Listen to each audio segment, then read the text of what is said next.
Hey folks, so over the years I've done many different World of Warcraft leveling runs. Most of them have been on retail, and although I've done some classic leveling runs, a lot of those were Cataclysm, Mop, etc. I actually haven't ever done a true like vanilla World of Warcraft leveling run. And a lot of that has to do with, it's just kind of very different, right? It's a lot slower. It takes a long time to actually get through the entire process. So the format of my leveling runs is usually speedruns, where I try to do it all in one sitting. And by its very nature, that would, I don't want to say be impossible, because obviously people do speedrun Classic, but it wouldn't really fit the traditional style of videos that I do, and it would be very time consuming, and it's also not the most interesting thing ever.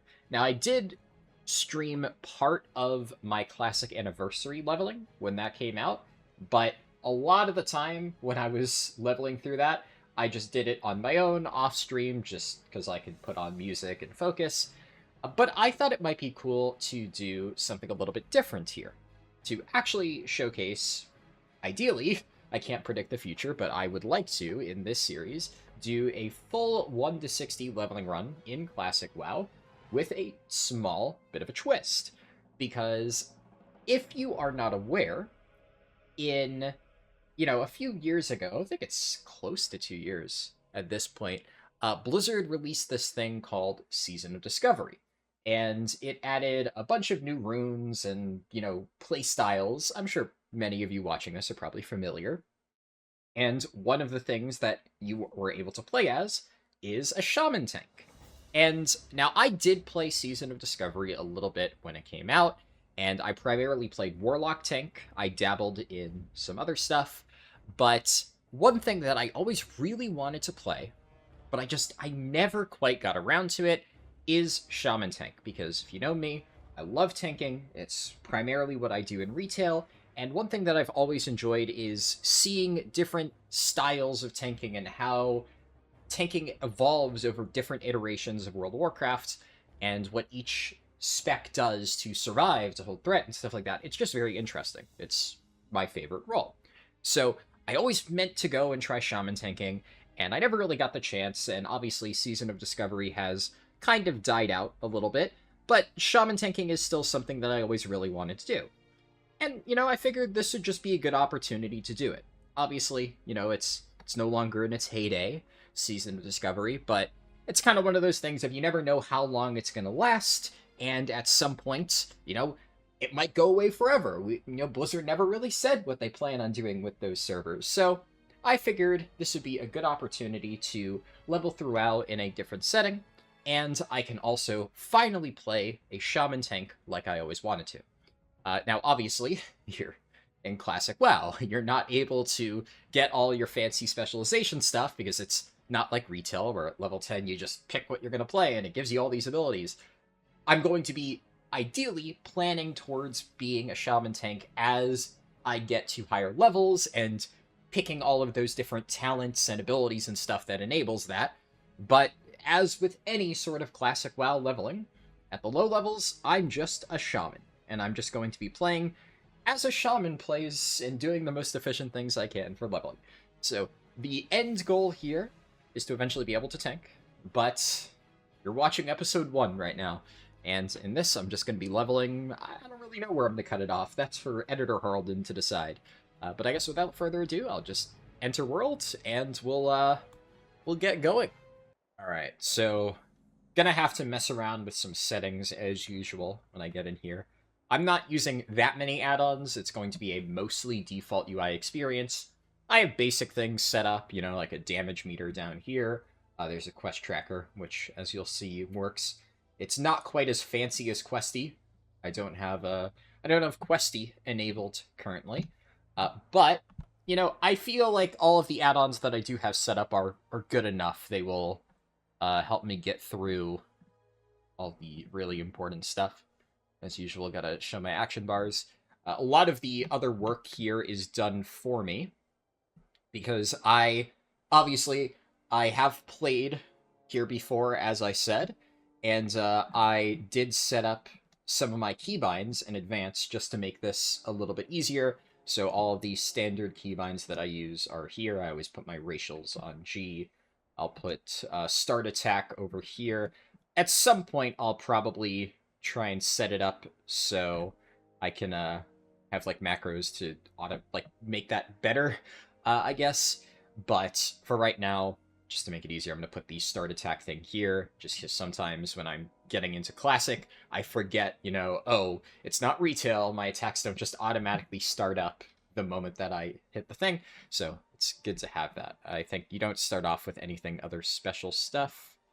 There are, I believe, some changes to some of these racials. Let me just double check. Yeah, so there's the axe specialization is a little bit different. I think it's normally in base vanilla classic, it's 5. You can see here it's 3. There is some differences to Blood Fury. I believe, yeah, now it also buffs magic effects and doesn't just give flat attack power. And commands buffs Hunter and Warlock pets. I want to say that the original wording was a little bit more ambiguous and just said damage at pets, so this makes it more clear that it doesn't buff like random summons, which is cool. I think clarity like that is always nice because it can be really hard every now and then to figure out the exact wording of things in Classic WoW, so that clears it up a little bit. I do know that some of the other racials got cool changes. Like, one of my friends who plays here is, he plays a gnome, and they have, like, a racial that increases their damage against mechanical enemies. Now, I'm not really sure how common stuff like that is, mechanical enemies. I do know that, in Season of Discovery, they added Gnomergon as a level-up raid, which was pretty neat. But I'm not sure how prevalent that is in other areas of Classic WoW, so who knows? But I think small, flavorful things like that, even if they're not meta, is just one of the cool things about Classic, so it's always cool to see stuff like that played into a little bit more. Now, obviously, I've gone through the Orc starting zone many times over the years, but I do believe there are some small changes here, so I will try to keep an eye out for it. I also feel like my zoom is kind of far out, so I'm just going to zoom in a little bit better, because I don't like having, the satellite POV while playing. It's good to have, the camera a little bit far back so I can see around. Is that? Yeah, that's somebody's pet. There's a different name, and although my... Right, yeah, my Questie's showing me that there's, or whatever... I'm gonna call it Questie, because that's just, like, my brain is hardwired to call add-ons like this Questie. But it's showing that there's a quest there, but I think that's from, like, a different version of the game, and it just isn't updated. But it seems like right now this is all I have. Also, the sound is kind of low, so let me fix that. And I guess I don't have auto loot turned on. Sound... I'll keep the music down a little bit. But the ambience and stuff could be good. What was I trying to... Oh yeah, auto loot. That would probably be under interface. Basic. Where is... Is there auto loot here? Maybe there's not auto loot here. I'll figure that out. I know that I have an add-on that makes it so there's certain keybinds that I can use to automate things. Like, I can hold shift to automatically pick up and accept quests. It's not as detailed as some of the stuff that I've come to know, especially, like, as a retail player, right? There's certain quality of life things in Classic WoW that you take for granted, and here you have to do all of it manually. So the last time I played this version, I leveled a paladin tank. Here, let's try... Is it shift that I have to hold? It is shift. Okay, if I do hold shift, then that gives me auto loot. So it's going to take me a little bit to get into the muscle memory of that, but I will do my best. And I think... Yeah, shift. let me, just to make it easier.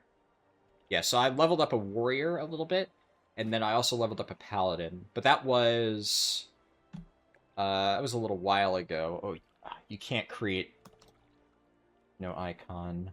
Right. I'm so used to the retail macro system where you can put question mark, and then as long as you have show tooltip, it overrides the icon. So I guess I have to find lightning bolt here, huh? Shouldn't be too difficult. Doesn't seem like there's that many icons. This looks like it's Shaman.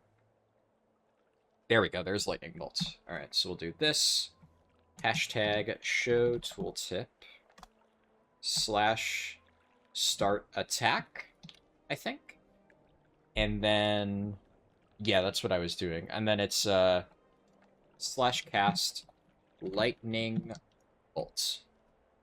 Okay, let's see if this works. Macros might be a little bit more different in classic WoW than I remember.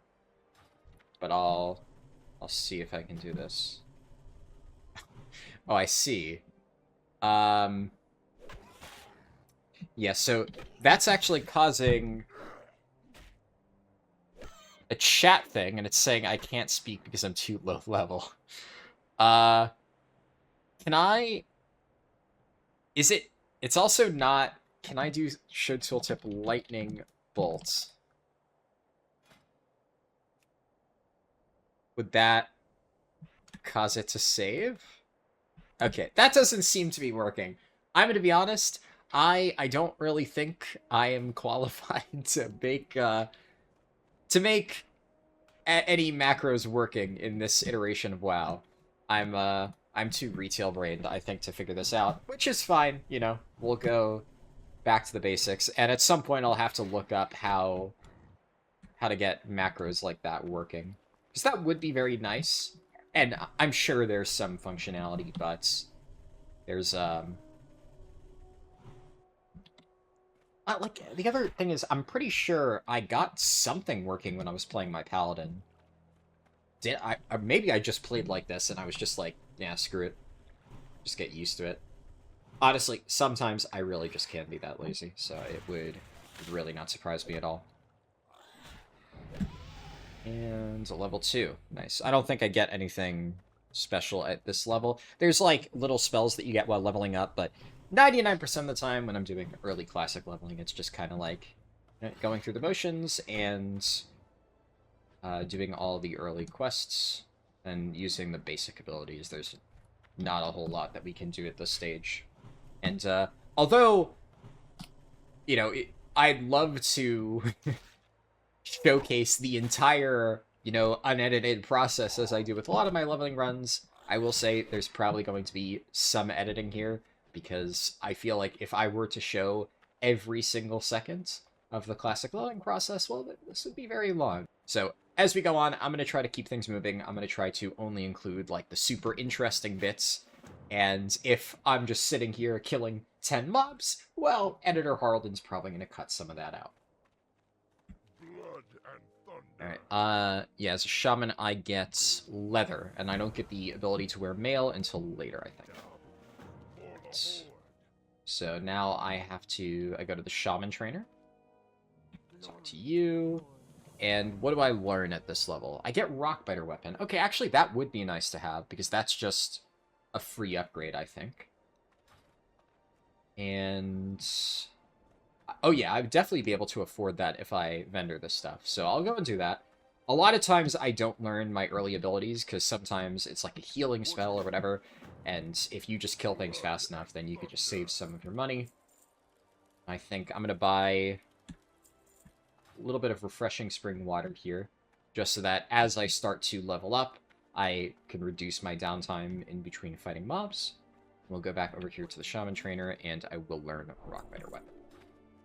So that gives me melee attack power and threats. So as a tank, I'm probably going to be using this quite a lot. I'm going to throw that on 0. That is generally where I put a lot of my buff abilities. And then we go back to, oh yeah, the cactus quest. So I have to pick up cactus apples and I have to kill scorpions and vile familiars in the cave. Though, if memory serves, it's been a little while. I'm pretty sure that I want to wait until later to do the vile familiars because there's going to be quests that send me into the cave to get like a mining pick or something like that.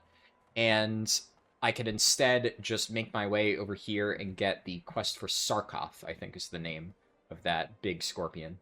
So I'll probably try to mob grind my way to at least level 3, because I think Sarkoth is level 4. So doing him at level 2 might be a little bit tricky. But that should be very doable. Alright, so now that I've made it to the cave, I think I was wrong about the Vile Familiars. There's a quest after this that sends me deeper into the cave, and I have to kill some of the demons, I think? Or, like, one of the named NPCs. I forget the exact nature of the quest, but the Vile Familiars are outside the cave in this area, so I think I'm probably good to just fight them here, and that should get me to bare minimum level 3, and it looks like I could probably farm this all the way up to level 4, and I should be fine. So I'll probably go ahead and do that, and then I can finish up with Sarkoth and the other stuff over here. One thing I do remember from playing Classic, not Anniversary, because Anniversary I leveled a Tauren, but the original launch, is I'm pretty sure I actually skipped the end of Valley of Trials, because especially when there's a ton of players here, the cave got really congested, and I remember people were fighting over spawns like crazy, so it just wasn't worth it. The moment I hit level 5 or 6, I went to Senjin Village. But, I mean, there seems to be a decent amount of people playing here, surprisingly so. Especially because, you know, Season of Discovery is pretty old. But, you know, I guess Orc is probably a popular race, so of all the starting zones that you would expect to be somewhat crowded, this probably would be it. And I don't think that it's that many players to the point where I really should have that much trouble, you know, getting tags. So I'll probably give it a shot. We'll see how it goes.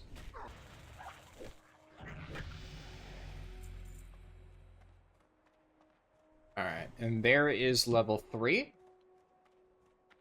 Somebody invited me to a group, but I assume they're doing that so we can share tags over the Vile Familiars, and I'm not going to be staying here long enough for that to matter, so I don't want to potentially lose that juicy 5 copper that I just looted, and I will instead continue on picking cactus apples and killing scorpions. Alright, there is all 10 of my Scorpid Worker Tails. I haven't quite reached level 4, but I think I could probably take on Sarkoth. That said, it looks like there's a random level 17 here, so he might...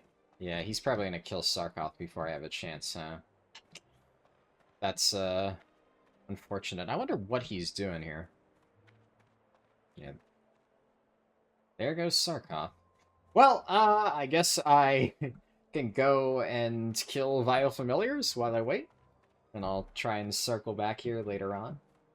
Now, I wonder, what level do I get Flame Shock? Because that's one thing that would make tagging mobs like Sarkoth a lot easier. One of the main things that I really liked when I was leveling a new character in Classic WoW is I've leveled a lot of Druids. Like, out of all of the different classes I played in Classic, Druid's probably my favorite. And Druid gets Moonfire pretty early on. So, when it wasn't... Well, I guess I did play Druid in Anniversary, but in both Anniversary, I guess, and in Hardcore, when I was leveling a Druid, the moment I got Moonfire, it was just a world of difference. I specifically remember the release of Hardcore, the Night Elf starting zone, I felt like kind of far behind at first, because there were a bunch of hunters that just kept sniping all the tags, and I couldn't get anything. The moment I barely managed to get to, I think it was level 3, is when I got Moonfire. Suddenly I was stealing tons of tags from hunters, complete game changer, and then I managed to catch up pretty quickly. But Shaman, I'm not sure. This definitely... Shaman might be my least played Classic class. So I think you get Flame Shock decently early, but I don't know if it's like within the starting zone. Would be very nice if it is. I guess I'll take the cloak here. Probably not going to get anything better for it. Yeah, decent while. Would really love to get a shield, though. That would be very nice. Let's see, unavailable. Okay, I get Earth Shock at level 4, which is still an instant cast spell, so once I get that, I might go and try and take on Sarkoth again. Because I think then I'll be able to tag him even against some random level 17 warrior. So now, I do have the Lazy Peon quest. Ah! Okay, here. I'm used to Questy having that thing over there. I guess I'll probably put this in my bar so I can use it easily. Now, I know there's a lot of Lazy Peon locations below the starting point. Usually, if I'm dealing with, like, a launch scenario and there's a lot of people, I'll try to go down there because people don't check it as much. But I could probably find enough Lazy Peons over here. I don't think there's that much competition. So I'll just keep an eye out. As much as I would like to focus on my quests, I think I might just keep killing scorpions. Just because, I mean, as long as I'm getting experience, that's all that really matters at the end of the day. It is classic. I'm tempted to try and stay in the vicinity of this peon over here. Because if he quickly moves to go to sleep, then I can whack him before this hunter's able to react, but I think he has the same idea. Ooh. Okay, no, he's going back to cut the tree. It's... Oh, no, no, no, no.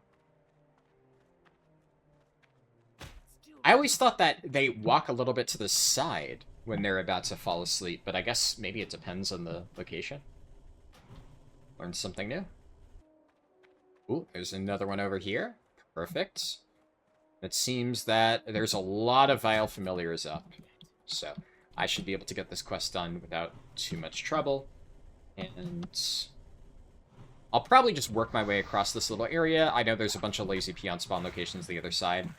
And I'm gonna hope that I can circle back over to Sarkoth, and maybe it's uncontested by the time I get back over there. Fingers crossed. Alright, there's level 4. Also, while I played around this area, the peon fell asleep once again, so I was able to get one more. Now, I mean, Sarkoth definitely is no challenge at this point. The only challenge would realistically be actually getting a tag on him. And I suppose I am high enough level for Earthshock, so if he's still not up, then once I train that, I feel like I probably have high enough APM to snipe the tag from most other people I'm likely to come across.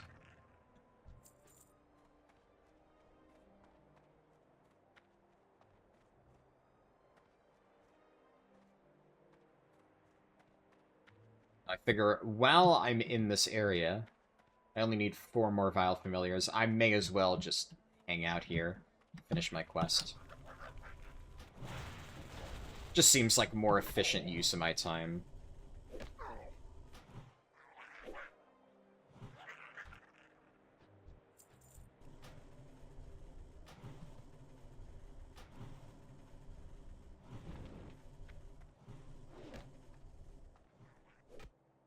As I fight these guys, I'm keeping an eye on that peon over there, because he's been hidden in that tree for a little while. I feel like at any moment now he's going to go and rest, and I want to make sure that when that happens, I am the closest person to hitting him. Okay, there's a Vile Familiar here. If I have to fight a Scorpion to stay within range of this peon, so be it, but this is perfect. 2 birds, 1 stone. And if he goes to sleep now, I'm still the closest person. Take a little sip of water. And... oh, there we go. Go, go, go, go, go, go, go. Not that kind of work. Alright, there we go. Easy. 5 peons have been awoken. Where am I going? I still need 1 more Vile Familiar, and there is the one I need. Perfect. Alright, well that is that quest down. Probably pay Sarkoth a visit, and then we'll see where we go from there.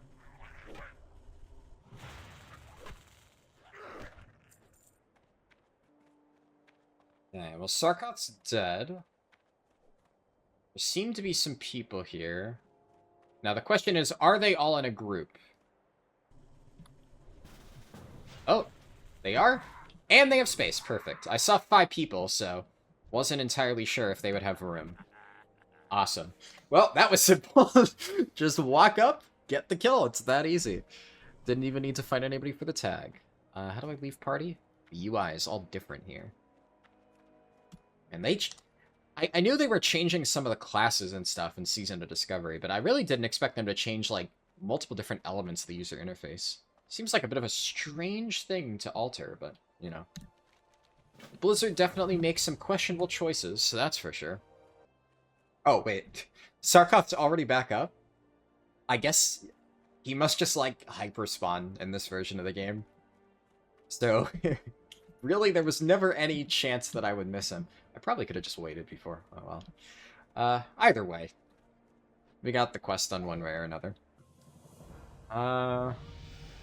Okay, so I could take a chess piece, which, like, in the immediate moment, this would be an upgrade, but money is so tight in the early levels, I'm actually just going to take this to vendor it, because I'm probably going to get some random gray item leather chests that will be better than that, so I'm not going to take something that I'll just replace almost immediately.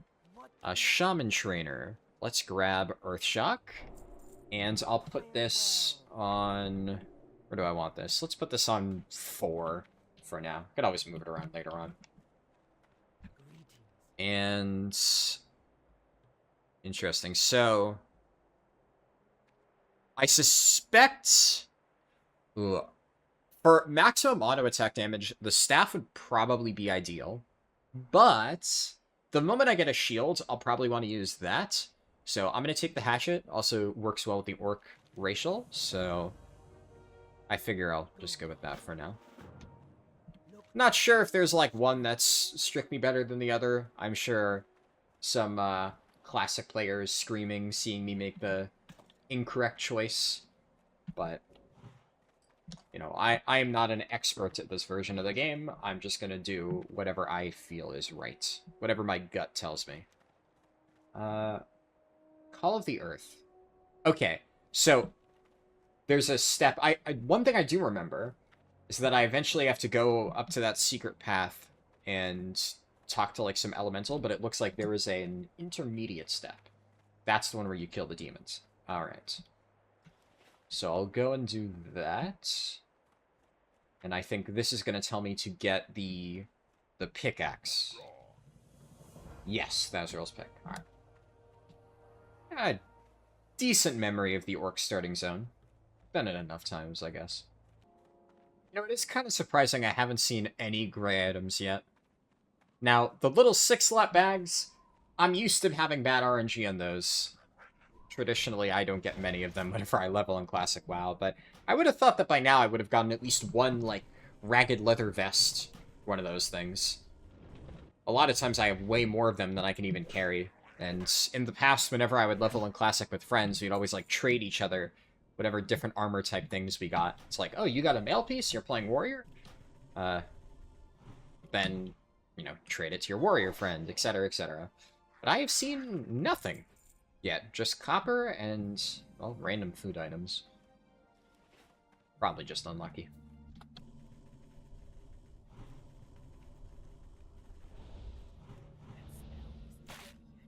Oh, interesting. Earthshock automatically enables my auto attack without me even having to use any fancy macros. Oh, that's good to know. It'll make things a little bit easier.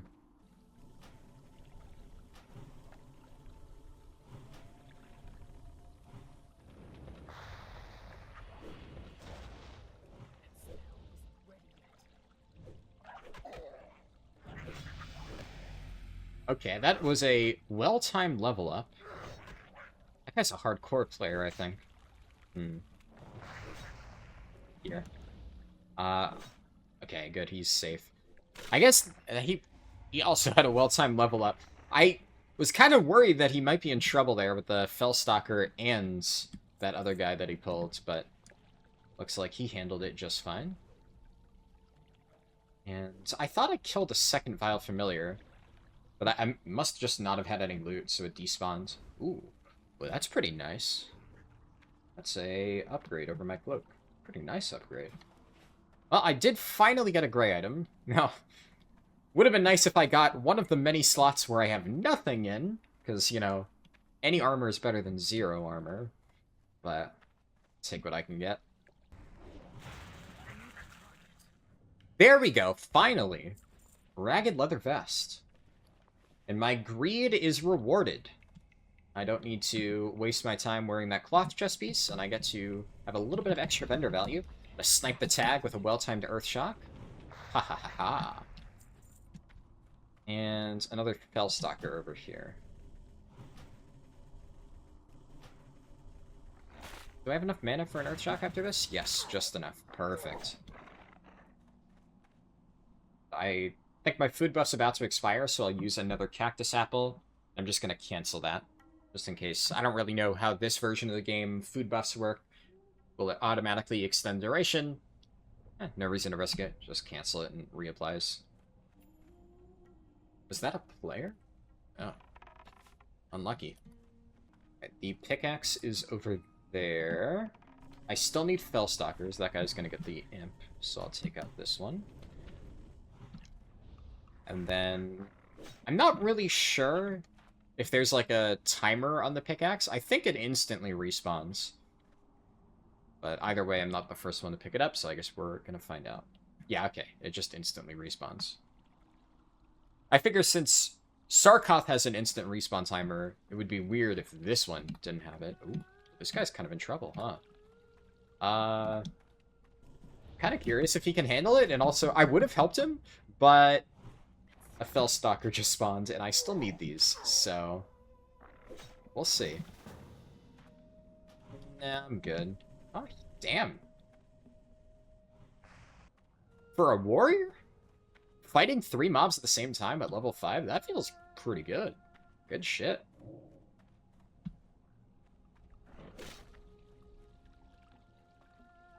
Alright.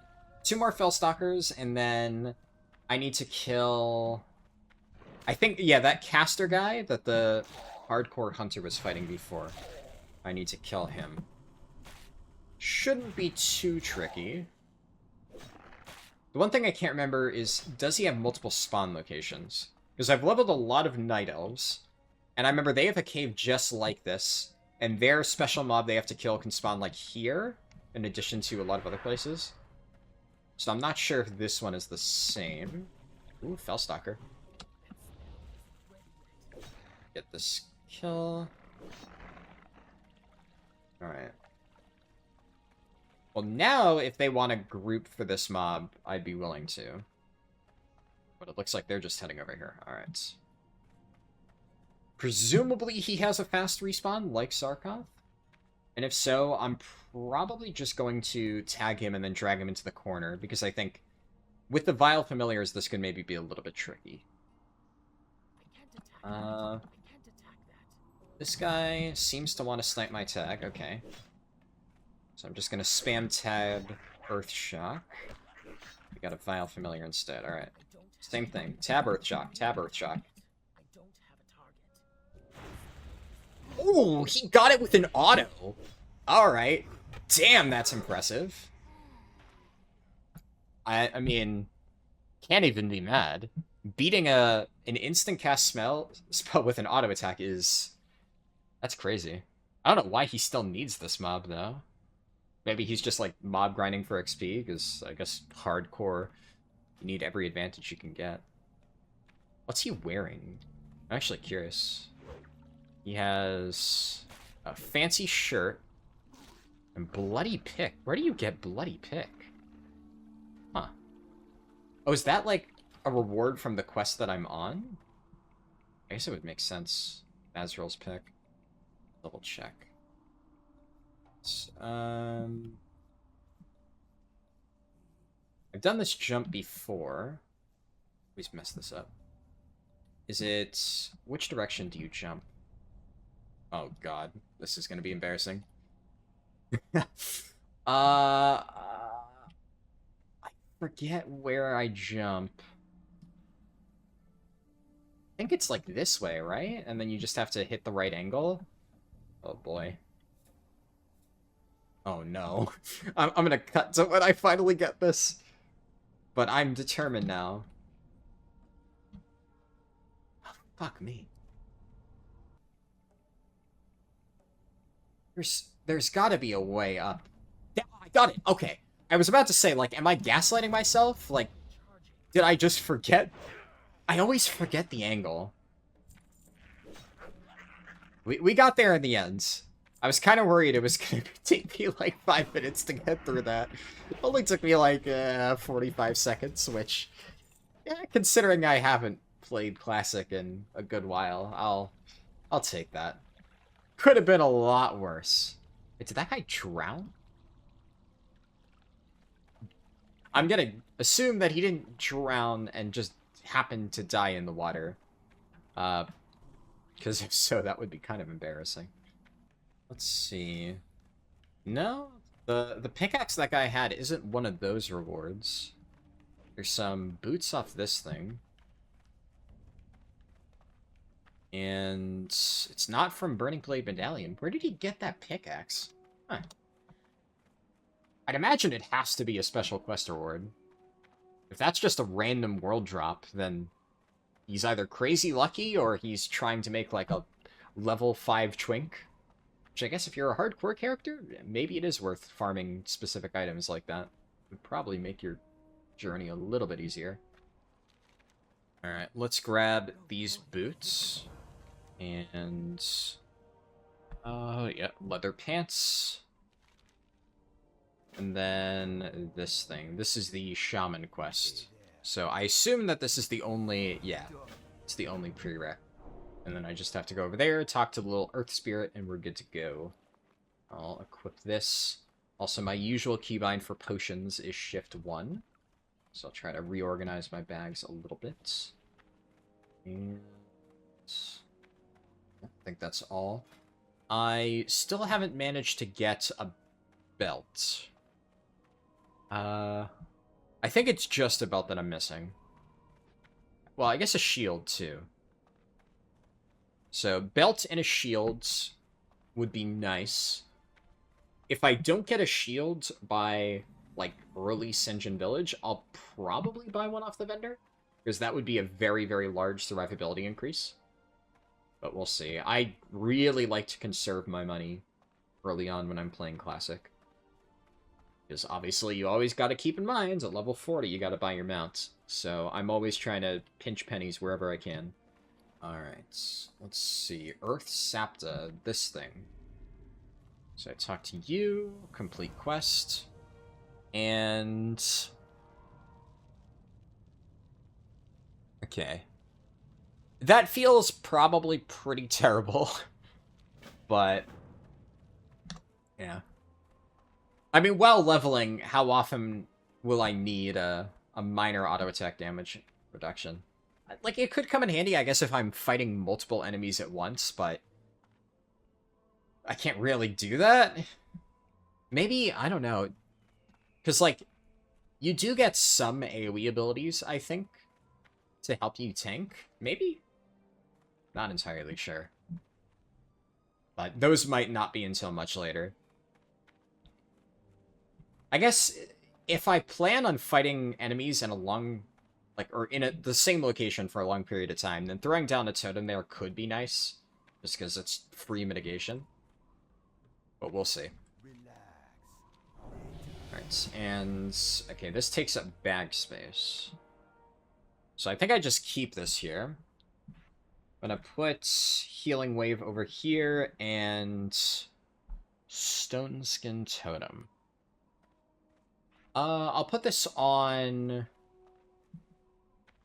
let's put it on Shift H. It might be weird, like, why am I using random keybinds like Shift H? But this is more for my personal, like, long-term, I guess, best practices.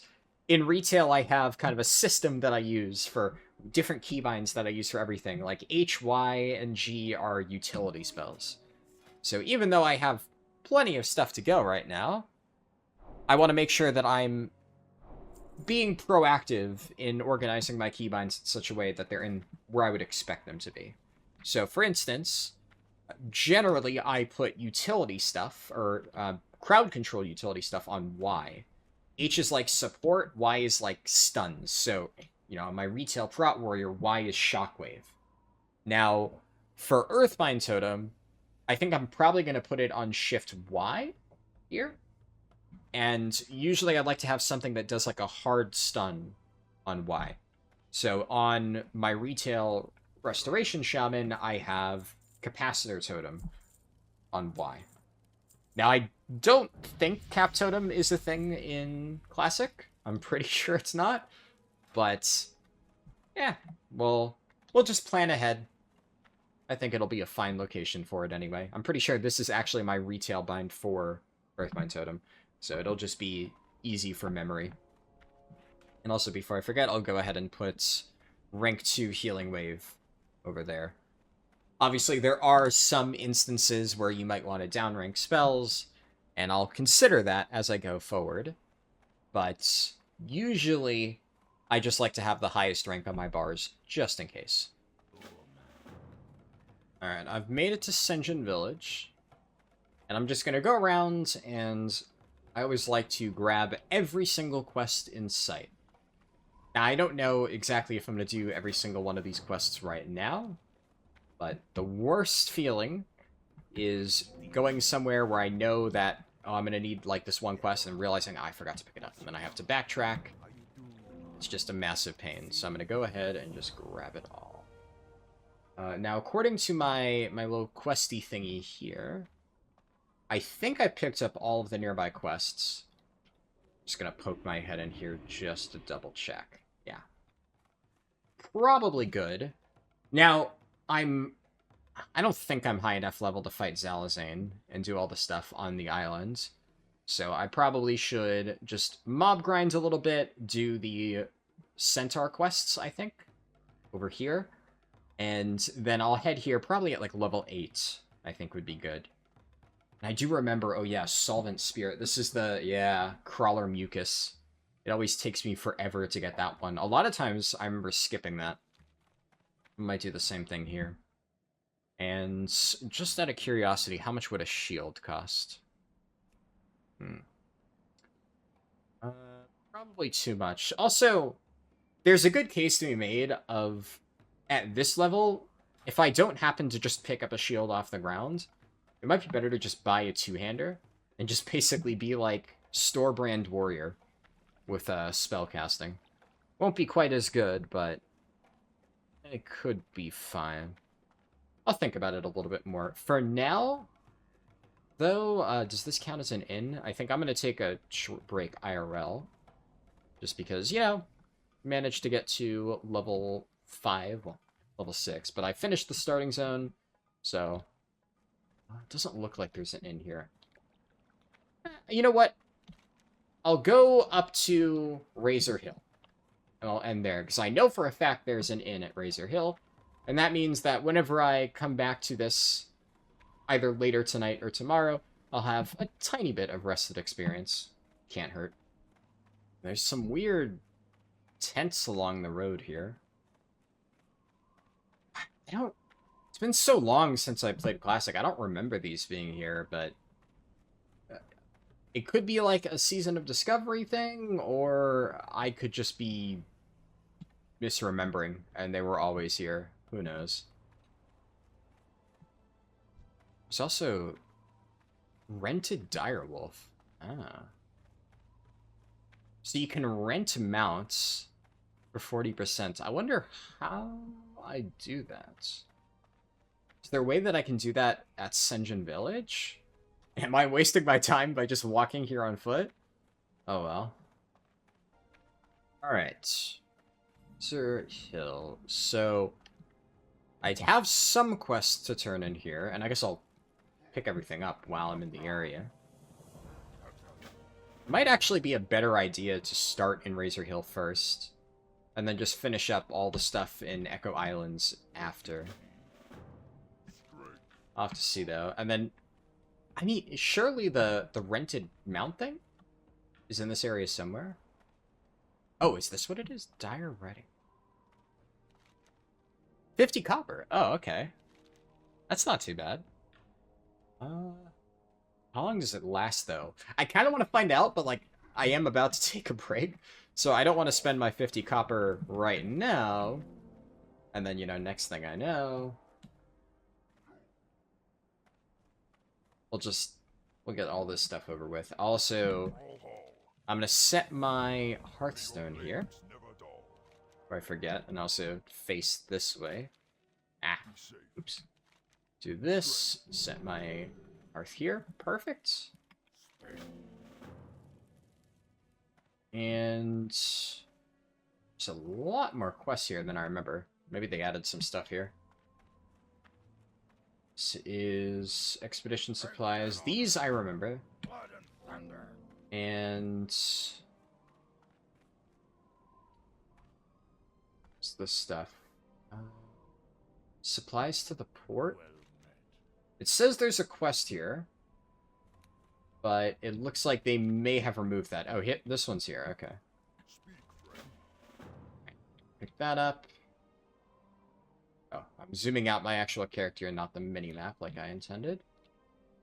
And then there's... Oh, yeah, there's the quest that gives you the free bag. I remember that. Well, I definitely want to get that. Here, you know what? I'm by the end. I'm just going to sit here for now. And obviously, Editor Harlden's just going to make a seamless transition to whenever I play this again. But let's see. Getting through the starting zone only took me almost exactly 1 hour. Wow. Alright, perfect. Yeah, and only like a minute or so of that was spent trying to jump up that stupid rock in the cave. I also grabbed this. More water can't hurt, especially as I get to higher levels, I'm going to have to drink in between pulls more frequently because my passive mana regen won't be quite as good. Yeah, personally, I will stop here, but the video will pick up immediately. Alright, so whatever Editor Harlden decides to do here probably won't do justice to how much time actually has elapsed from the short jump that you just experienced. I decided to take a break for a few days, because with any sort of leveling like this, the hardest part is just getting started.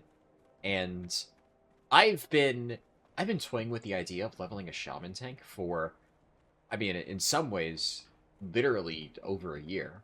Because ever since Season of Discovery first came out, I was telling myself, and, you know, I will say, part of this recording, you may notice, is, how should I put it, drenched in irony. But genuinely, all joking aside, I did actually want to level a Shaman Tank on Season of Discovery when it first came out. I really like tanking, I really want to experience all the tanks. So it was a goal of mine to go and do all that. Also, I really want to get the bag quest. There's a lot of stuff that I'm going to check out, but getting the free bag is important. Canvas scraps are from those guys, but I do have chunk of boar meat here. I'm debating whether I want to go and run all the way over there to get the Culturist guys. I think I'll just, honestly, while I yap, we're just gonna slap some boars around. And then I'll make my way over to the Culturist area, because no matter what else I decide to do here, I spent some time thinking, obviously, in the few days since I stopped recording this. And I think I probably will skip the Echo Islands. I don't really think I need to do that particular section for leveling. But the other stuff I do think, like, that is just bog standard orc starting zone leveling. And I feel I want to include that. I think that would be, you know, a discredit to the leveling journey if I didn't include that, you know, crucial orc stuff. But yeah, I've always wanted to level a Shaman Tank, because I think I briefly mentioned this when I first started the recording, but when I first played Season of Discovery, I was really excited about all of the different tanks they're adding, and I wanted to start off by playing a Warlock tank, because I have historically played Demon Hunter tank a lot in retail, and the idea of having, like, kind of a mini Demon Hunter tank in Classic was really cool to me. The idea of metamorphosis was really interesting, so that's what I focused on. And I ended up really liking Warlock Tank, and I played pretty much just that for a good chunk of Classic. Interesting. Can't use that, but that's still decent vendor value, so won't complain. So I ended up mostly just focusing on that. I tried out some of the other tanks. I played a Druid a little bit. Tried out the bear stuff, but it was just kind of like TBC bear, but brought back into Classic, which was fine, I guess. And because I leveled my Warlock tank as Alliance, I made a Gnome, because all my friends wanted to play Alliance, even though I wasn't necessarily sure, because the two tanks that I was the most interested in were Shaman Tank and Warlock Tank. So I'm like, well, if I just play Horde, then I get to play both of them. But, no, of course, all my friends wanted to play Ally, and then they all quit, you know, a few months in the Season of Discovery anyway. So then now, here I am on Alliance side.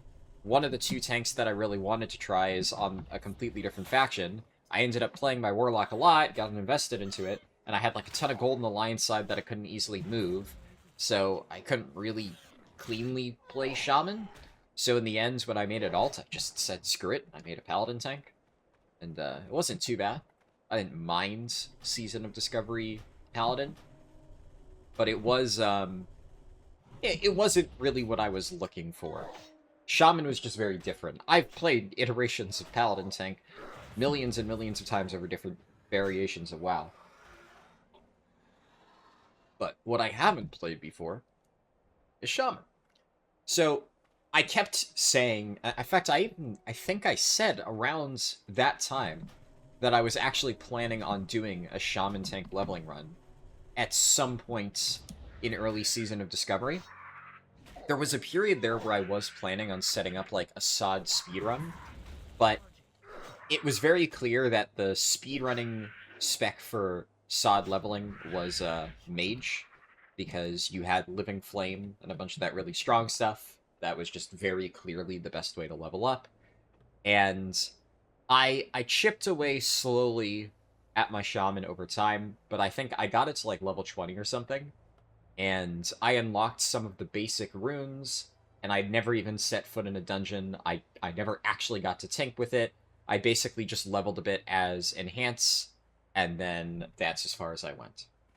So it was kind of a bit of a bummer, and I kept, like, every so often in Season of Discovery, I'm like, oh yeah, I'm totally gonna do it. There was a period of time, kind of when SOD was ending, which, when was that?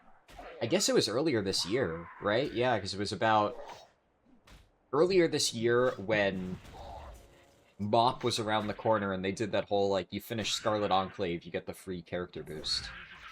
They effectively killed SOD. Obviously, you know, I'm still able to play this fun version of Classic, so SOD lives on in the hearts of many people. The spirit of it, at least. But, Blizzard basically just killed that and then said they're not doing anything else, because they need to really dig deep and think hard about how they want to develop Classic Plus content, which I feel like in some ways I might be preaching to the choir here, but I think some people might be a little bit more defensive of Blizzard. But one of the biggest pet peeves I always have had with Season of Discovery is this kind of deflection that Blizzard has done, pretending that it's not their attempt at Classic Plus. And so many people just listen to them say that shit in interviews, like, oh, guys, this totally wasn't us trying to make Classic Plus. This is a testing ground. It's an experiment for us to test out ideas, and we want your feedback so that we can do the real thing. It's like, dude, you spent like over a fucking year developing it. You're making new content for Classic. It's fucking Classic Plus. Now, if you're saying that it's not Classic Plus, I'm not going to just look at, you know, water is wet and be like, oh, you're telling me it's not wet? I guess it's not. I'm going to call it for what it is, but the fact that you're telling me this is not actually Classic Plus, all that tells me is that you are just not confident in your design, and you don't think that it's good enough to warrant the label of Classic Plus, which is really just more a a criticism against you as a game development team than anything. What you've made is a iteration of Classic Plus. So trying to say, oh no, that this isn't the real thing, right? The real thing's coming later, and it'll be super awesome, right? Be excited for that. I find that to be such a flimsy excuse. So that has always pissed me off. They started saying that basically ever since SOD kind of had its downturn, and it's picked up, or it did pick up, right? Obviously, it's kind of dead now, but it did have a resurgence in the later phases. But anybody who played SOD P3 knows that it jumped the shark big time there, and that's when you started getting the interviews of Agrand and the other developers going, "Oh, guys, yeah, it's totally not the real Classic Plus. Yeah, it's still coming, guys. You be ready for it." And it's like, okay, that's how many years out it's gonna take you to make actual, real new content. Great. I can't wait to wait years and years and years to play the iteration of the game that totally for real this time, trust us guys, is actually going to be like really good and not half-baked. And yeah, no, you guys keep working on that. I'm gonna be patiently waiting because man, it sure sucks that there's no other actual real Classic Plus that I could just play in the meantime. Man, somebody should develop that. That'd be really cool. Maybe if they just had some free time and they just wanted to do their own little take on WoW, that'd be so cool. It's a shame nobody did that, but hey, at least I get to, they kept the SOD servers up, right? So I still get to level on Season of Discovery and finally play that Shaman Tank that I've been wanting to make for many, many years. But for real, I did actually keep telling myself that I'm going to go back and do this, and it was kind of really bad timing where they released Anniversary, and I had originally, I don't remember the exact announcements that I did at the time, but I'm pretty sure that on streams around, like, last year, I had kind of, like, played around with the possibility of, like, yeah, my guilds, I guess if I figure there's probably maybe some people who might stumble upon this who are not super familiar with my normal content, so I won't, presume. So if it's not clear already, I play a lot of retail. I primarily make retail content. And I also am big into endgame retail raiding. And so last year, my guild at the time was working on the final boss on Mythic, hardest difficulty, Queen Ansarek, which was very difficult. We ended up getting Hall of Fame on literally the last night before it closed. I think we were the second to last guild in the world to get Hall of Fame, which is I guess it's sort of a badge of honor. It's more of like a badge of dishonor, if anything. But we got that. That also happened to occur the week that Classic Anniversary came out.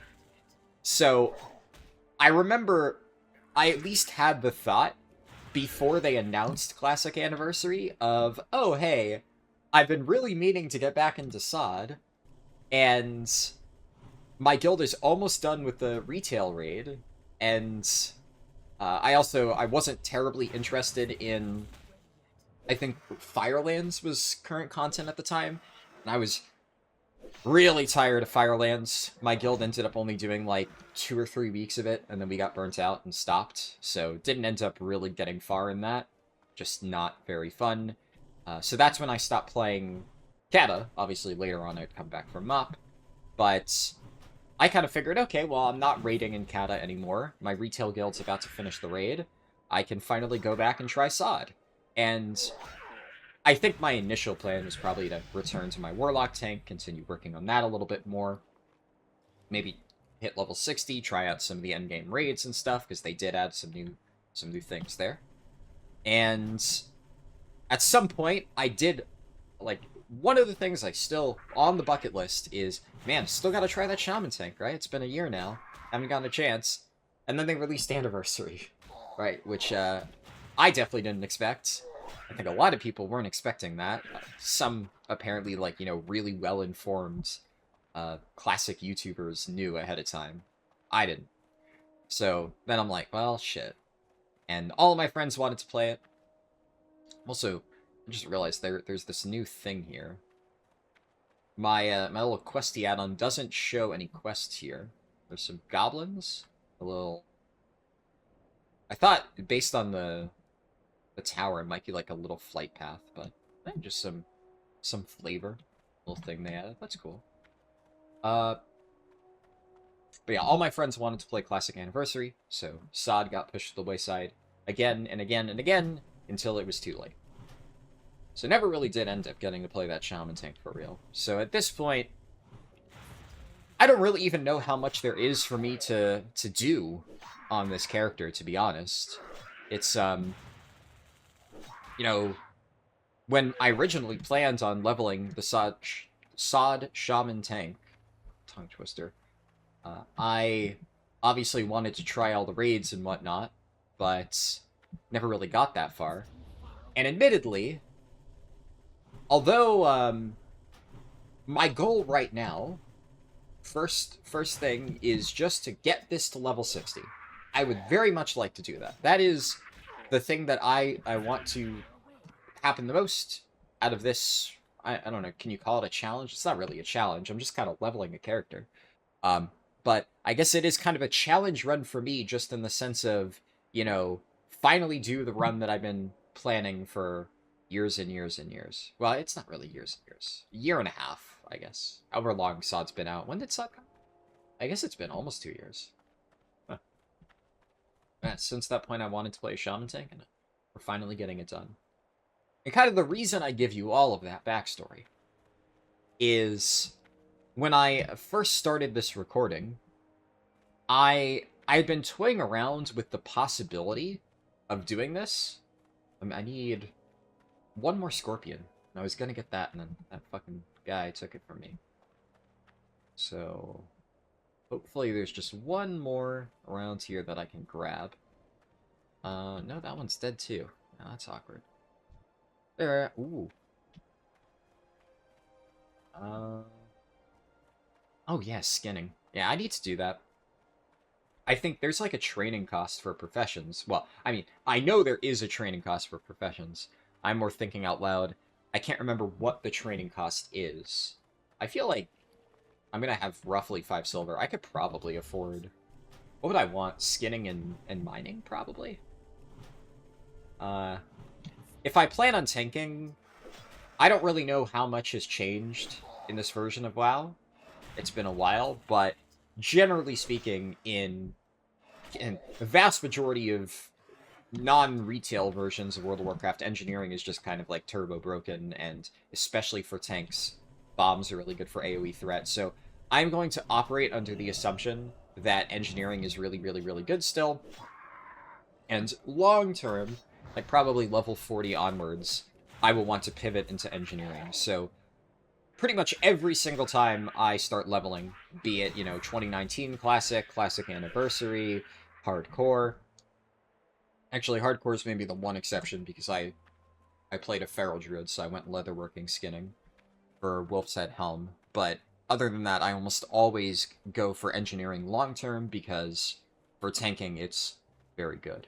And in the short term, I usually start by going skinning mining, because skinning is just kind of a no-brainer. You know, mobs like this, if I kill them, I skin them, it's free vendor loot. If, you know, if the prices in the auction house are terrible, you just vendor it, and it's free money. Really easy to farm a lot of gold while leveling through skinning. That's just kind of pretty standard classic stuff. But at that point, it's just a decision between herbalism or mining, and I think that on Tauren, I almost always go herbalism, just because it's like, you know, it's easier. But if I'm not Tauren, then I usually default to mining, just because, you know, if I plan on going engineering, I can stockpile all the stuff that I get. I find that mining tends to be a little bit more annoying to farm in the late game. So if I just have all the copper from the lower levels already just sitting there in my bank ready to go, then it just makes things so much easier. Nice, so minor healing potions. Having a bunch of those will be pretty good. I've been, haven't really used many. I'll try out the Riding Wolves. I think they were, what, 20 copper? Trying to remember. Work for food. This I do have. Okay. Beer-basted boar ribs. Interesting. I guess they added that here. Because I don't think Horde normally had access to that quest. Don't get the recipe, but I do get the food item, at least. That's fine. And I've turned in all my quests, so yeah, we'll try out this rentable mount. Alright, 5-minute buff. Sometimes sideways. I guess it's just flavor text. It seems to function like an actual mount. Alright, that's pretty cool. I don't remember this part of Season of Discovery, but, I get a rentable mount. This will make travel a little bit easier, especially running out to areas like that. So I'll go here, I'll do the bag quest, and then that should probably get me to level 8. In theory, I could maybe double back and do Echo Islands, but I don't know if I necessarily need to and or want to. Still haven't gotten any bags, which is unfortunate. It's always nice to get, a bunch of those 6-slot bags before even leaving the starting zone. Alas, this time haven't seen any. But yeah, I keep, you watched my other leveling videos, you already know the drill. But if you're new here, then welcome. I'm going to be meandering around the point constantly and just kind of yapping as I do standard leveling things. And the main point I'm trying to get at all of this is I had the idea to finally sit down and do this run a few weeks ago. I have no idea why. Just popped into my head. I'm like, oh yeah, there's this there's the Season of Discovery version of WoW. And there's definitely nothing that happens in particular that made me think, oh, maybe I should finally decide to level that Shaman Tank that I've always been meaning to do. No external factors influenced that at all. But ever since the moment when no external factors influenced my decision to finally give this a shot, I've been continually thinking like, yeah, I need to find time to do that. And it's been a few weeks now, and I keep thinking like, when's a good time? Because right now it's, like in retail, Legion Remix is about to come out.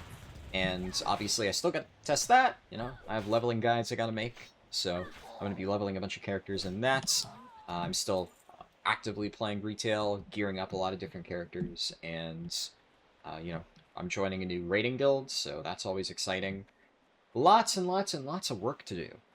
So, honestly, this is like pure hobby, pure free time stuff. I am making it into a YouTube video, but this is the kind of thing where I have absolutely no idea how many people are going to watch this. If it's 0, I do not care. Because I am doing this for me. I'm doing this because leveling a Shaman Tank on this version of WoW, well, leveling a Shaman Tank period, but also leveling a Shaman Tank on this version of WoW, has been something that I've wanted to for quite a long time. And I finally found the motivation to sit down and actually get it done. And making that first step is always the hardest part. Because I have a friend, a really good friend of mine, who has played on these servers for, I get like over a year, quite a while. And he keeps telling me, he's like, oh man, this Season of Discovery, this version of WoW, it's like so good, you should really give it a shot, I really think you'd like it.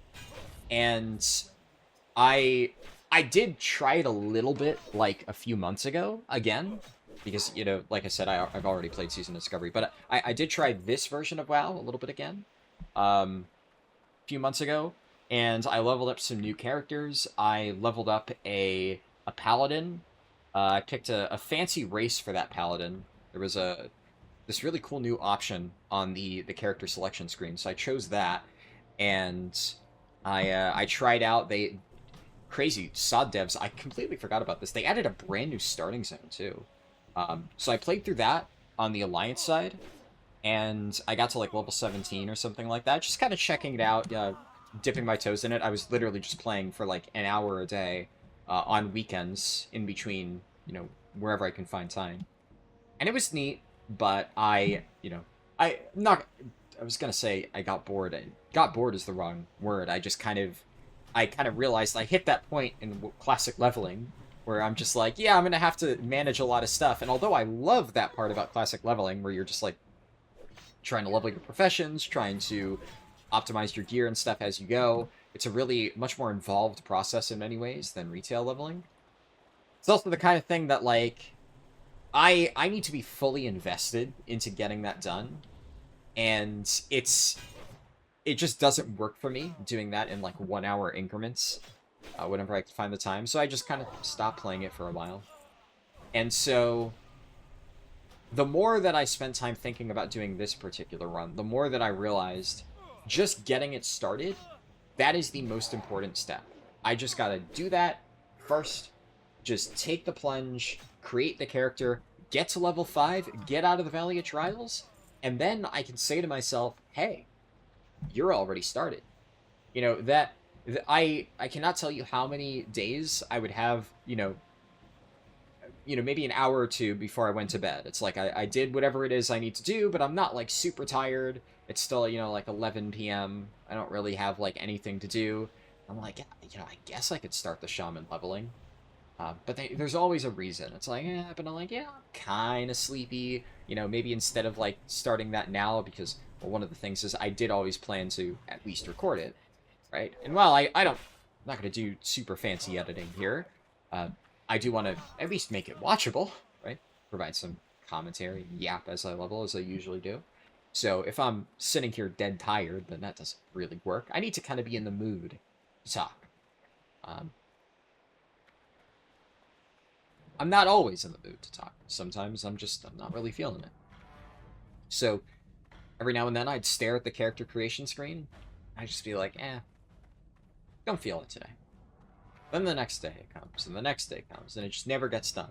But now, I have the shaman. And I had time at the start of this video to sit down and finally actually make it happen. And so I did. And so it may seem a little bit weird, right? I sat down, and in my first recording session, I only did 6 levels, which was like, I don't know, I think I leveled for maybe in an hour. Not very much. Didn't really make a ton of progress. Oh, this is awkward. Okay.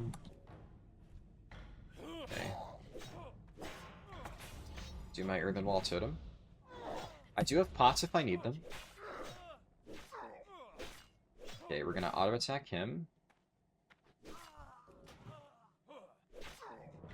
This. Racial. Just gonna auto attack. And we'll do Earth Shock.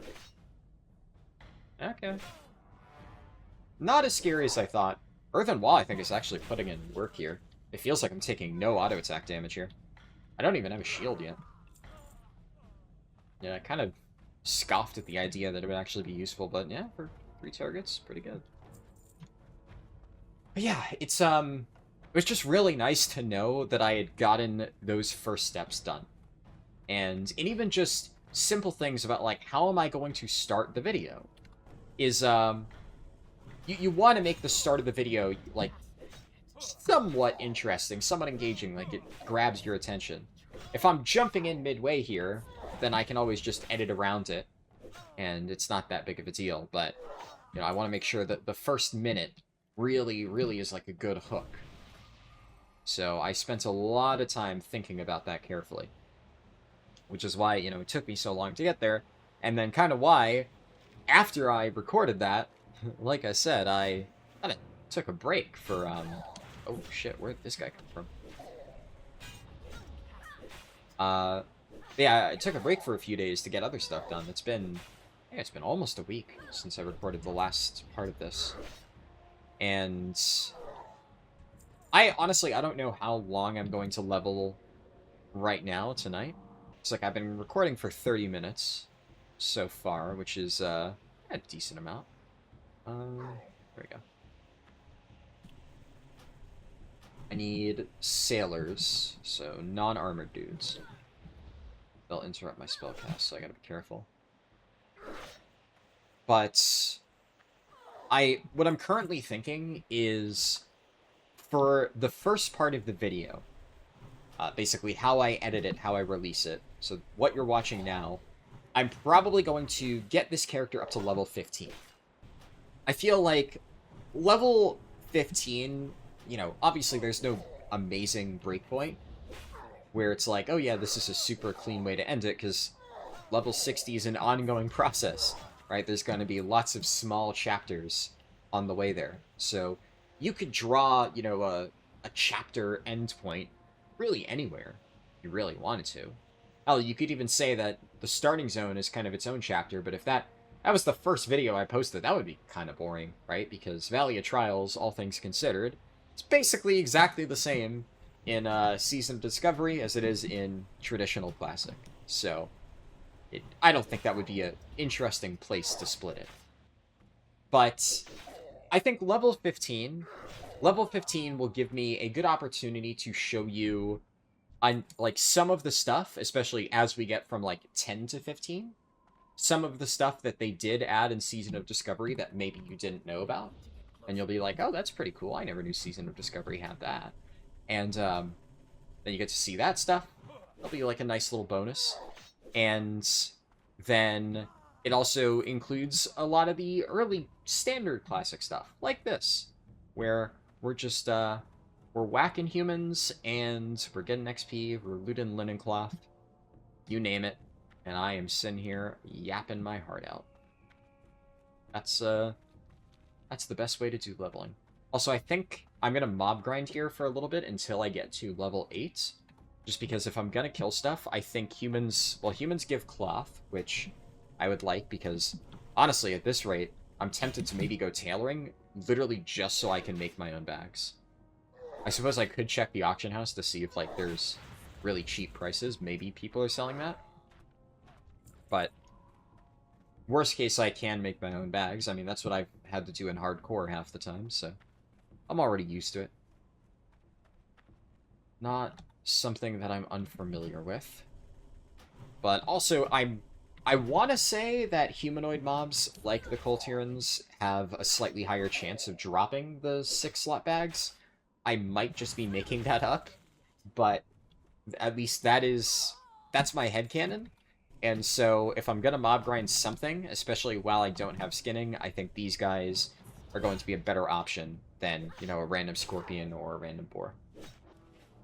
I do kind of feel like I might be getting a little bit unlucky with drops in general. Like, I haven't gotten many pieces of armor, gotten no bags, I've gotten no shield even. Like, I don't know. It might just be that, like, every single time I've leveled in Classic in the past, I've just gotten really lucky. Like, I do remember a few times I leveled hardcore characters, and I had, like, 2 hardcore characters in a row that got 2 6-slot bags before even leaving the starting zone. That felt pretty crazy. But I feel like I usually get more, like, random gray item stuff than this. This feels kind of barren, I guess. Alright, there is level 8. Still really haven't gotten anything of note. A lot of linen, decent amount of raw gold just from, well, raw, I guess not really raw gold, raw copper. These guys do drop that, so, you know, could be worse. And I'm just going to work my way back to Razor Hill, just killing mobs as I go. May as well be efficient with my time. Alright, I have returned to Razor Hill. Let's see, I'm sure at a certain point... Admiral's Orders, this is one that I can turn in. But yeah, you deliver it to Orgrimmar. Vanquish the Betrayers. From the Wreckage. Oh, I remember this. Yeah, this is the one where you go and swim in the water. I actually don't have any risks at all. I wasn't really planning on doing more quests here, but considering how bad my gear has been, I really don't think it would be that bad if I go and do that. Interesting that my questie says there's a quest offered from this random goblin, but doesn't seem to be there. I'm not sure what's going on with that. Also, yeah, I'm kind of in an awkward spot where all of the stuff that's still in my bags kind of has some value. I don't want to completely remove it, but I'm also really low on space. I will get a bag from this quest, so that's nice.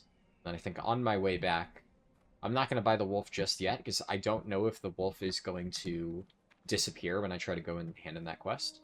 But I guess I could ride it out there. I'm going to do from the wreckage, because... yeah, I could probably use that. And this is probably a good moment to double check. Obviously, that's a classic item, but I don't really need it that much. Worth checking to see, is there anything really good that I can get? I don't need the 8 armor cloak. Approachment. Expedition scouts and expedition commandos. The southern edge of the Echo Islands. Interesting. Oh, there's Taurens on that island? That's cool. Second wave. That's a neat little addition. Yeah, I'm not going to go all the way out and do that, because, I mean, that is just part of the Echo Islands, which I said I'm going to skip. I could get the gloves from doing Zalazane, but if it was just killing him, I might run over and do it. But yeah, I have to kill all those guys. Boots. Eh. Yeah, overall, I think the way I see it is the amount of time that I would have to spend doing all that, the rewards aren't really that good. And if I'm gonna do one quest in Echo Islands, I should do all of them. So instead, I'm just gonna skip it. Done it enough. Think it's fine. But I will do the one in the water, just because there's a difference between getting a minor upgrade in a slot, and I somehow still have not gotten wrists at all, and this is usable wrists, so I guess I'm gonna go do that, and we'll rent a wolf. A little buddy to take us there. Really hoping that my luck changes with some of these drops, though. It's it's starting to bum me out a little bit. That's classic for you. You know, you're never going to get super good RNG. I thought this might be a barrel of water, so I was hovering over it, but it's, you know, it gives and takes, and I think that is the beauty of Classic, because obviously, in retail, I mail myself 36 slot bags before I start a speedrun.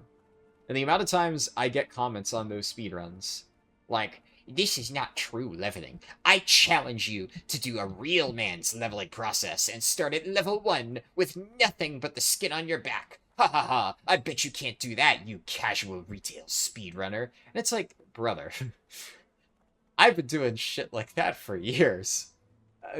Any sort of speedrunning like that, it evolves over time, naturally. You know, I didn't just wake up one day, hop onto WoW from the first time ever, and say, I'm going to play this game by just skipping the entire game and, you know, going straight to endgame and then leveling characters by mailing myself stuff. No, I've been playing this game since I was literally 5 years old, in original vanilla, and I had no fucking clue what I was doing. I ran around like a headless chicken. Highest level I ever got before TBC came out for the first time ever was like level 20 or something. I was not good. I didn't know what I was doing. But that was part of the fun, right? Of course, over time, I leveled more and more characters over the years, and then now, in retail, when leveling is streamlined, and I'm looking for ways to just, like, hey, let's level a character like 200, well, am I going to do the same thing that I've always done? No. I'm going to mail myself bags and stuff like that. So, it is, admittedly, it's nice to level like that. I think, people who leave those comments, obviously, it's kind of like the whole don't knock it until you try it thing. Everybody's like, oh, this is a bastardization of WoW, and I don't even know how people can enjoy this. And, like, if you watch my speedruns, it's like, what do you mean, how can people enjoy this? Dude, I'm, like, running around just slaughtering everything. You know, it's the same reason people like ARPGs. But admittedly, one of the nice things about the speedruns is it may look to people like, oh, you're just pressing one button and killing everything, but oftentimes that's actually not the case, because a lot of times for speedruns, I'm these days playing Windwalker Monk, which even while leveling, Windwalker Monk has like one of the more complicated rotations to actually optimize damage, and I am trying to optimize damage. I'm not just like spamming spinning crane kick. At like level 5 I am, but like, I mean in Classic you're spamming one button or auto-attacking. So, not much of a difference there, but once I get talents, oh yeah, I'm trying to optimize my damage. You know, there is more going on, and then there's like a lot of consumables that I have to increase speed, and you know, now with dragon riding, I have to min-max my vigor properly and all that stuff. There's a lot of like movement that comes into play, where I'm not just running around aimlessly just killing things. Every decision is, you know, a calculated move. And of course, that's not taking into account like all of the prep work that goes into it, which a lot of other people can very easily dismiss, but it does take a lot of time to get all that set up. And as I've said before, and as I've demonstrated many times over the years, it is easy to basically replicate 80 to 90% of my retail speedrunning times with like 10% of the cost. Grab some basic consumables and stuff like that, and you get vast majority of the time saves that I do. All of the gold and stuff that I invest in the speedruns, I'll spend like 5,000 gold for like a 5-second time save, which in the span of a multi-hour speedrun doesn't amount to much, but it makes the run look cooler. That moment where I do like the super cool skip, like that is cool. Like a good example would be the cracked Rant control gems. So if you're a Classic player and you have no idea what this retail wizardry I'm talking about is, there's an item in retail speedrunning where you get like a little Legion spaceship and you ride it around like a skateboard and you go like really fast. And it's fun. It's a cool item. It's not as important these days because now in retail, in modern day, you have like faster flying things, so you don't really need to rely on ground movement. But in older versions, when you didn't unlock flying until a certain point, that was really important. And getting that item would be good for speedruns. But when I say it's really important and it's really good for speedruns, I mean, it saves like 10 seconds here or there. Obviously, yeah, 10-second time save is good. You're going to take that. But if somebody doesn't have that for casual leveling, will that make or break it for him? No, absolutely not. And even though it doesn't matter for casual leveling, I still want to include it for the speedruns, not just for the time saves, but because on a lot of those speedruns, one of like the more frequent comments I would get is people linking a timestamp of like, whoa, what is this item? That's so cool. How do I get that? And, you know, flashy things like that just make it more interesting. It adds to the entertainment value. So that's the main reason I even do stuff like that. Now, obviously, you know, me ranting about stupid YouTube comments like, what else is new? But the entire point why I started this rant in the first place is that, like, you know, yeah, I kind of like classic leveling too. I like min-maxing retail leveling, and, you know, it's all well and good starting with, like, tons of bag space, but I think part of the magic of classic is, why does it feel so good to get those 6-slot bags? Why do I still remember the time when I leveled 2 hardcore characters in a row and got multiple 6-slot bags? It's because sometimes it doesn't happen, and you're like, oh man, this sucks. But then when it does happen, that dopamine hit of like, holy crap, that's awesome. That resonates with you. Also, so this is a new area they added. So, one of the main reasons that I wanted to skip Echo Islands is because there's a bunch of new stuff in Northern Durotar that I think it would be cool to show. So there's this entire new Goblin town over here. This is like the Goblin hub. So, Goblins are like a faction. And I'll go into the town, I'll check it out. I have, you know, I have already checked this out on my own time, like, months ago, but obviously I haven't shown it in this run. Missing worker. Okay. I've also never done any of the quests here, so, you know, let's keep it real. Yeah, what do you want? Ore on time. Yeah, what do I need for this quest? Ore on time. Bring 10 copper ore. No,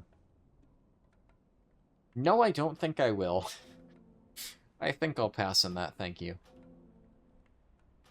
I'm also just going to clear my quest log while I'm at it.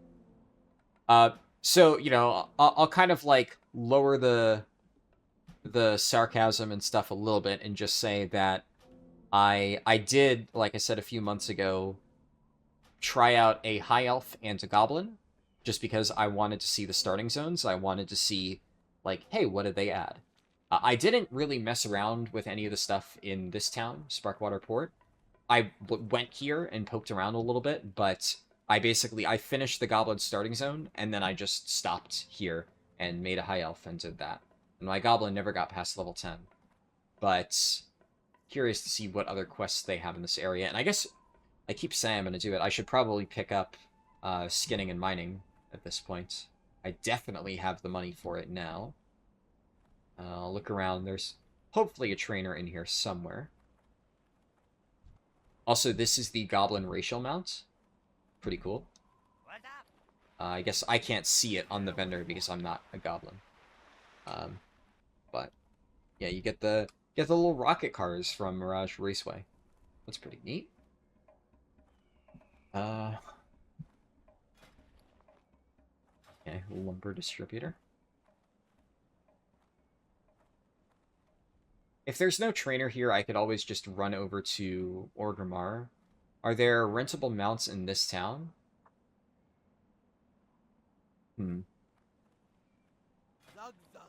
Maybe not. Kind of awkward that I'm effectively burning the 40 seconds, but, I mean, even if I ran now, I would still have to walk on foot to Orgrimmar from here. Like 6 energized scales from the west. So this is like the Fizzled Darklaw area. There's a quest overlapping there. Just in case I end up going there, I'll pick up this quest, but maybe I will do Fizzled Darklaw at the very end, because that quest is pretty good. And especially if there's stuff here that, like, overlaps it, then that just adds to the reasons to go over that way. There's an alchemist trainer, so there are some profession trainers, which would lead me to believe that there are maybe mining somewhere, potentially, maybe. Engineering supplies, tailoring supplies, but no trainer. There's always a deal to be made in Sparkwater. Alright, so I'm guessing a lot of the quests here are then level 10. This is the infinite rep turn-in, the cloth. Check the inn, see if there's anything here. Innkeeper. I'm also always on the lookout for random barrels of water. Not sure if the developers remembered to put random barrels of food and water sitting around the new stuff. Oh, I remember hearing about this. I never actually got here, but my friend mentioned this. Maybe you gamble. Okay, so they built in a gambling NPC. You win 3 times in a row using the same amount, the reward is tripled. Okay, so, like, basically triple or nothing here. Fuck it, let's gamble then. I'm not gonna go big, but we'll do 1 silver coin. Okay. I gained a silver. I'll do 3 gambles in a row. So we'll do this. Alright, I lost. We'll see, I'll do it again. Okay, I won. Let's go again. Okay, I lost. I'm trying to get like 3 in a row. And if the third one hits, awesome. If the third one misses, then I'll stop there. You know, just one more time. This is how a gambling addict is born. Okay, I lost again. Okay, I lost again. Okay, if I dip below 10 silver, then I'm out for good. For real, I'm done. Okay, I made it back. I made it back. Come on. Big money. Oh, 2 in a row. Come on. We stop here. No matter what happens, we stop here. Triple it. Let's go! Triple it! Alright, I think, Yeah, that gave me the thing. If you win 3 times in a row, the reward is tripled. So I guess I got... Did I get... I think I only got 1 silver for that. I don't think the reward actually was tripled. Yeah. Let me test one more time, for real this time. Last one. I lost. Okay, whatever. 15 silver. I think I gained 1 silver in the end. So I still quit while I'm ahead. W, stonks. I am a successful gambler, and I'm not going to waste all of the gold that I actually will need to spend. Okay, so my questie's saying there's stuff here. Yeah, maybe... I think this might be like... Yeah, okay, I think it's like level 10, and I'll have to come back here later. So, I have a few options. I think at this point, what I want to do is there is... What is this? Oh, this is Telebim. Okay. Yeah, so I actually never knew where Telebim was located. My friend told me about it. Where's, Baelor's there. Grim Reaches is there. That's the High Elf starting zone, and then this stuff. Cool. But this is the Goblin starting zone. Now, I've seen a few people walking around with, like, some better, fancier items, and I'm wondering if, like, maybe I'm just trolling myself by doing the Orc starting zone. Maybe I should have just migrated over to the Goblin starting zone. Do they just have better items? I can't remember. It's been like 6 months since I played Goblin. So I'm going to head over here, I think, and do some of the like level 8 quests. I think yeah, there's a few that I can pick up. I think, yeah, there's also some over there. So I'll see. And then any that have like a good reward, I'll do. Probably better than anything here. And, even if it's not, guess what? It's new. It's cool. I get to check out stuff that, technically I did most of those quests once before, but you guys haven't, so get to see that. Also, I don't remember this boat being here, so I am curious as to where this goes. I guess I'll train fishing while I'm here. I didn't manage to find... Yeah, I couldn't find what I was looking for. Skinning and mining. Oh, Reventusk Village. Wait, oh. Whoa. That's kind of nice. So there's fast travel from here to, eastern side over here. There's Scarlet Enclave over there. So I guess the boat connects to this area? That's pretty cool, I guess. That's, I would imagine probably faster than to get to, like, Naxxramas and stuff. I don't know exactly. I mean, I am always going to say W more transport ships around the world. I just always think that's cool. The, like, the boats in Theramore, I always thought, like, as a kid, that was super neat. I do see a quest over here, so we're going to check this out. Hey, Razlik's Tools. On the oil platform. Alright. I mean, I can't imagine this is efficient, but simple enough, right? Can I...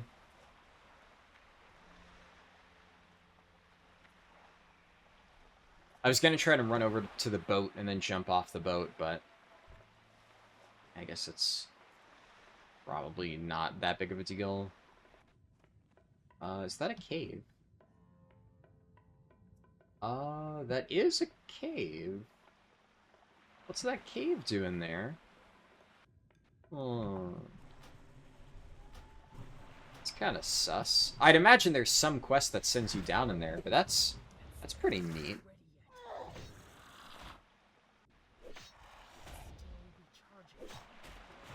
That's kind of the... Why is somebody in chat talking about an Operation Mechagon achievement? What? You are in the very wrong version of this game, my friends. Where? I guess it's on the second floor. Yeah, I'm very curious what that underwater cave is for. I'm tempted to go and explore it, but I don't have underwater breathing. I think I unlocked that at some point as a shaman, I'm pretty sure. Or is that warlock? Maybe both of them get it. I don't know. Let's hug the wall here. I'm gonna poke my head in, see what's down there. But I would like to not drown, and I suspect that there's probably something that sends you there eventually. So, no real point in wasting my time.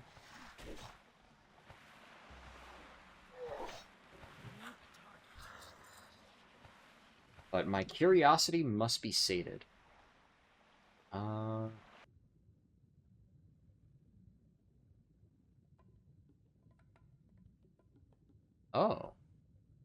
Ooh. There's some water bubbles. Okay.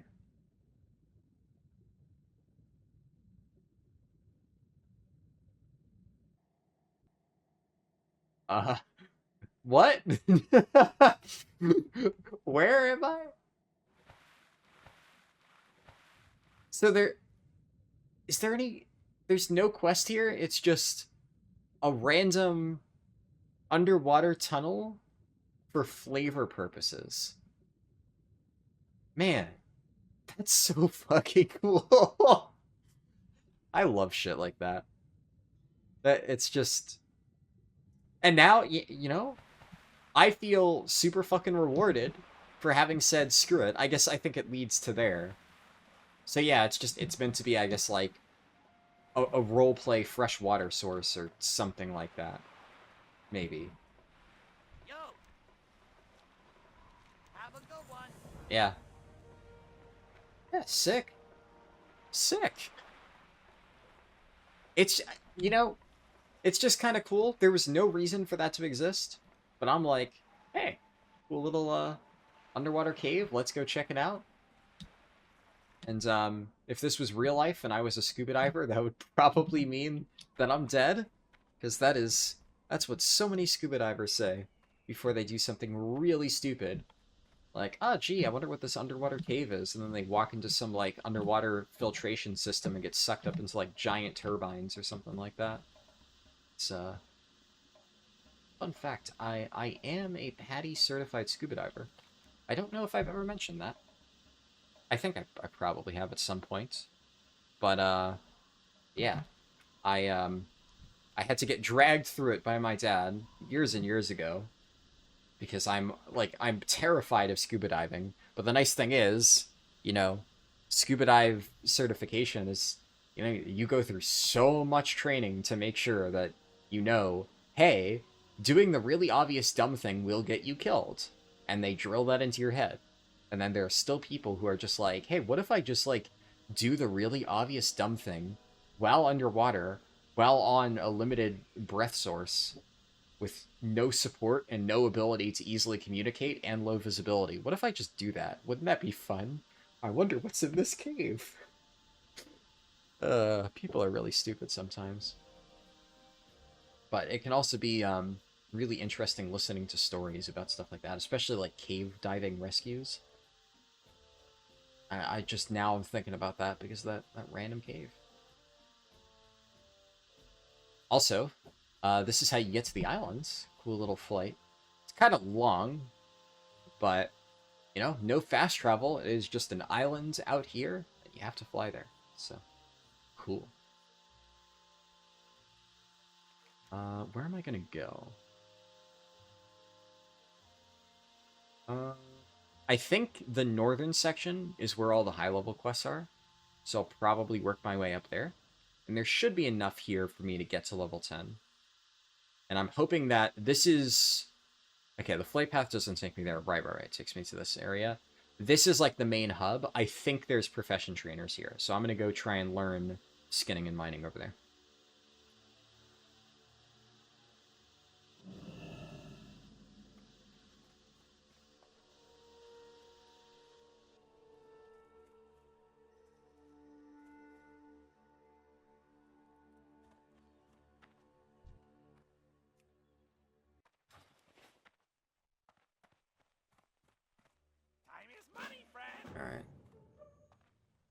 while I'm here, I'm just gonna grab every quest. I don't know if I'm actually gonna do all of these, but can't hurt.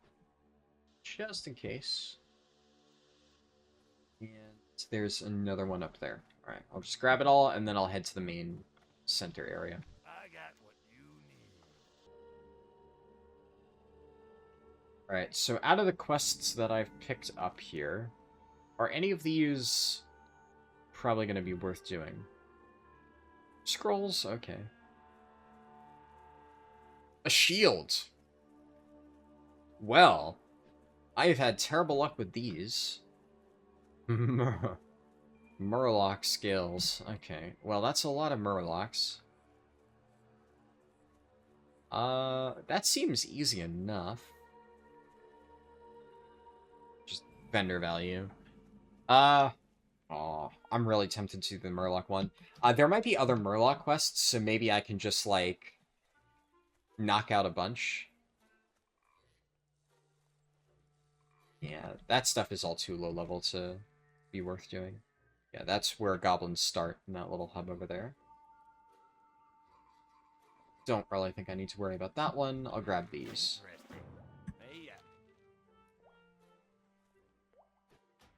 Here, also, since there's some new music in this area, I figure I'll turn up the music a little bit.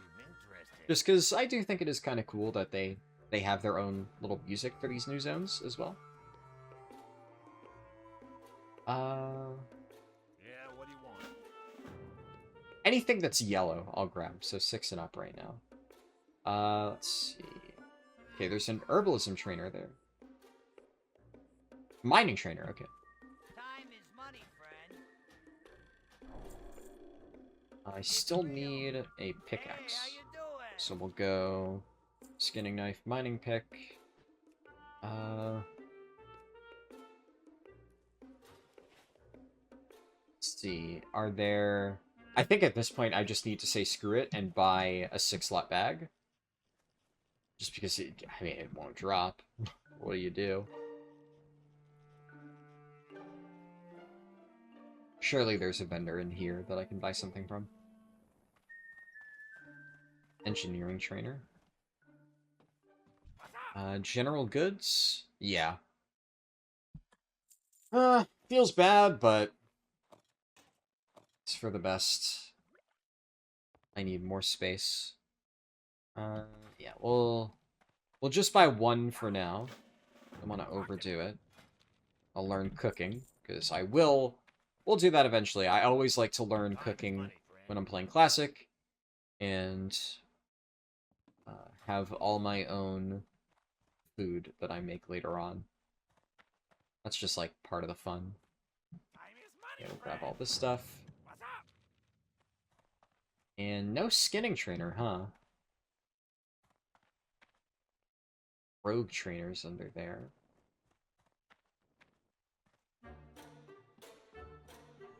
What's up? Hey, how you doing? Tron.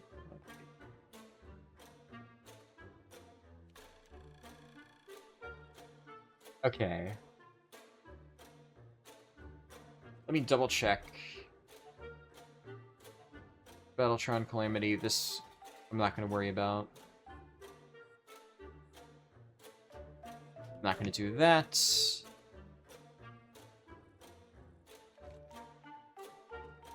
Yeah, I'm not going to worry about that. Does that...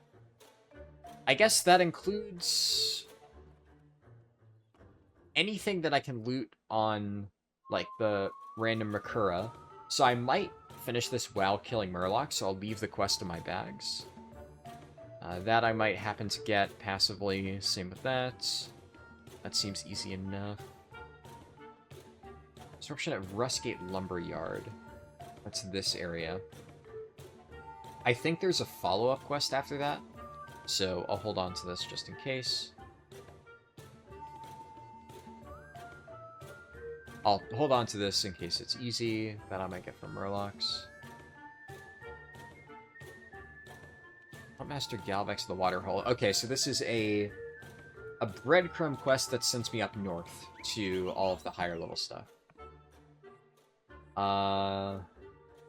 Right. Now I need to jump, but I need to make sure that I don't die in the process. This, I believe, is survivable. Yeah. That jump may not have been livable. Or it may have, like, left me barely alive. I don't know. Still no skinning trainer. Unless... I might be blind. That is possible. I could be blind. It has not been the first time.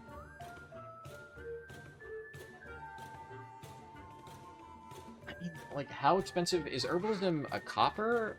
It's 10 copper. Screw it.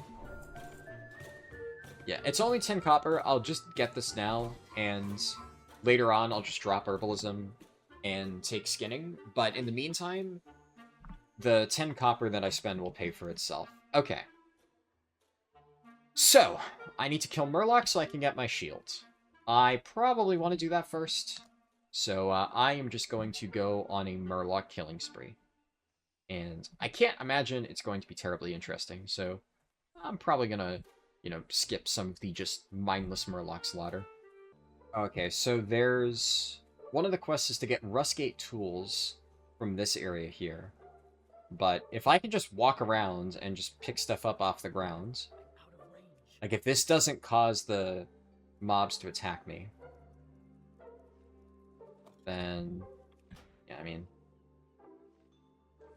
Pretty easy quest. So, I don't remember what the reward for this is, but anything like this, it's like, yeah, you know, free experience, whatever. Alright, moment of truth here, because I have to get 20 Murloc scales. Oh! Okay. Perfect. I was saying moment of truth for the scales, but it also happened to be the first actual bag that we looted. This island is blessed so far. First Murloc I killed, by the way. I did get a scale. Okay, that was the main thing I'm wondering, because I have to kill 20 Murlocs. Now, 20 is a lot, but if every single Murloc actually drops a scale, you know, I can live with it. But it's... If it's one of those quests where, like, Murlocs sometimes just don't have their scales, then that could get real annoying real fast. Oh. Okay, wow. Maybe the loot on this island is just better. I just... You know, it is technically a mace and not an axe, so, like, I have axe skill. But, you know, it's more damage on paper, and worst case scenario, I get to level up my mace skill, so if later on I get, like, you know, Iron Foe or something, I've made some progress towards leveling up my mace skill, so I guess while I whack these Murlocs, I'll start chipping away at that. That's my cope. But hey, you know, 2 decent items off the first 2 mobs I kill. I'm not too upset about this. We have a guaranteed shield down the line. Things are looking up. That said, while things might be looking up for my WoW character, I did mention earlier that, you know, I only had usually time to record these in the few hours before I go to sleep. And that remains true. The main reason that I started recording again today is because it is late at night on a Saturday, and I got done everything really important that I needed to get done, at least outside of things that I would rather do during the day, like I still have some retail dungeons I gotta finish. Well, I'll do that tomorrow. But I got most of my stuff done, but I'm not, like, dead tired yet, and it was, like, I think 10 p.m., and then, well, then I lost track of time, and then suddenly it was 1 a.m., and I still wasn't tired, and I figured, screw it, I guess I will just sit down and, get some more recording on this done. But now it's 2:30 p.m., and, I'm slowly feeling just that, like, drain of energy of, like, okay, maybe I am tired enough to go to sleep now. So, I think I'll probably wrap up the few quests I'm doing here. We'll get to level 9, and then I will call it a day for me personally, but once again, the video will continue, as usual, but I do think it is nice to demonstrate the fact that I am chipping away at this over a period of time, and I'm not just, like, strapping in one sitting, doing it all. I think that's kind of how Classic is meant to be played.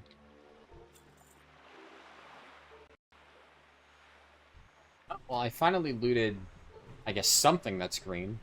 It's only a Malachite, so nothing crazy, but it's kind of ridiculous that that is the first green item I've looted this entire leveling process. Better than nothing. A rusty spear. I got a polearm? A level 4 polearm? Am I, like... Can you learn polearms at low levels now? I'm pretty sure in, like, regular classic WoW, you need to be, like, level 20 to train them. Or at least level 10 or something. Interesting, I guess. Decent vendor value, so I won't complain. Also, I just want to make sure that it is pointed out that, the Murlocs do not always drop their skills. I have now learned. Sometimes the skills are not there, unfortunately. But, such is life. These Murlocs should get me to level 9. Yeah.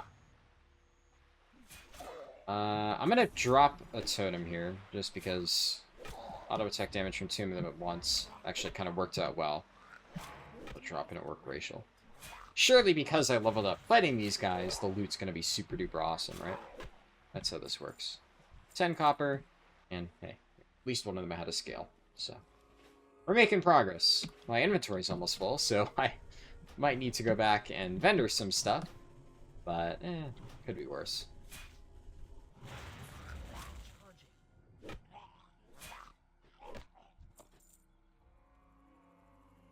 Mace? Same mace that I just had, but... ooh, wait, ooh, there's a stealthed Murloc. Okay. Okay, the vendor value on the mace is pretty good. So... I am slowly accumulating more money. What did I spend it all on? I guess I did train a bunch of professions, so that's probably where, like, my 5 silver went. Alright. I'm at 19 out of 20 skills. Surely this guy has scale number 20. So I can get my shields and then take a well-earned rest. Ooh. Not only does he have my 20th scale, he has a long bow staff. Okay. Alright. Well, normally I would equip this, since it has a higher vendor value, but I'm about to get my shield, which means that I should continue using one-handers. And, yeah, 1 silver vendor. Not bad. So, it's pretty good. Alright, I've reached a vendor. Time to clear all this stuff out and see how much I'm going to hold on to the Malachite and stuff like that, though, because I may need it. I also managed to get my hands on a random Swift Thistle, which maybe I could sell that in the auction house. I know that's a decently valuable low-level herb. Yo. But here we are. At long last, a shield, finally. I am one step closer to being an actual tank. Having the shield equipped, it is an important first step in my Shaman tanking journey. And I guess there's something else I need to get here, right? Yeah, creative rebalanced fireworks. And then I believe the center area here is an inn, so of course you always want to log out in an inn. So I'll head back there. Okay, it's actually an object on the ground that I have to pick up. So I grab this, I go back, and then I log out for an indeterminate amount of time to collect rested experience until we continue the journey once more. Alright. Back in the center town here. There is a quest that I can turn in. I think it's just 1 floor up. Yeah, just over here. So not too long of a run. It's a redistribution. Cool. Perfect, yeah. And then, yeah, I'm in a rested area, so I can log out here. And I will pick this up later. Currently, obviously, well, I'm going to talk to you about my plans when I go back, but just to kind of show you where my head's at, my current thought is I'll try and do a lot of the higher level quests here. So I'm going to go up and check out what this stuff is. Because I'm already level 9, I don't necessarily think that any of this level 6 stuff will really be worth it.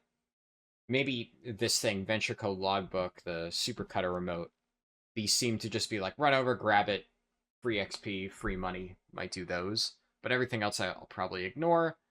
And then I'll grab this stuff, because that's the high level things. I do remember that this eventually branches into like a level 10 quest line.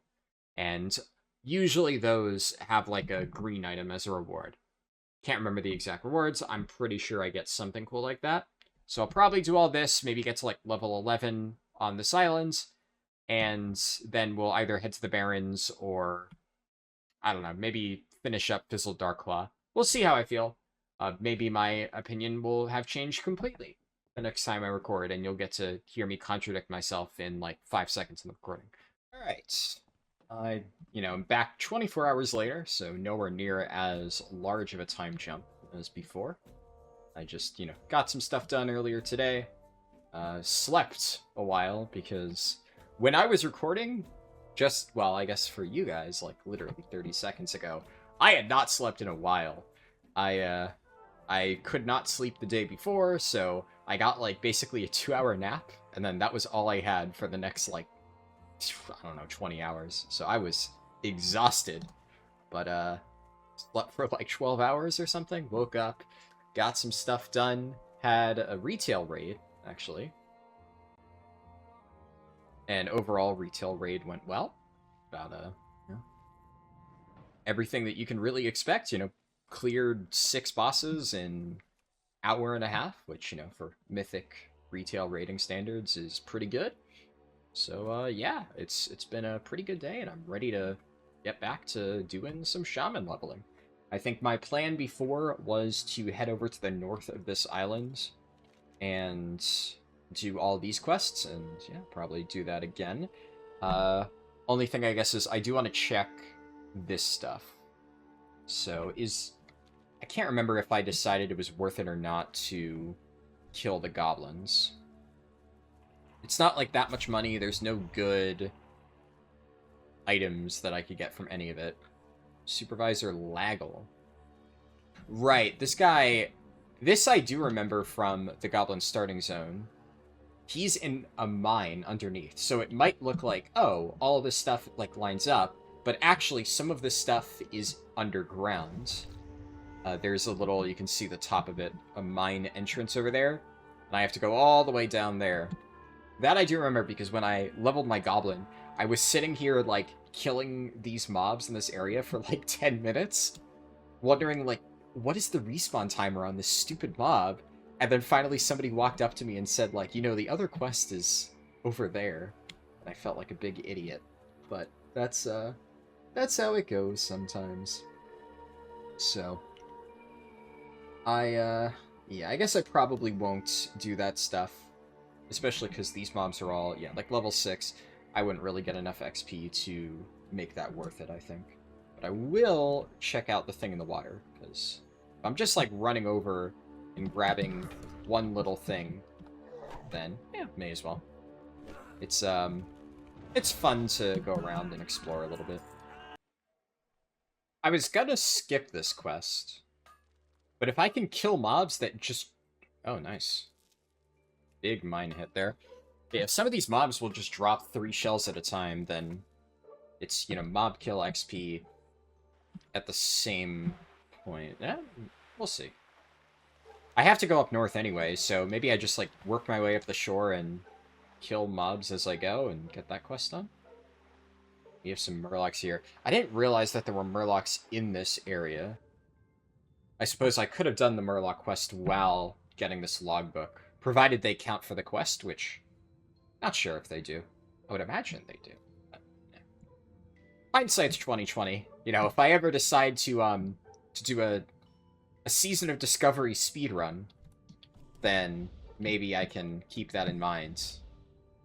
It would have to be, I guess, a Goblin speedrun, because I can't imagine that switching your starting zone would ever be an efficient leveling move.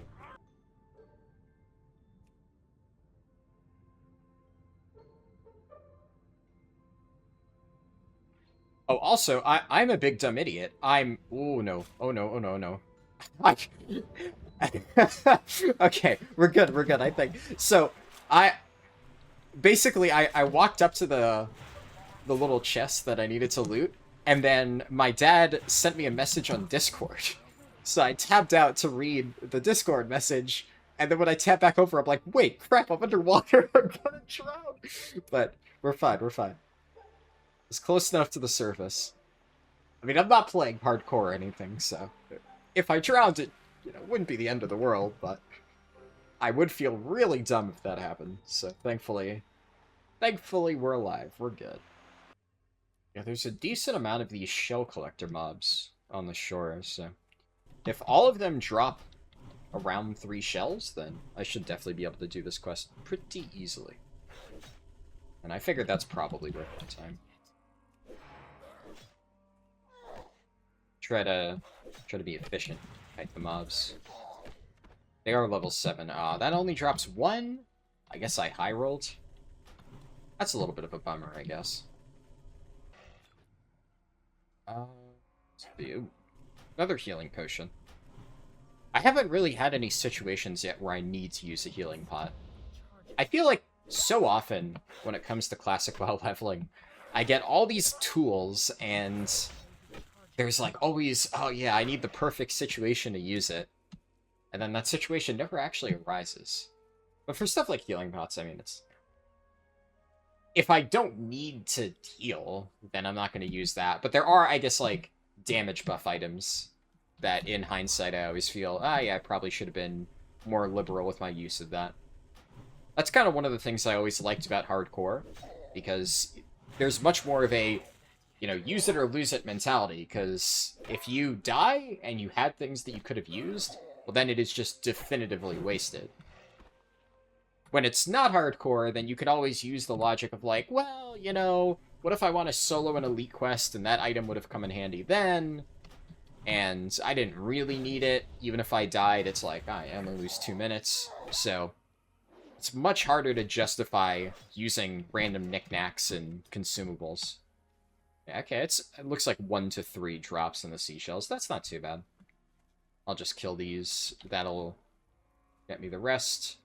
And then, yeah, there's no other quests that I have around this area immediately, so I'll probably just, after I kill these guys, run over here to this little quest hub and grab all this stuff. And then I think, if memory serves, there's like gnolls up here. Or, yeah, I think they're gnolls. And those guys are quest objectives for these things, I think. Like I said, it's been months since I actually did this area. I guess one thing I will say about Blackstone Island, because I have done the entire questline here, is my impression of it is mixed. Because on one hand, the fact that they managed to add, new content at all, it's just very cool. And I think it's always nice to have new race options and like a new starting zone. It's really, really, really hard to compete with the likes of Elwyn Forest, right? Like, Elwyn Forest is just a phenomenal starting zone. The funny thing is, it has barely changed at all from the classic version to even how it is right now on retail. And Elwyn Forest is still used in my retail speed leveling routes. Obviously, it's a lot faster now. There's some streamlining that was done back in Cataclysm to the quests, and there are advantages. Ooh, hammer? That's, ho ho ho ho. That's an upgrade. Fuck yeah, we'll take that. Yeah, so there's been some streamlining over the years to Elwyn Forest, but not really that much, all things considered. A lot of the quests are actually exactly the same, and one of the main reasons why it is still good is just because of its proximity to Stormwind and the human starting zone, and especially now with faster flying in retail, it's much easier to incorporate it. It's also just so happens that Duskwood and Redridge Mountains are also pretty good zones, but they have changed a lot from Classic. And Elwyn is right next to them, so it's a very good starting point. I do chunks of it for retail speed leveling. But it's been 20 years, right? And the zone still holds up. It's still like an amazing starting zone for an MMO to this day. That's impressive. That is not easy to do. So when making a new starting zone, you have your work cut out for you to make it really stand out and feel really good. And although I obviously won't be playing through it here, because it's Alliance, the High Elf starting zone, which they also added in this version of the game, is actually pretty cool. It was not like my favorite thing ever, but I would say it was an above average starting zone. For this area, I am not the biggest fan. The overall vibe is like very bleak and dreary, which, you know, I think that's the vibe they're going for. It's meant to be like, oh, the goblins are super industrial, so they've just, you know, mined this island into a barren wasteland, and yeah, okay, sure. But I think, especially, like, I hate to make that comparison, but if we're talking, like, how the more modern versions of WoW did it, like the Cataclysm Goblin starting zone, I think is really iconic.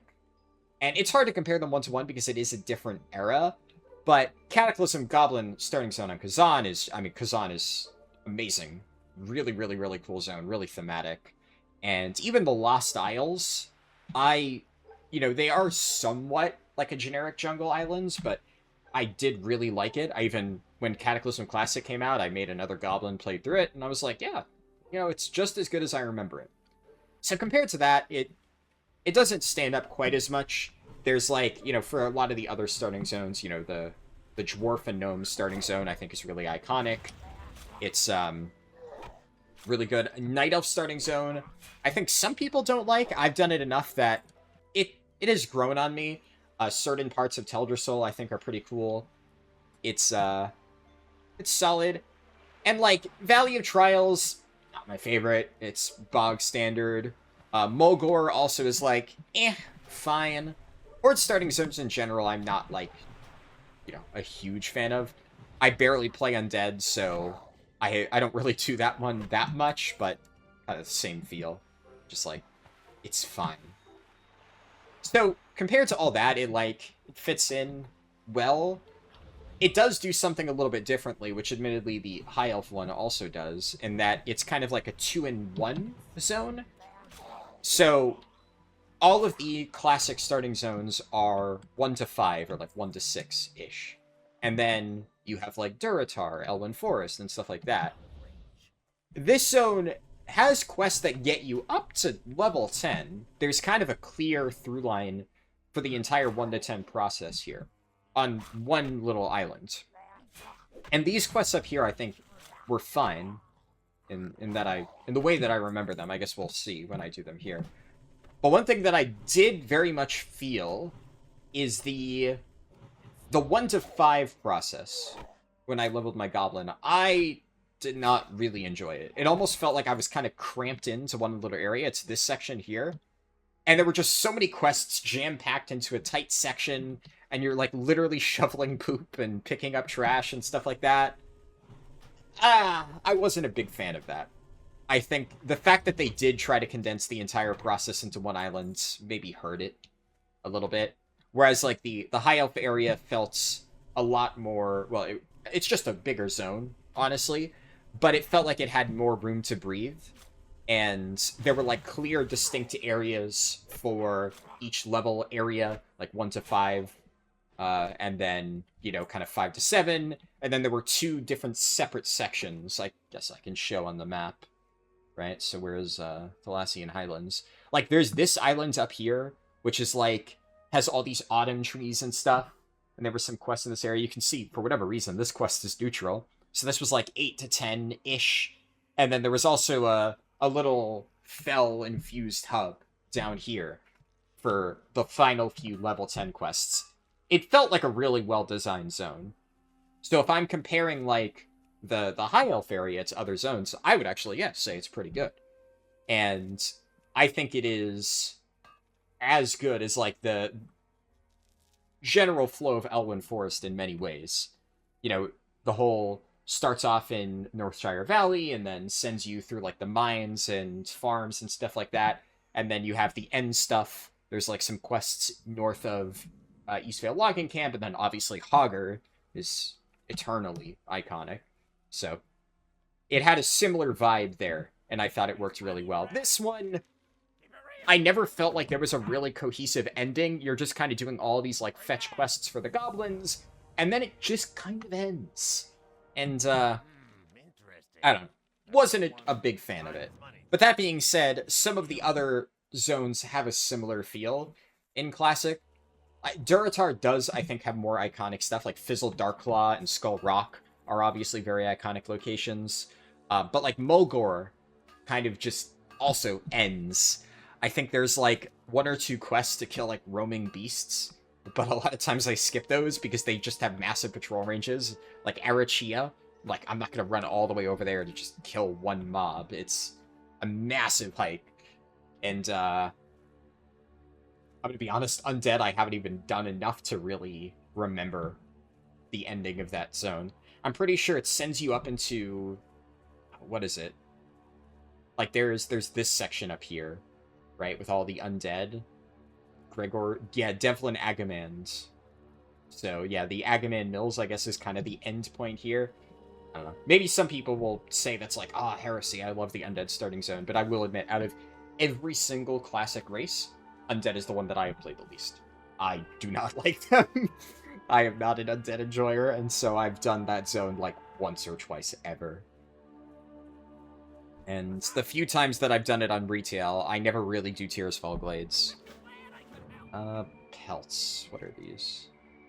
Does this quest give me anything good? If not... it does give a cloak. That is an upgrade. Screw it. I was gonna skip it if I didn't get anything nice, but the mobs are still yellow when it gives an upgrade, so we'll take that. But yeah, like I said, it's not a bad zone. Like, in my opinion, if anything, it is a very standard starting zone, and I think the High Elf starting zone feels maybe closer to, like, the Blood Elf zone in TBC. It feels a little bit more modern, which in some ways is good, but I think the best thing that you could say about an addition to Classic WoW would be something that feels like it just fits right in without, calling attention to itself, if that makes sense. And I think you could very much say that about Blackstone Island. This definitely feels like the kind of thing that you would experience in a 2005-2006 era MMO. Like, I've played starting zones basically identical to this 15 years ago when playing, like, Lord of the Rings Online and Warhammer Online and stuff like that. It gives me that exact vibe, and that's, really, really fine by me. So, no complaints, really. No major complaints, at least, for what it is trying to do, I guess. Maybe that's a good way to put it.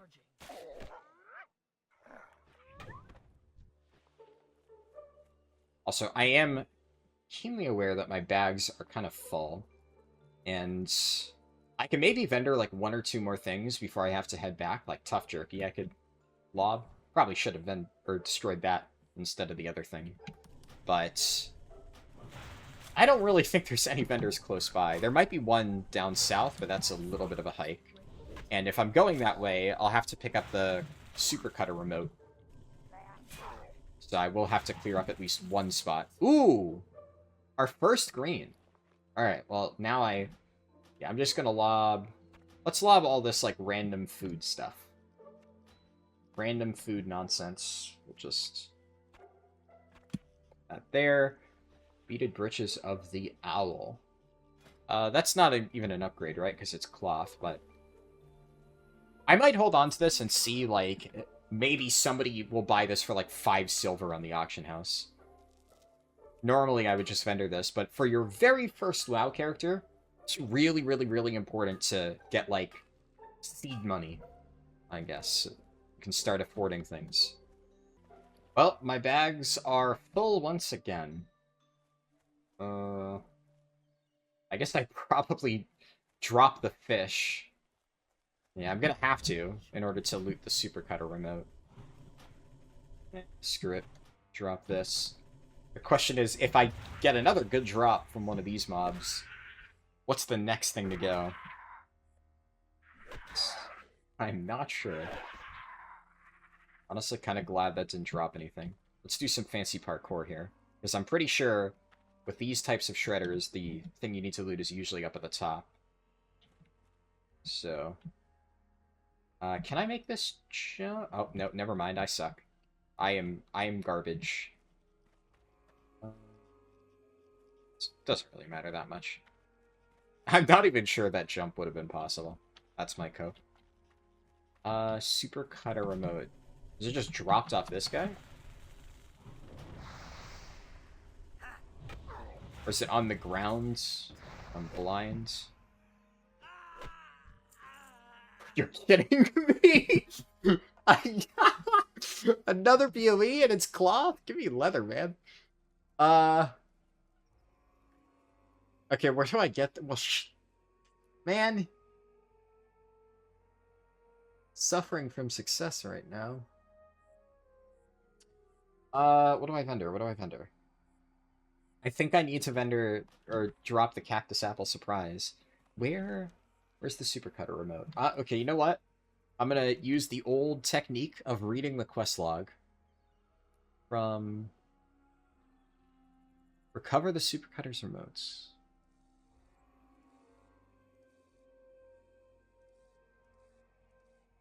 From the supercutter 15,000, but I assume. Oh, wait. I'm blind. It says loot it from the crudely broken locker. But where is the crudely broken locker? This seems like the natural place that something like this would be.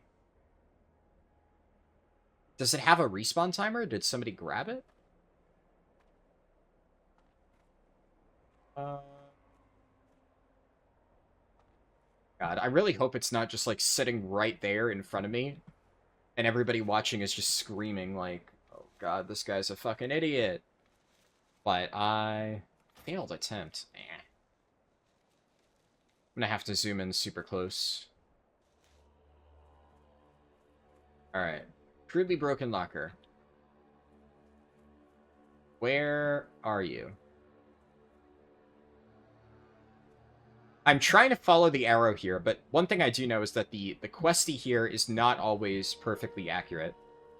There have been times when it has led me astray, and it's pointed me into an area that is definitely not correct. Distance 1.4. It says I'm getting closer, so presumably somewhere up here.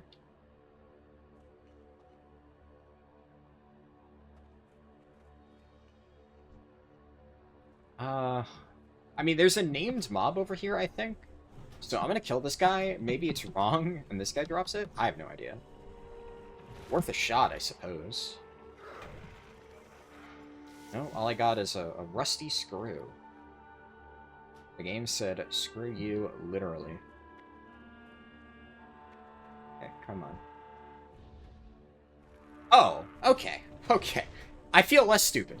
So, it is exactly what I thought. It was right there, and it just didn't respawn. Alright. Good. I'm not dumb. Well, at least I'm not dumb on this particular subject. Do I have first aid? There were a bunch of trainers, but I don't think I picked up first aid. But I would definitely like to start working on that, because I have a lot of linen cloth that I want to get through.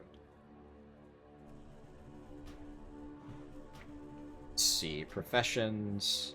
I guess I could check my skills, right? That's where it's usually listed. Cooking, fishing now, so I don't have first aid yet. Maybe it would have been worth it to swing by Orgrimmar. Just so that way I could get guaranteed training for all the stuff I need. Yeah, I'm gonna eat the time loss. You know, it's not a speedrun, right? I don't even have a timer. But we'll just walk my slow butt all the way back to this little area, because I know for a fact there's a vendor over there. That being said, I actually don't have as much room that I can clear out as I'd like. Because a lot of the stuff I want to hold on to, there's a decent amount of quest items in here. Cooking. Cooking I wanted here, yeah, because I know charred wolf meat, I need to stave that. Chunk of boar meat and charred wolf meat I want to hold on to just for some of this early stuff. I should also...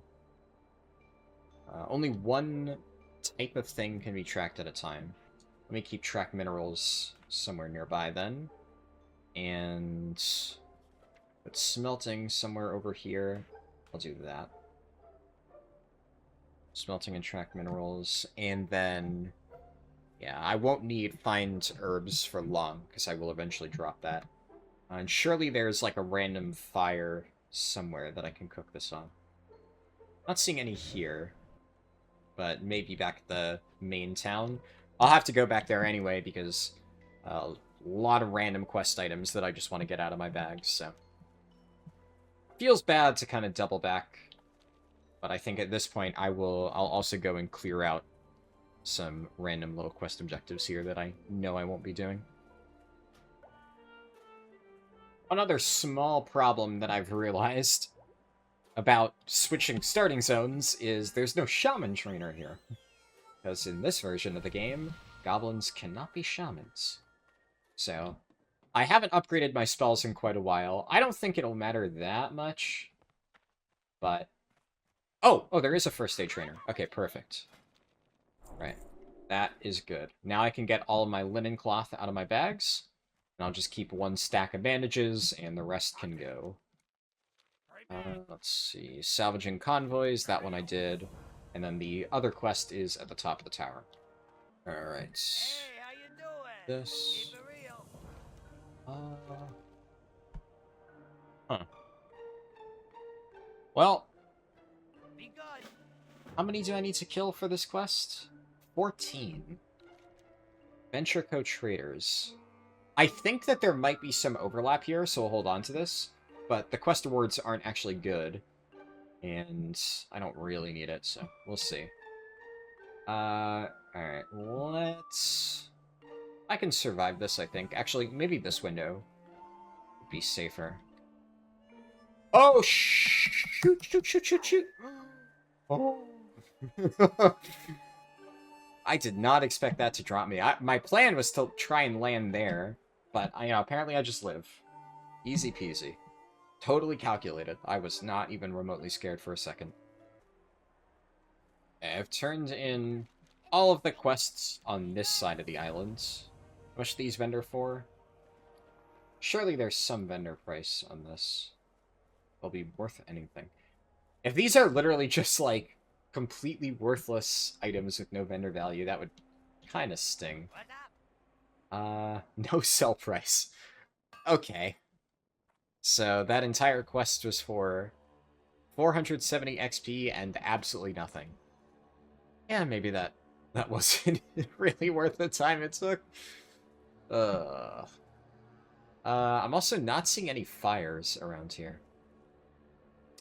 There might have been one back there. I kind of forgot to look for it, but I'll need to find some way to get rid of the stingy wolf meat, or stringy wolf meat. And this would be a good opportunity to go through all of my linen bandages. Alright, I have all of my bandages, and I did manage to find a random campfire, so I can get through at least this part of my inventory. Frees up a few extra slots, which will probably prove to be valuable. Only problem is I have this random stuff. Something I should probably do, which I'll probably work on that after maybe after I hit level 10.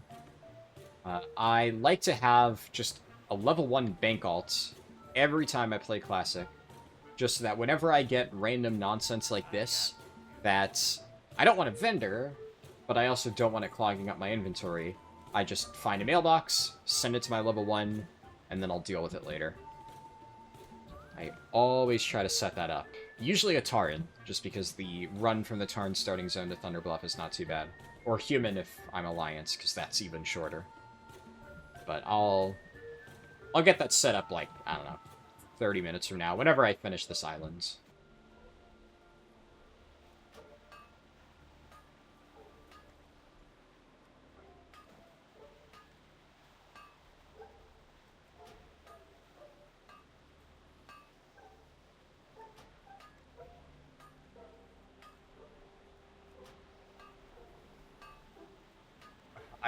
What?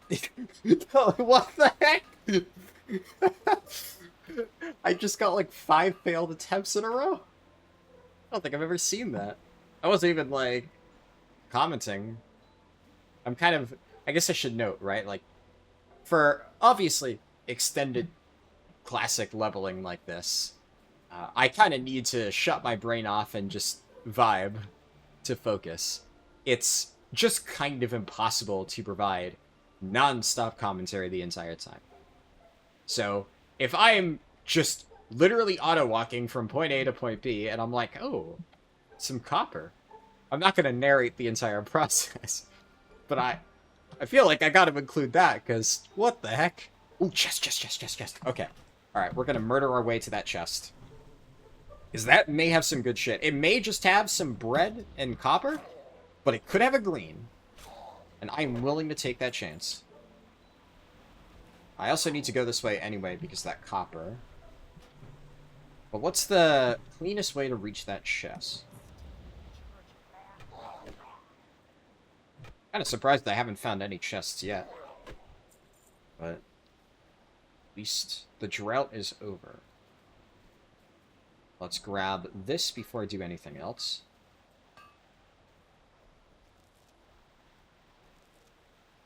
Alright, there we go.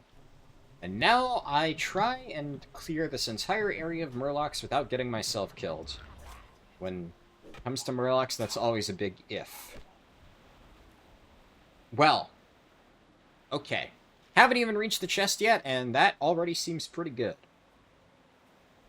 Jewel crafting, huh?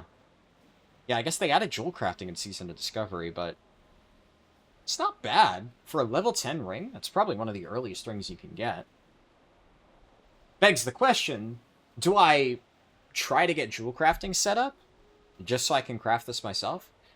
I guess I'll check the auction house value, and if this is worth, like, anything, I'll sell it. But maybe I do that. Though I feel like for something like that, it's probably better to have alts. That's one of the other nice things about bank alts.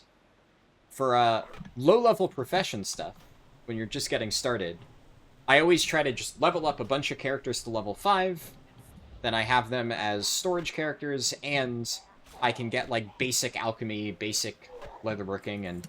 Ooh, back. Alright. We have all bag slots now. We still need to get another 6 slot, though. Now, I'm a little bit disappointed because I've gotten 2 brown bags. And the best part about early Classic WoW leveling is getting all of the different multicolored bags. When a character gets a green, red, and blue bag, you know that character's blessed. And so far, it has not been very vibrant. Let's just get an Earth Shock and then whack this guy down with my Orc Racial buff. I guess this also boosts my damage, so it actually will increase the damage of something like Earth Shock. That's nice. Okay. Trying to make sure there's no Murlocs hiding on the other side of here. I think I can just pull this guy alone. And the chest is mine. Unless nobody's around to steal it from me. Hell yeah.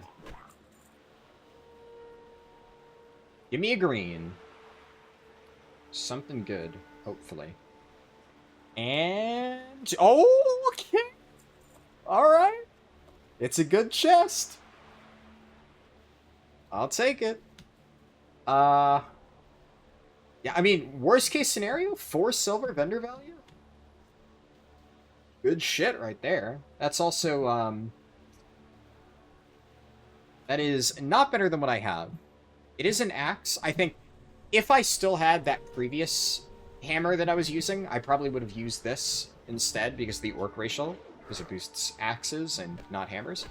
But this hammer is pretty good, so gonna hold on to that for now. And I also still need one more pelt for this quest, and then I get a cloak upgrade.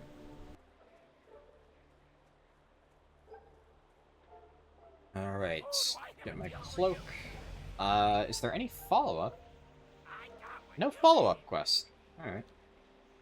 That's fine. I mean, I got what I wanted.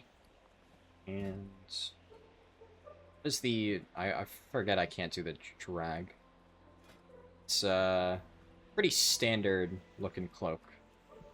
Nothing super fancy. Doesn't need to be super fancy. Alright, let's make my way over here. I know that there's eventually a quest to kill that elemental, but I guess that's after all the other stuff. So I need to kill Venture Code guys eventually. And I need to kill gnolls. Oh, wait, there was a fishing supply vendor here. I could have just sold to that. Eh. Hindsight's 20/20. I guess I could also buy those recipes. I'll sell this stuff. Definitely hold on to this. I might even be able to sell that on the auction house. Surely somebody's going to be trying to twink out their, you know, level 5 character. Probably not many good offhands at this level that you can really get. Screw it, I'll buy these cooking recipes just in case. I do have 2 Slitherskin mackerels from killing Murlocs, so I can use that to level up cooking. It beats vendoring it for 2 copper. And now it is time to go murder some gnolls. Should probably do that. Where's Grab Mudhide? Grab Mudhide is in the cave, I think? I do remember there's a cave just around there. So, are there gnolls in the cave? I assume so. I guess I can work my way in there and then just, like, get the 15 armbands while I fight towards Grab Mudhide. I'm not sure where the water shipment is. Presumably also inside the cave, but I don't remember exactly. Casters. It's always a little bit tricky. And whenever I get tense like that, my brain immediately thinks chests. So I'll have to keep an eye out on that. It's not the easiest combat ever. I'm gonna take that off my bars. I'll get a food buff here. How much is this? 2 stam, 2 spirit? Okay. Every little bit counts. And definitely trying to keep an eye out for any chests. Let me see, can I angle my camera here? No chest in there. And I want to make sure that I don't overpull. Because these guys are level 9 or 10. Also, oh, I forgot I hit level 10. When did that happen? I must have gotten enough one of the hyenas and I was just zoned out. So that's my first talent point, I think. So we can check that out. That's neat. Okay, yeah, so let's take a look. So, a lot of talent changes in Season of Discovery. There's, I don't know the exact list of everything. There's a lot of stuff in Ellie. Increases the damage of my Fire, Frost, and Nature spells, etc. And then obviously Resto has some stuff. Resto has Spirit Link down here. I don't remember Shaman that much because I haven't played it in Classic. You have all this stuff. Now, obviously, I'm going to gravitate towards Enhancement because that's where all the tanking stuff is. So, Shield Specialization, this I think is in the normal version of Classic 2. Block Chance and Amount Blocked, and then Total Value of all your stats. Now, this is going to be good, probably at max level. Just 5% overall stats. That's, I think, basically just Mark of the Wild. So, getting that will be nice. But right now, when I have barely any stats, it's going to do almost nothing. So, I think that Shield Specialization is going to give me the most value overall. I could do, like, you know, I don't think the mana cost would matter. I could get, like, 1% more damage on my Lightning Bolt, right? Like, in theory, that boosts my damage, but this, obviously, long-term is going to be very important for tanking, and I do, obviously, want to make progress down the enhancement tree first, because there's going to be things like this, Lightning Strike, Instantly strike your target, dealing weapon damage and additional powers. Triggers an empowered version of your active shield. So I guess it spends lightning shield to do damage. Flurry seems good. Increase your armor from shields and you get 5% threat. Storm Strike. That's a classic. Get an extra time. And then, oh yeah, I remember hearing. So Bloodlust is... it's not like a raid-wide buff. It's just like a personal 5-minute damage cooldown. No, it does... It gives a small buff to your party. So while you're under the effect, it gives you a boost to party members. Okay, cool. Right, yeah. So I definitely want to start working down Enhancement, and I think Shield Specialization is the no-brainer pick here. There's a lot of other stuff. I'm not going to look at every single talent right now, but as we go, obviously, I will walk through my logic with different talent choices. And presumably, I could respec if later on I feel like, oh, I want to switch into something that gives me more value at higher levels. We'll cross that bridge when we get to it.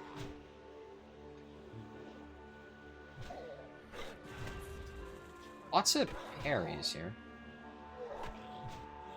These mobs are significantly harder than the low-level garbage I've been fighting up until now. So I don't want to do anything really stupid. Try and see, is there a chest in that tent? No. Yeah, it does look like the Mudhide guy is in this cave, because I'm not seeing him anywhere around here, right? Yeah, okay. So we head in here.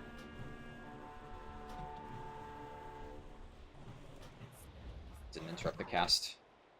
There's I have some sort of add-on that gives me, like, cast bars, but with Classic, it's never 100% accurate. Especially, I would imagine, some of the new mobs like this might be using versions of Lightning Bolt. Ooh. That's the same one I have, but 1 silver vendor value. Nothing to scoff at. Let's go here and interrupt. Off. Cast off. Thought I had that down to a science, but...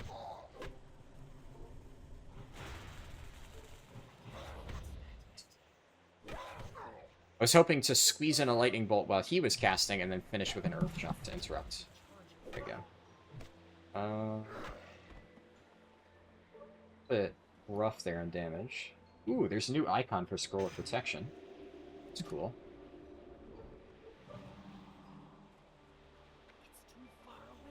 I think this should be enough to keep me going into the next mob, but if I drop low again, then I'm probably going to bandage myself. Only reason I did a healing wave here is because I know that my mana is going to regen while I'm mining. Lots of failed attempts, though.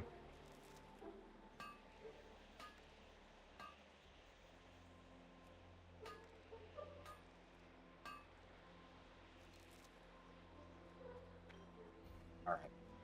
Into the cave. Let's play this smart. Drag the mob out. Melee attack power reduction.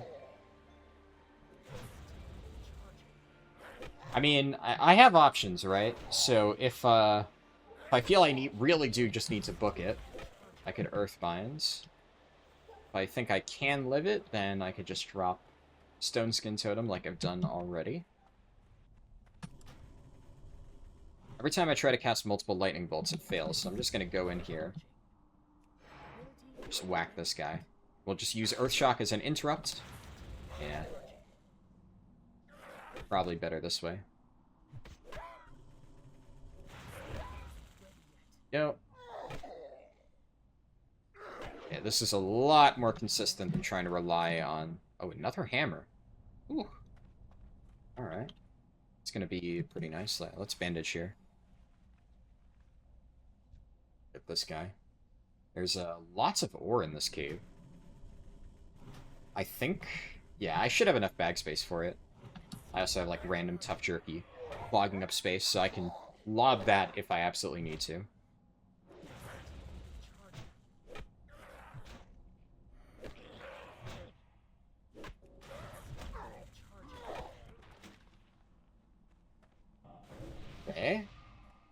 Rusty Spear.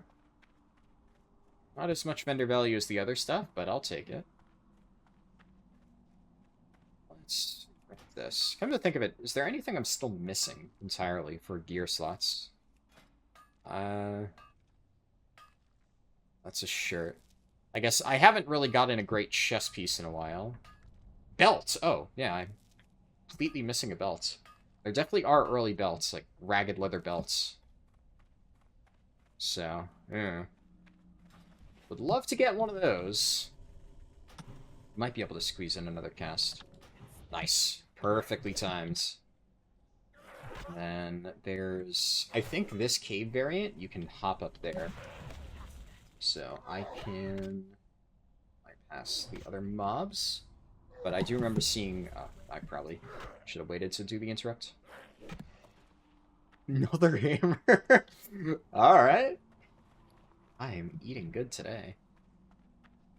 Yesterday I was complaining about never having any drops. Now... oh, there's tons of stuff. Okay, maybe I can't make this jump. Yeah. I do know there is a variant of this cave, at least in, like, Mop Classic, where you can jump up at the right angle. It's very similar to this, but this slope doesn't really seem like you can make it on.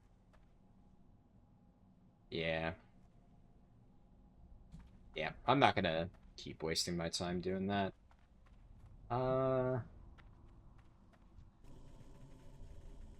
just go this way, and then there is copper up there that I'd like to get, but I'll do that on the way back. Slowly work down here. So rebuff Rockbiter before I forget. So I think about like 10 minutes. Healing pot.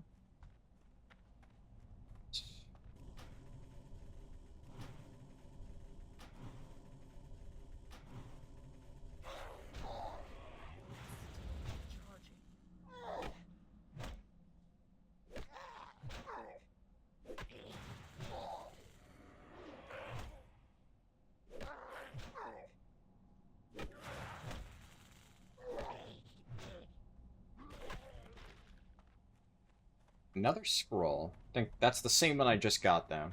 But at least I have it if I need it. Okay, I want a bandage before I keep going.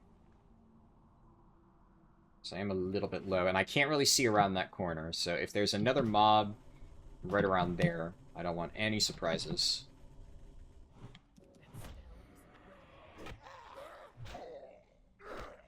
Should be good.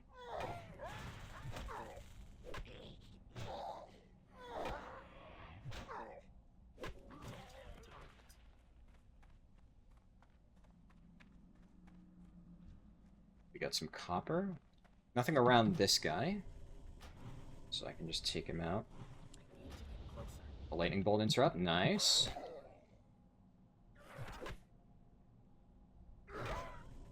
Where's the quest mod? Shit, I didn't kick that fast enough. It's fine. Nice, got the kick. Bracers. Ooh. Ah, it's an upgrade. Nice, nice, nice. Small upgrade, but take those.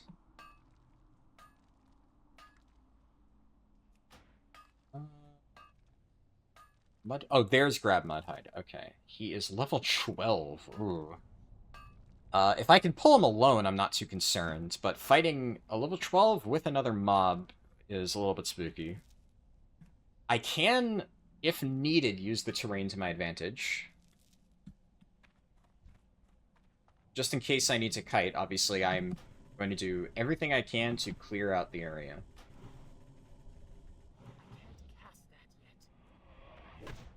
So I could Earthbind Totem, and then I could, like, jump down there.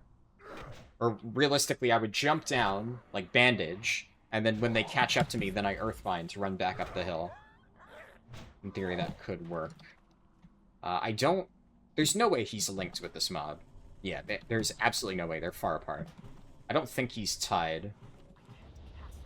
Maybe I should have healed before doing that. No reason to risk it, but it worked out. I think he's on his own. So I don't think it'll be that much of an issue.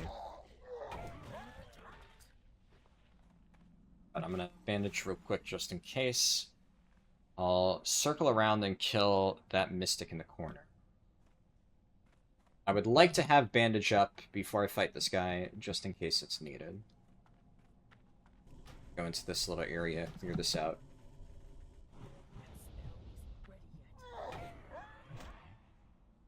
Okay, the mystic patrols a little bit.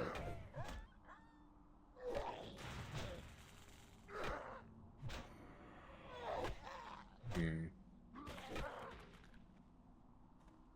think this should be fine. Do a second lightning bolt cast, then run into range to interrupt. Nice. Ooh! Oh, that was almost bad. He just randomly decided to walk towards me. Oh. That would have been really bad timing if that had pulled. We're fine, though. But, I mean, even though it's not hardcore, I think it's more fun in Classic when you know, take a more serious approach to making sure you don't die. I try to strategize with this. My food buff's low, so I'm going to refresh it. Gives me a good chance to heal up, because I don't want to use bandage here. And then here we go.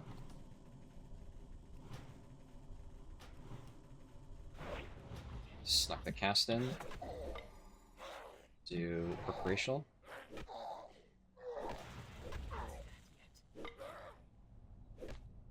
Definitely hits hard. I will have to use a potion, almost certainly. Casting speed reduced. Okay.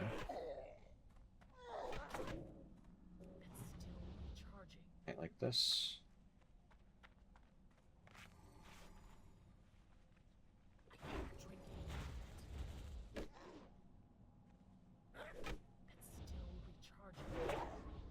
Kiting. And finish him up with a lightning bolt if I get enough mana. I don't have mana. Got his ass. Alright. I had to actually the kite strat, I didn't think I'd need to use that, but man, that guy was actually fucking tough. Bandage is still on cooldown, so let's just drink, and then if I need to healing wave myself, I'll do that. Oof. There's a mining thing over there. Grab that on my way out.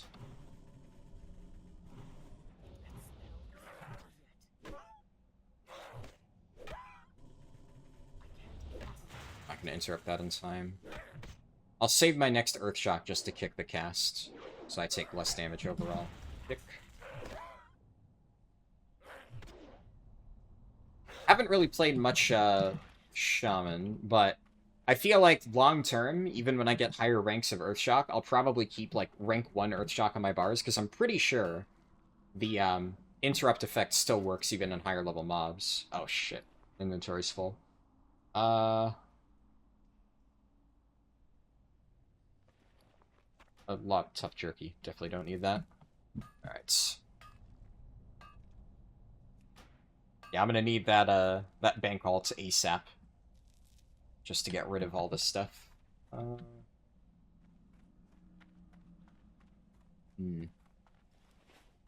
gonna try to avoid as much combat as I possibly can. Just to save a little bit of time. Because I'm gonna go over there to loot that copper vein, so I should be able to kill enough gnolls at this point to get the last 2 armbands. So any bit of time that I can save is worth it, I think.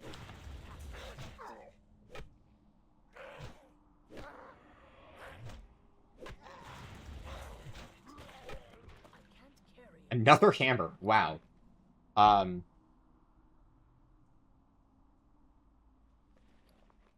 don't really want to vendor any of this, so I think I'm just going to send the Scroll of Spirit, and we'll just, you know... I didn't get full value out of the last one, but at least then it's not a complete waste. I got a resist on that Earth Shock. That's unfortunate. Work racial here. Kick. Nice. And where's the copper? Okay, so I will need to kill one more mob to access that copper. That's fine. And there's my last armband. Perfect. I'll do 2 lightning bolts into an Earth Shock. Nice. I have that down to a science now. Pretty happy with that. That kick. And I think if I, like, slam Earthshock the moment it's off cooldown, I can pretty consistently interrupt these mystics. Awesome. Shouldn't need to pull that guy. I do kind of want to angle my camera just to see if there's, you know, potentially a chest in the other room. You never know. But can I see that far? Yeah, I can see... Don't pull, don't pull. I can see all the way to the end of this tunnel, and I'm not seeing any chests, so I think we're good to just move on and make my way out of this cave. Alright, my bags are somewhat cleaner now. I definitely still have a ton of copper here, which, you know, good problem to have. And we can turn in these quests. Don't need either one of these, so we take vendor value. It's a shame I can't wear mail yet. And this is... Ooh, a 2-handed hammer. Okay. That's actually not that much more damage than my one-hander. So I'm not going to use that. I'll take the staff for vendor value. And it doesn't seem like there's any follow-up quests here. Trying to see if there's anything marked on my map. Yeah. Not seeing anything. Oh. The water shipment. I guess the water shipment wasn't in the cave.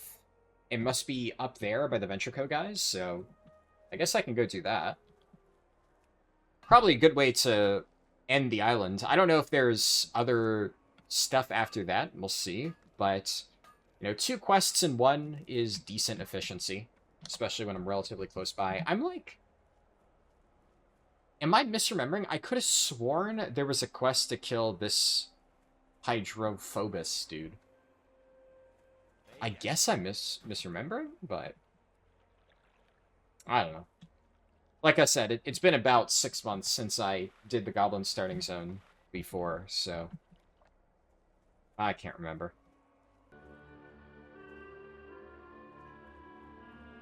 I have made my way over to the Goblin area, which is a little hill up top here. That node is, I think, below me in the cave. Yeah, so I don't need to head over there. There's another player here, Robin Goblin, very original name. And I need to get to the back there. I could probably just hug the cliff here without fighting too many mobs, but, I mean, I need to get these medallions, so... I'll try to kill a decent amount of goblins as I go. One thing, though, I'm not sure how many medallions I'll actually end up with by the time I reach the water shipment. I have a feeling that there's a follow-up quest that sends me back here. And if that happens, and I have to double back anyways, then I may as well not finish the medallion quest now, just so, you know, if I already have to kill goblins when I come back, 2 birds, 1 stone that way. And then worst case scenario, if I go turn in the water quest and there is no follow-up, then I just go back here, kill more goblins, and I've wasted a tiny bit of travel time. But I think overall, that would probably be the better play here. We'll see, though. Okay, there are players over there.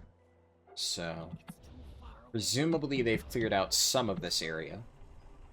They should pull the second goblin. Oh, actually, there's the stolen water.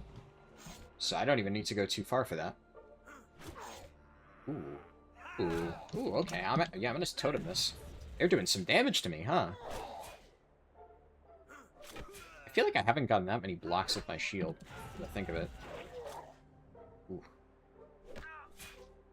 I haven't noticed many. I probably don't have an amazing block chance right now. I still, you know, the shield is not worthless even if I don't block, though, because the shield gives just a lot of passive armor. It's, about,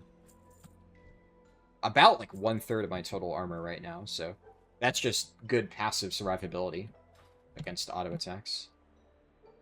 I'm gonna bandage real quick, just because in case I get another double pull. That was kind of scary, so I don't want to risk it. Can I do this without aggroing mobs? I think so. Yeah, we're good. Alright. Now before I go back, always gotta check for chests. Because, oh, and there's a copper. Okay, I'm gonna grab the copper. And I'm gonna swing my camera so I can see inside this house. Since there are other players here, so if there's a chest, I want to make sure I grab it before they do. Oh, shit. I did not see that guy there.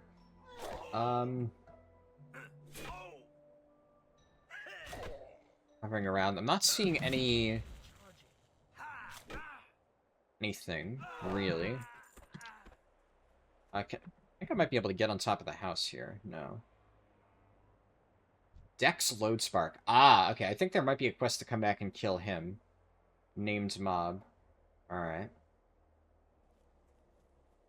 And...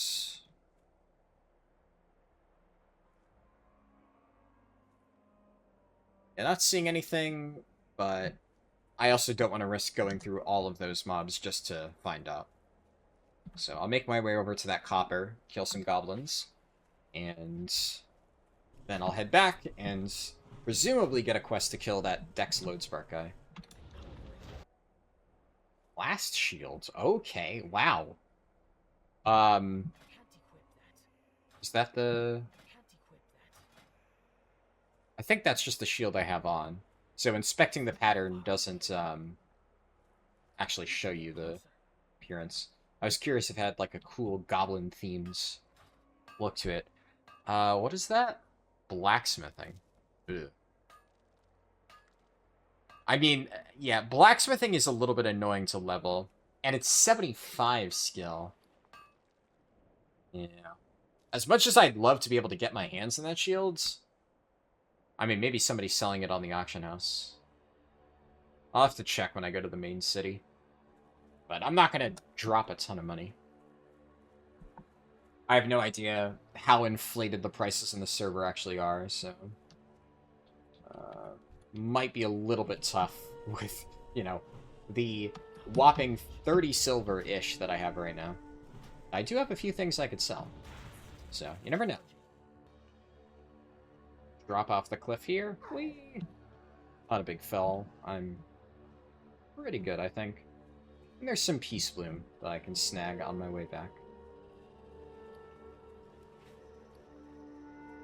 You know, yeah, I'm wondering, like... I do definitely need a bank alt after this. I've already said that, but... it might be really nice to do my classic... well, I was gonna say... classic strat. My average... or maybe routine? My routine classic strat of getting a bunch of level 5s for professions, just so I can level them up to 75 or... well, like, I think at level 10 you get 150. So you can get decently high from the start. And if I do that, then I can maybe craft some of this basic stuff. And I could also have, like, a Tauren for herbalism. The question, then, is do I include that in the video? I don't know. I feel like maybe for this video, I just, like... or even this series, I just showcase the Shaman leveling. If I'm doing stuff on the Shaman... ooh, we got another bag. Alright, it's another brown bag. I can only do that with empty bags. Oh, come... Here I thought that would allow me to get 2 extra slots. We're close to town, it's fine. But at least now I have that if I need it. Well, I will need it, but I have that when I clear space. So, I have now gotten all 4 of my 6-slot bags, so... got bad RNG to start, but We bounced back a little bit. Unfortunately, still, no colored bags. I really like those multicolored bags. That's one of my favorite parts of Classic. Alright, let's free up some space here. What do I want to get rid of? Chuck that, chuck that. I kind of want to keep all that stuff. But I only need to free... I guess, oh, you know what I could do? Oh, crap. There was a fire there earlier, and I thought that was just a campfire. Somebody must have placed that, because now it's gone. Can I cook on the forge? Is that a thing? Where's cooking fire? Ah! Surely there's a cooking fire inside. Oh, wait. I see a little stove back here. Please don't be a cosmetic stove. Please allow cooking. I'm gonna be so upset. God damn it! Let me cook! There's gotta be some campfire in this entire zone. That's maybe one of the small downsides of, you know, newly added zones like this. You know, it looks cool, but then it's like, you forgot the campfire. Where's the campfire? How do I cook? And, like, surely there would be at least one campfire somewhere around here. Eh. I guess I just go kill Ventrico guys to finish this quest. I'm already at 8 out of 14. I only need to clear up one more spot. I have stingy wolf meat. I mean, I guess I could, like, I could do the build a campfire thing. There's like a trade good vendor. I could continue the cycle of adding a campfire in the middle there. Bamboozle the next person who cooks from it once and then realizes it's not a permanent fixture. But yeah, like, for zone design stuff, a generic campfire right in the middle here is honestly perfect. It fits with the ambiance. It gives you a place to cook things. I feel like that's a no-brainer. So, you know. If any Season of Discovery devs happen to watch this, maybe add a campfire. Would be nice. I need, like, simple wood? Right? Flint and tinder, simple wood. Is this guy? I thought it was trade supplies. Where? I'm not seeing either. Oh boy. Is it like general goods? The general goods vendor was back inside. I'm leaving this all in the video. You get to see me lose my mind trying to find a campfire for like 5 minutes. Okay, flint and tinder. Simple wood. Now, unfortunately, the flint and tinder is taking up yet another slot in my bags. But I can cook the mackerel and I can cook the wolf meat, and that frees up enough space for me to yeah. Perfect. Let's also put this there. Long cast time in this campfire. Alright, perfect. Cook the mackerel, cook the wolf meat. I have 4 spots in my bag. I can go add the new bag, and then that gives me 2 more spots, and then I vendor the old bag, and then that's 1 more inventory space freed up. So, boop, boop, and I gotta move everything out. That's here. Swap the bags. Perfect. Ah, not bad vendor value for a random bag, too. Okay. Yeah, so I've kind of finished everything I really need on this island, but I'm pretty sure there's a quest to kill that one dude over there. I don't want to run all the way back, though, so I think I'm just going to kill some goblins at this lumber mill area. They're still green, so I will still get some experience from killing them. And then I can get the medallions I need, I can go back, turn it in, and I'm pretty sure handing in this quest gives me the follow-up to kill that, like, one random mob, I think. Oh, whoa, whoa, whoa. I got a green bag. Alright, fuck yeah. Can I just, like, swap this out? I can only do that with empty bags. Oh, you know what? I can swap this out, and then move the green back to the front. I love green. Favorite... Well, it's technically not my favorite color. I think, like... What is my favorite color? That's a good question. I think, like, my favorite color is probably, like, a tie between green, orange, and purple. But out of all of the different classic bags that you can get, green, blue, red, the green one is my favorite. I guess there's also a small black pouch, I think. But yeah, green one is definitely my favorite. Crazy how I got, like, 0 drops for the first 5 levels. And now I'm just getting bag after bag after bag. What's nice, though, is now I have a leftover 6-slot bag. So for that bank alt that I'm going to create, I can use that, mail it over. And that'll give me a nice little head start there. And yeah, I guess on the topic of that bank alts, I feel like for stuff like this, there's a fine line between...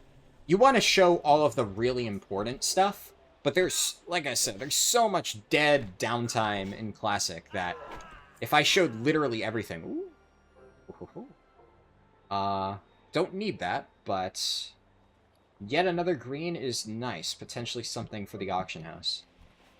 Yeah, if I showed literally every single waking moment in WoW Classic, frankly, it would just be a boring video. Like, there's just no arguing that.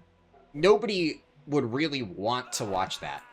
I'm sure some people are just kind of leaving this on second monitor, so they don't really care one way or the other.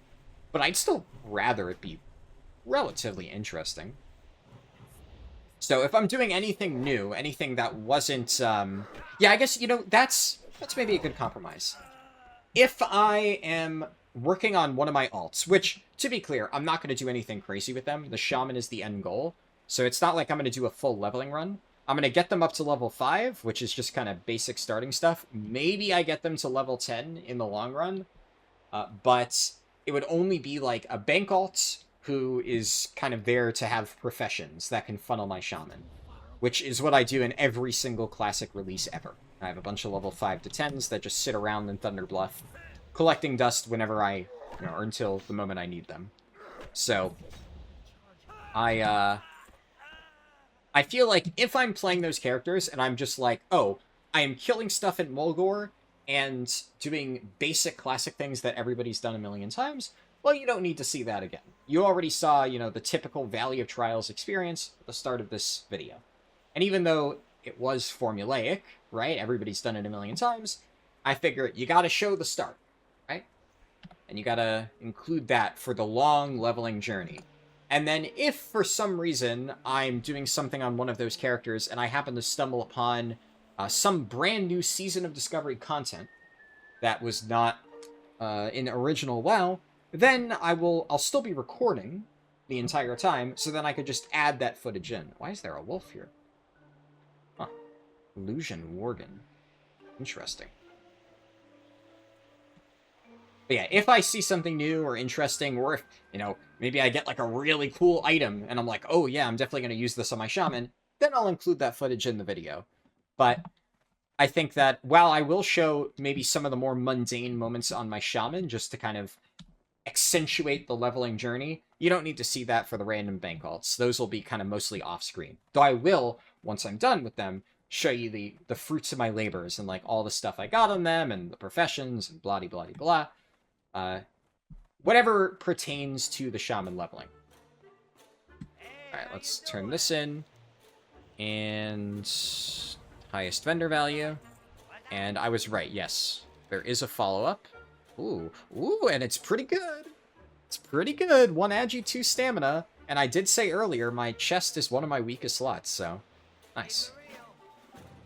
Now I still don't have... I'm going to jump like this. That way I don't nearly die again. I still don't have a belt, so I'm actually going to say screw it and buy myself a leather belt.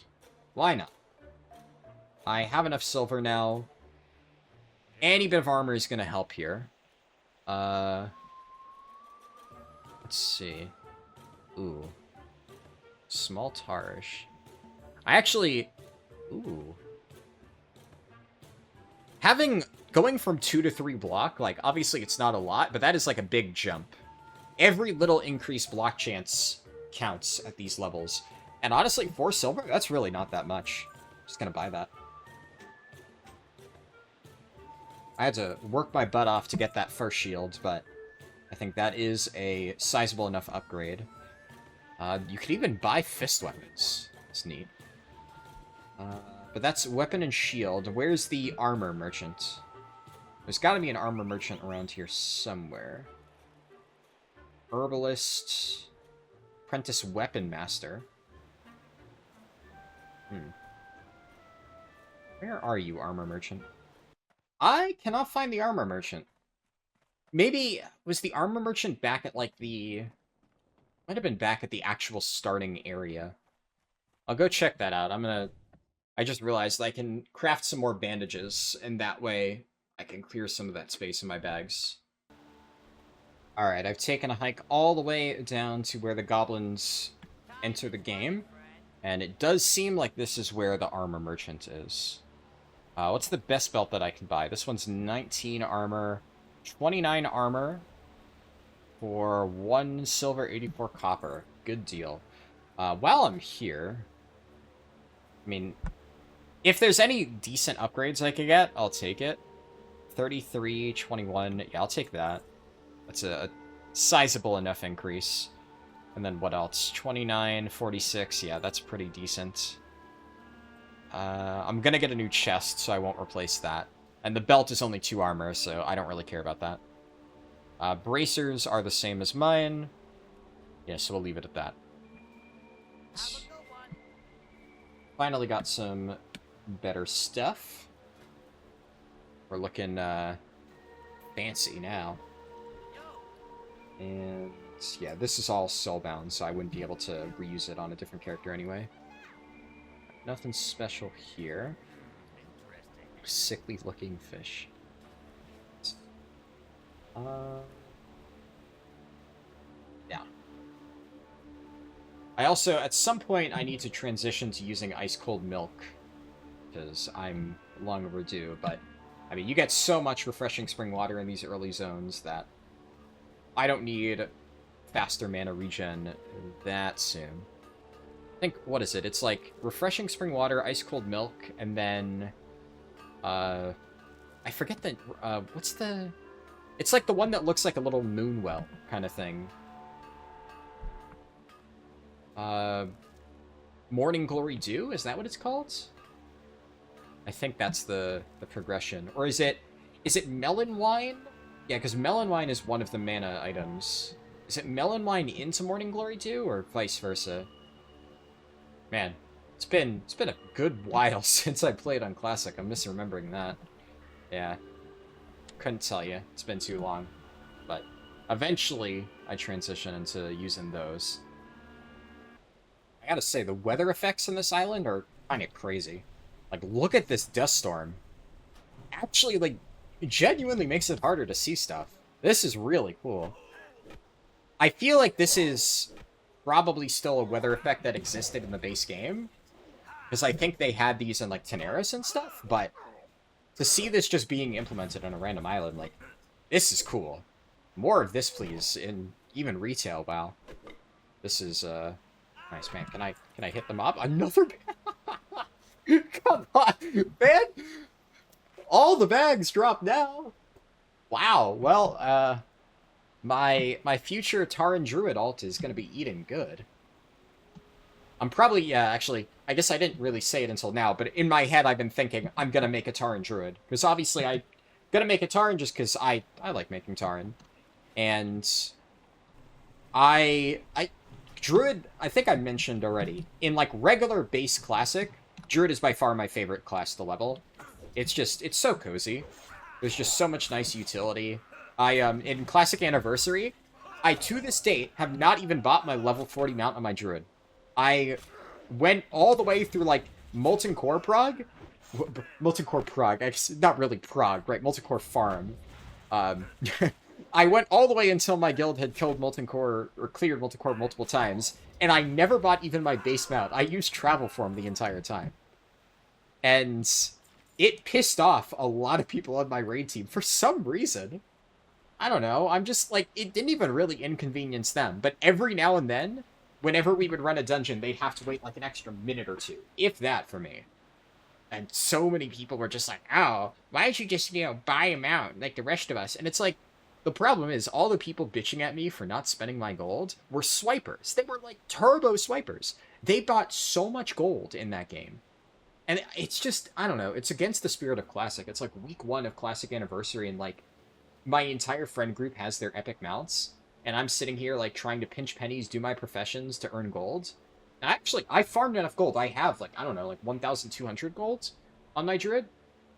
But why would I spend that on a mount when I could save that for, like, future stuff for TBC Anniversary?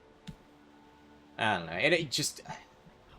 I've complained about this before. I've told this story in previous streams and whatnot. But yeah, some Classic players, just their mentality really pisses me off. Like, I love this game, but the player base just fucking ruins it so often. Okay. I saw the mob I need to kill was in this house, but it looks like I need to kill 2 mobs. Okay. So there's another one. Let me use my Scroll of Spirit. Also, I didn't look at this, but I got... Oh, this is actually only 25 skill. Okay. So there's a ring that I can make. Yeah, I think I'm going to go for jewel crafting in that case. Because that's the second ring pattern I've gotten. Alright, let's kill this mob. Because if I need to kite around the back of the house here, I don't want to accidentally pull him and have to fight, like, 4 mobs at the same time. I'm already going to be fighting off a little bit more than I might be able to chew here. There's always the option, so there's a few things that I have in my back pocket here that I'm keeping in mind. One, I'm actually very close to a level up. So there is a possibility of, like, sniping a mob, leveling up, getting a full health refill. That is something I could do. Because, like, all these mobs, let's see, there's a level 10, level 6, but that's the fireball guy. Okay. So what I'm thinking I kill the fireball guy, and then I book it. And I run, I let the mobs leash, and then I come back here and I 1v2. I just need to watch out this patrol. Yeah. I'm gonna do that.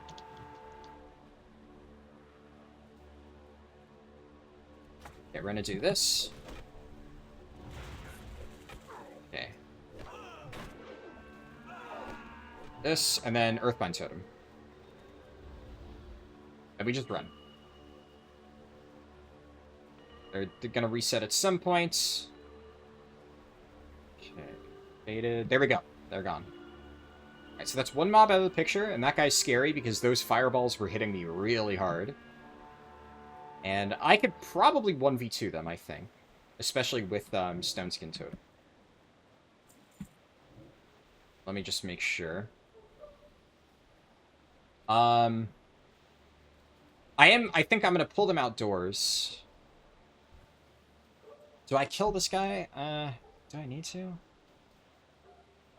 I don't want to wait too long, because obviously the mob could respawn.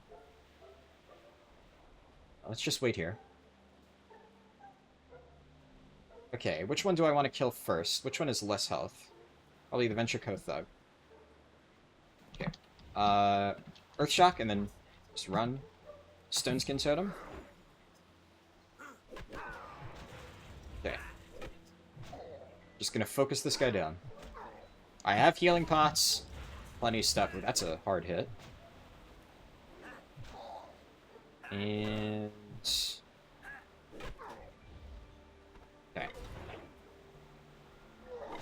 Gonna just chug a healing pot now. I can kite. I have plenty of options. Can kite. Can healing wave. We're totally chill here. In fact, I might actually do that because this is scaring me a little bit. Yeah, we're gonna do that. Do that. Just get a healing wave out. Ouch. Okay. Yikes. He staggered the hit. Yeah, we're fine though. We're fine. Easy. I was one mob away from my level up strat, but that worked out. Now I'm level 11, so things are even easier. I could also take another point into shield spec. So 1% more block chance. Nothing to scoff at. Let's take this guy out, because he's been annoying me a little bit with his patrol. Also gonna... The rat was affected by my earth mines. Okay, so the mob in there, how do I want to handle that? That is a 2-story building, so I could just loop around and kite. Ooh, ooh. Random patrol. Play it safe, play it safe. Alright. You know what? Actually, I'm gonna take this guy out. Just because that gives me a bit more wiggle room to make it to that house without fighting anything. I mean, never a bad idea to kill random mobs in Classic. Mob XP is always nice. Right. Let's kind of inch my way over. I want to tag this guy. A tree is blocking line of sight. This is good. Okay, perfect. I don't think this will pull anything else. Is there anything in that house?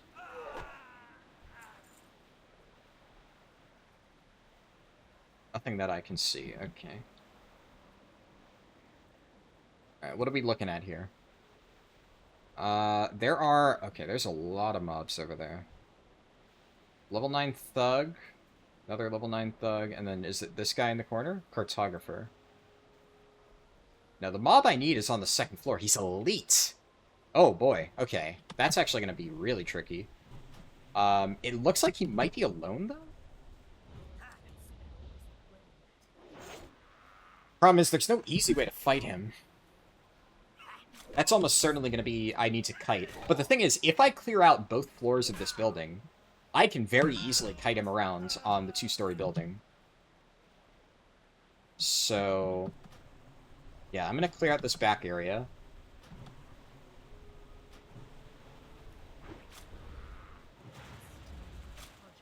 I think I'm going to have to do the same strat to get rid of the 3 mobs in there. I gotta be fast. Oh, come on. Man. That's really annoying. Guy's just dodging like crazy. Fucking Neo.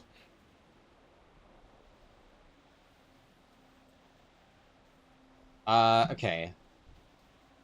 There's a mob that has respawned in the path that I would need to kite, so we're gonna clear this guy.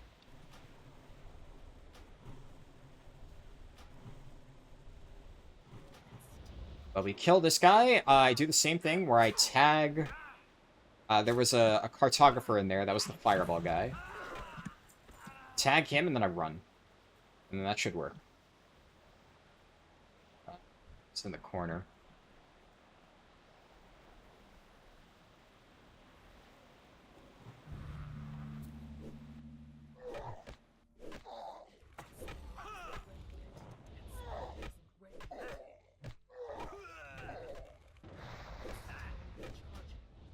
Earthbind Totem, and then we kite.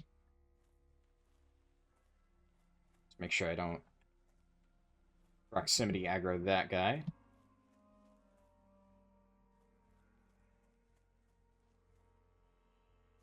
Earthbind again.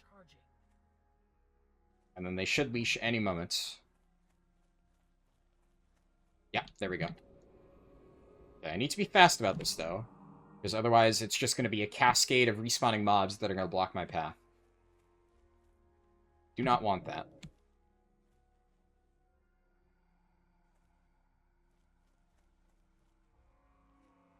So there's a patrol that I killed that will probably respawn soon. You, shoes. And I'm just I'm gonna run in here, drag them out, and stone skin. Okay, and with this bottom floor cleared, I can angle my camera a little bit to get more information upstairs. I think it's empty, but I don't know for certain.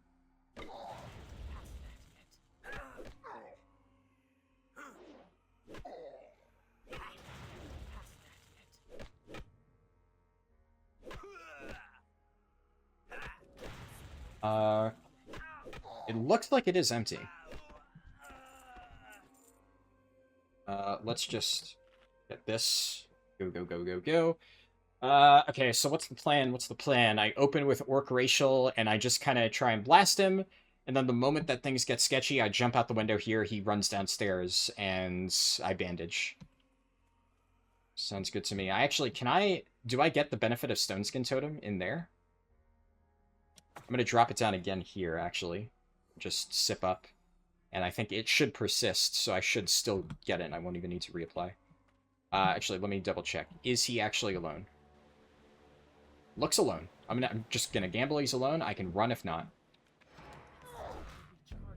I still have Earth Skin.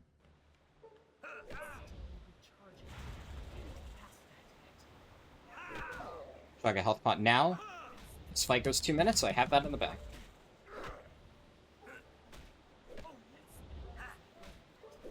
Probably should have waited because I do have the debuff because of my,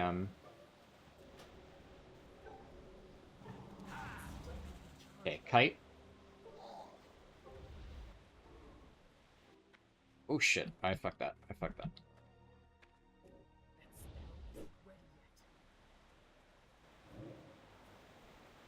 Okay, we got a respawn. It's not good. Another Earthbind, though.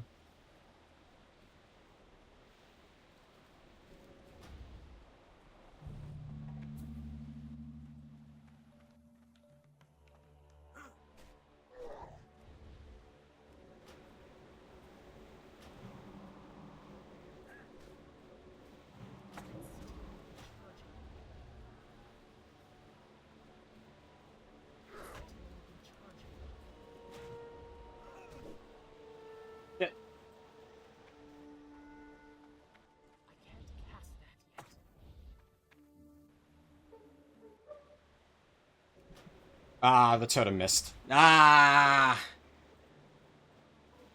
Yeah, I'm gonna be honest, I can't solo that. Know when to cut your losses. There's 0 chance I can solo that. I gave it my best shot with mobs respawning that quickly, and, like, I feel like if I tried that 100 times, I might be able to do it. Like, the totem was barely out of range. Like, if that Earthbinds had hit, if I had waited maybe, like, an extra second to do it. But that guy runs so fucking fast. There's just no room to actually maneuver that. If that, like, mob hadn't respawned and I can fully kite around the house, maybe. But yeah, the respawns are too fast. I don't have enough gear. Unlucky. But... I don't know. This is one of those where obviously the quest reward from this is pretty good. So there's also a case to be made of maybe I just AFK here, hoping that somebody shows up that can help me with the quest, but, yeah. It's such a bummer, man. But I just... There's just no mathematical way that I could do that. He just does way too much damage. I would need to level up more and then reattempt it at that point. So, unlucky. Alright, my game actually crashed, so I had to pause the recording. I did realize that I haven't actually trained any new spells. So, the one thing that I can think of that might allow me to pull that off is if I somehow... I don't know what I get at this level, but maybe I get something that could make that a little bit easier. We'll see. It's tough anyway. I'm just trying to think of theoretically what I could do. The fact that I had the orc racial debuff when I used the healing pot didn't help, but there's so much damage going on. You basically need to kite that. In theory, I could kite if there were no mob respawns, but even just in a little bit, the mob would have spawned again in the back of the house. So that would have been really tough. I don't know. I mean, I suppose there's always the possibility that if I manage to jump off the cliff and not die, I didn't check, but maybe there's like a spot that you can drop down without dying, and then if he doesn't leash, you could maybe like kite him in a circle and use terrain down there, and presumably there aren't really mob spawns that you'll have to worry about. So, like, I could do really cheesy stuff to try and solo it. I'll have to see. Because I do really want that chess piece. And who knows, maybe I think I was gonna stop here after I finished all the quests on the islands, but we are on the last quest, so I think this is probably a good stopping point for me for now. And I think I'll get to work on those alt characters, because I'm not like dead tired, so I'm not ready to go to sleep just quite yet. So I think I'll probably, make food, because I haven't really had anything to eat in a little bit. So I'll do that. I'll get cracking on those level 5s, and maybe I might have enough copper to level up. I don't know what jewel crafting uses in this game, but I might be able to get level 25 and get a +1 strength ring. I don't know how much of an impact that's going to have. Or like the blacksmithing. If I get that shield, that would be kind of nice. That'd be pretty cool. But we'll see. I'll look into that. I'll see if I can make it happen. And I guess I'll resume when I've done all of the bank alt stuff and gotten that set up, and I'll show you the progress that I've made. Alright, I'm working on my Druid. It's been about 24 hours since the last recording, but I had a lot of stuff to do on Monday, obviously, day before World of Warcraft Weekly Reset. I had a bunch of things I needed to do on retail. But there is a new addition to Mulgore, and I did look it up. Apparently, this is the only new thing that they've added to this zone in particular. Obviously, Durotar got a lot of changes, but there's a bunch of new stuff here. I don't know exactly what to expect. I guess maybe there's a Flight Master from here? But there's some quests. Dominance of the Skies. Okay. Neat. I mean, it's interesting because, like, this is in the retail, I guess, Cataclysm revamped version of this zone. With the Wyvern dogs. Interesting. I don't know if it's supposed to do that, but sure.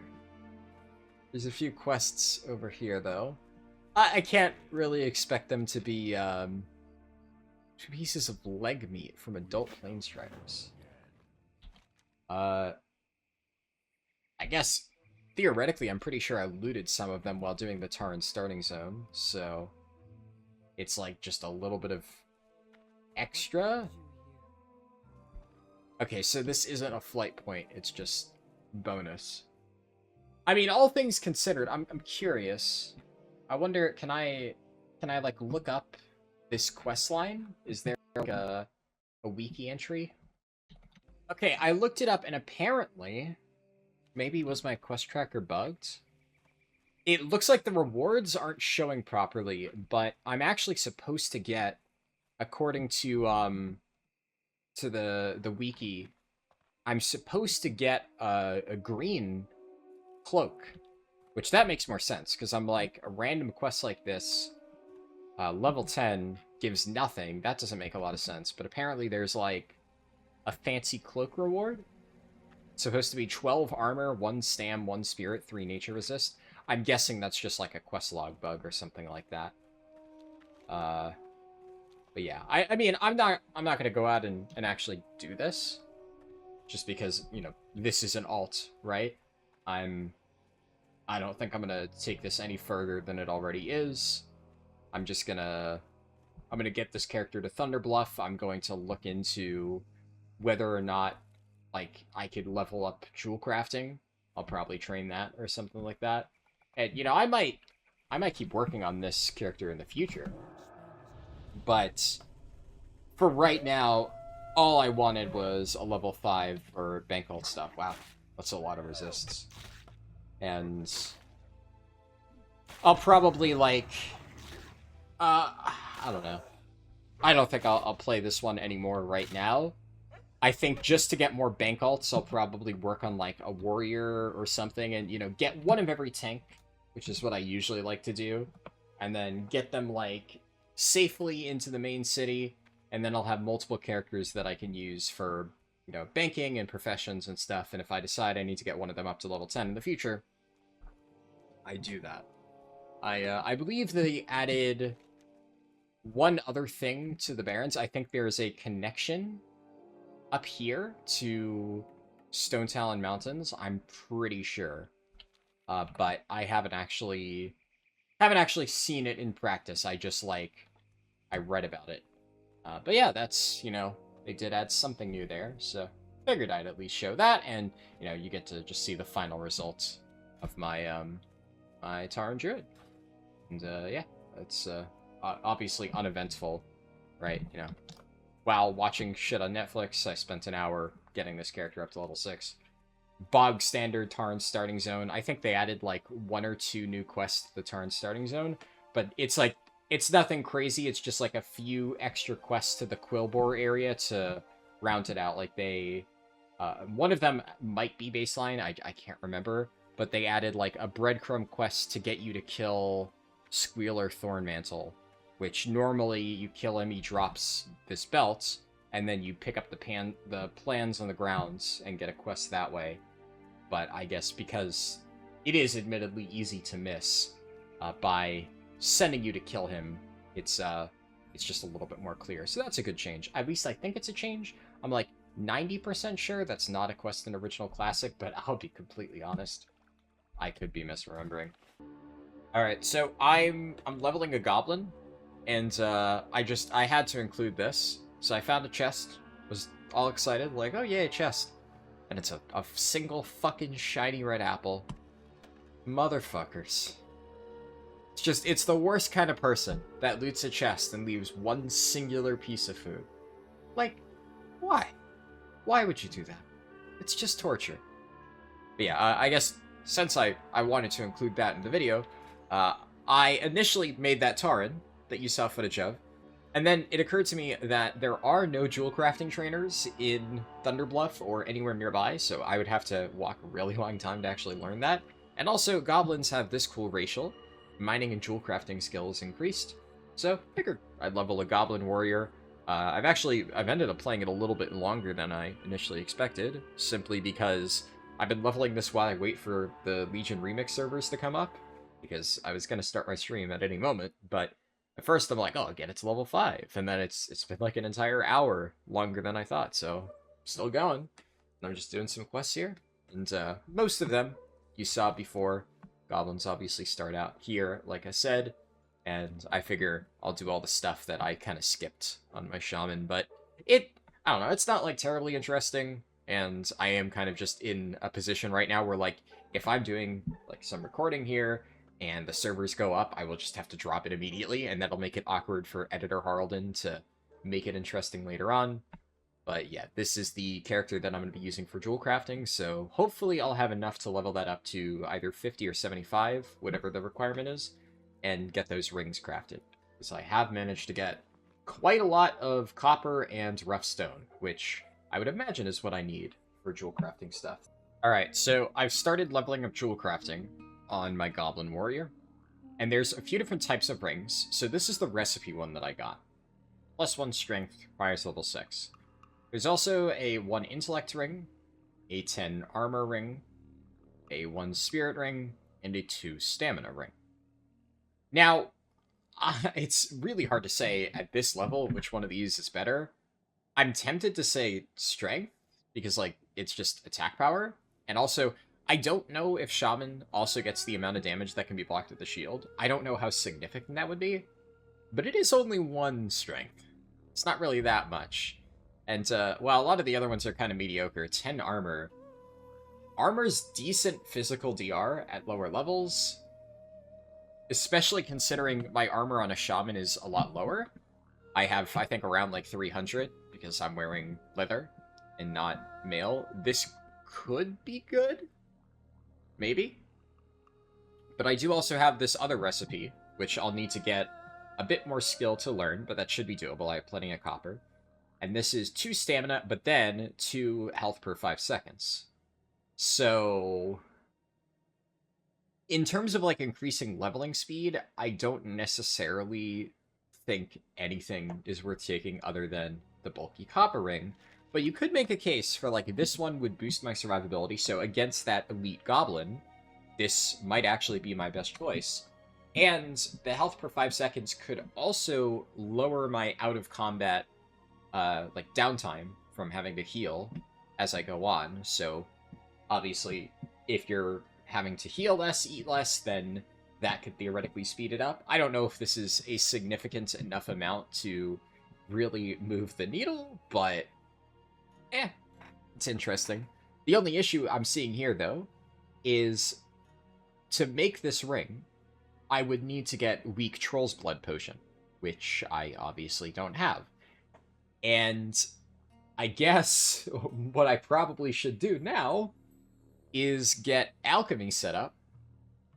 So I think I go back to my Tauren character, and I do herbalism alchemy on it, and try and get some basic potions. One, so I can craft this ring twice for my shaman, and then two, so that I can actually have potions to use against that little elite.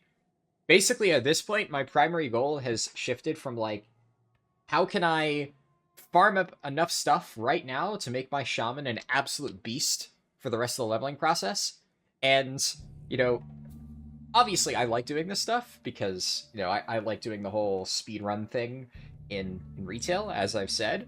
But I think this is also, like, entirely solo self-found. I'm farming all the materials myself. I'm using alts to craft it. I think this is well within the spirit of Classic. And what matters at the end of the day is I'm having fun. This is just how I like to play Classic, how I like to play the game. And I guess if you don't like that, you don't have to watch me. But I really enjoy this process of, like, trying to utilize all my resources and level up different characters to, like, have the ability to craft every single little advantage and min-max my level 11 shaman.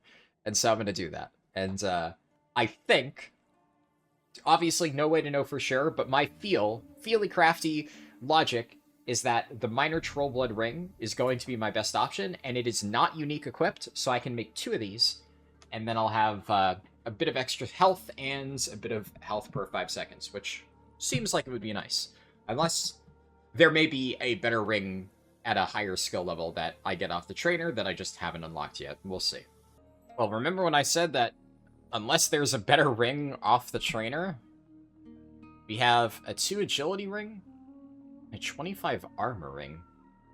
Both of these look pretty good. That's, in total, 50 extra armor. And honestly, I think that armor in this case would be a lot more helpful than stamina. Just because having, like, more upfront mitigation is better than having higher health and still having to heal that damage back. Obviously, if you can take less damage, then that's better than still taking the damage, but just having a higher health pool. The 2 health per 5 seconds is, like, okay, but it would take so long for that to amount to anything meaningful. I don't know. Oh, well, speaking of which, Legion Remix just went up, so, I gotta go! But yeah, I guess I'll finish this later. I just need to run to an end. Go, go, go, go, go. Go, go, go, go, go, go, go, go, go. Go, go, go, go, go. Okay, I stopped recording now, bye. Alright, so it's actually been... It's been a few weeks since I last recorded. I was gonna do a bit more of a segue here, but basically, I've just spent a few hours now working on my Goblin's professions, and now I'm working on the Druid that I leveled and just doing Mulgore. But I just thought it was kind of neat that there's actually some additional new quests.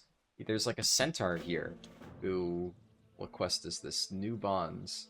I have to kill centaurs. Oh, yeah! So there's... I'm pretty sure, if my memory is right, there's like a random centaur patrol that goes along this road. And I don't think in Classic it actually has... Or like original Classic, it has anything tied to it. But I guess they added now a new quest where if you kill the patrol, you know, you get whatever reward this is. A lot of times I've seen the rewards on some of these new quests aren't displayed properly, so maybe it gives something fancy, maybe it's just a way to make those centaurs have relevance. Either way, I think that's pretty cool. Mulgore is a zone that I've done a lot, even though it's, you know, maybe not the most efficient zone, because I think I mentioned I generally have played Druids predominantly in other versions of Classic. Obviously, whenever I'm Horde, I have to do Tauren. And yeah, it's only Tauren and Night Elf in Classic. Yeah, yeah, yeah. So whenever I play Classic, usually I end up playing Tauren or Night Elf, so those are the starting zone areas that I've done the most. Outside of, like, Human and Orc, obviously, you do every now and then. This is neat. Another quest. Cool. And some of these are displayed in the map. Now, it's been so long, I can't remember. I usually don't do this stuff in, like, regular Classic, because, like, Northeast Mulgore, when you're, like, level 10 plus, at that point, it's usually just better to fly over to Orgrimmar and start in the Barrens, so 99% of the time when I'm leveling a Tauren in normal Classic, I just ditch the zone before I get to this point. So it's hard for me to remember what part of that is regular Classic and what's new, but there definitely are some new things here. And I just think that's pretty cool, because I already have always felt that Mulgore was a pretty chill zone, and more stuff being added to it is just neat. Also, I guess since this is the first little bit of extra recording that I'm doing, my current plan, I can't remember how much I outlined when I recorded this a few weeks ago, because obviously Legion Remix has taken up a lot of my time, but my current plan at this moment in time is I'm going to level up my professions a little bit on here. So I picked up mining and herbalism. I haven't found any copper. It's kind of crazy. It's basically... I think a lot of the times when I've been playing this before, it's been super late at night, but right now it's just middle of the day, so there's way more people around, and finding copper is just a nightmare. I'm going to see if there's enough spawns in this mine area to potentially sit there and farm for a bit, and then I need to get some herbs, but the goal is going to be to get alchemy leveled up to, I don't know, like 50 or something, and I want to at least get all of the basic elixirs unlocked, and I'm going to then mail those elixirs over to my shaman, have all of them ready to go for leveling, and even though, like, this is a lot to do prior to, effectively, my current plan is I'm going to kill one elite mob for that quest that we left off at. You know, that guy is like my nemesis now. I need to kill him before we're done here. And then when I finish that quest, then we'll continue on with the standard shaman leveling. But I figure, even though I technically only need one elixir, right? I may as well do all of this legwork now, get all this stuff set up, so that whenever I continue this series, and I want to keep leveling my shaman, it's just like go, go, go, and I have like all the tools that I need to continue the leveling process. I don't want to have to like keep coming back to this character over and over and over to chip away at it a little more. I want to get all of the crafting alts fully set up, and then I just have that like network ready to go. And then if I ever need something crafted, just send the materials, and boom. So, that's the current plan. I'm gonna drop mining once I have gotten, like, my enough herbs that I feel I can start leveling alchemy. But I figure in the meantime, while I just level up, which I'm probably gonna get this character to 10, because, you know, may as well, then I'll have some extra ore that I can use, because also then I need to set up blacksmithing. And that's a whole thing. Honestly, still haven't even figured out what I'm going to do for that, because I don't want to drop any of my professions on my warrior and my druid. So then it's like, well, do I level another character? And then if so, what do I level? Maybe I do like a hunter or something? I don't know. I guess I'll also hold on to the scroll in case I need it for my shaman. I think the scroll doesn't stack with the armor potion that you get, but I can't remember if the scrolls are better than elixirs. I know there's like some weird breakpoints where some stuff is better than others. I guess I just go turn all this stuff in. Oh, but yeah, I'll stop yapping. I'm trying to strike a balance, right? Because it's, on one hand, I want to get this posted, and I do want the focus to be on the shaman, but also this is part of the classic journey for me, getting all these characters set up, so I don't want to completely leave this out of the video, even if I am skimming past, like, most of it. So, it's like, you know, how much do I invest? We only have about, like, probably 15 more minutes of shaman leveling for part 1, but do I sit here and spend like 10 hours getting all of these characters set up just to get an additional 15 minutes of footage? should I, in theory, just cut it here? But I don't know. I feel, personally, I've decided that this is the cutoff point that I want to make, and I'm going to do whatever I need to do to get this footage, to get that video out, and, yeah, I hope you enjoy it. And I guess on that note, as we draw to the end of the video here, I don't know how much longer I'm going to continue the series. It's inherently one of those things that's like a little bit difficult to plan out, because this effectively is just me doing this for fun, right? I'm not doing this because I think it's going to get views. There's a bunch of other stuff that, in terms of like YouTube views, are honestly way more important, and you could argue that I'm kind of neglecting it by working on stuff like this. I don't have that quest complete, so I don't know why it's marked as yellow. But, like, all of the stuff for... what's it called? My brain is short-circuiting here. I have a massive headache at the moment. All the stuff for Legion Remix, honestly, I should be working on that. Like, in theory, that's, like, better for, you know, money or whatever the fuck. But I've been spending the last 2 weeks working on that, and I feel like there has to be some sort of balance between, you know, working on things and, you know, because, like, oh, it's gonna make a good YouTube video, and just, like, sanity, right?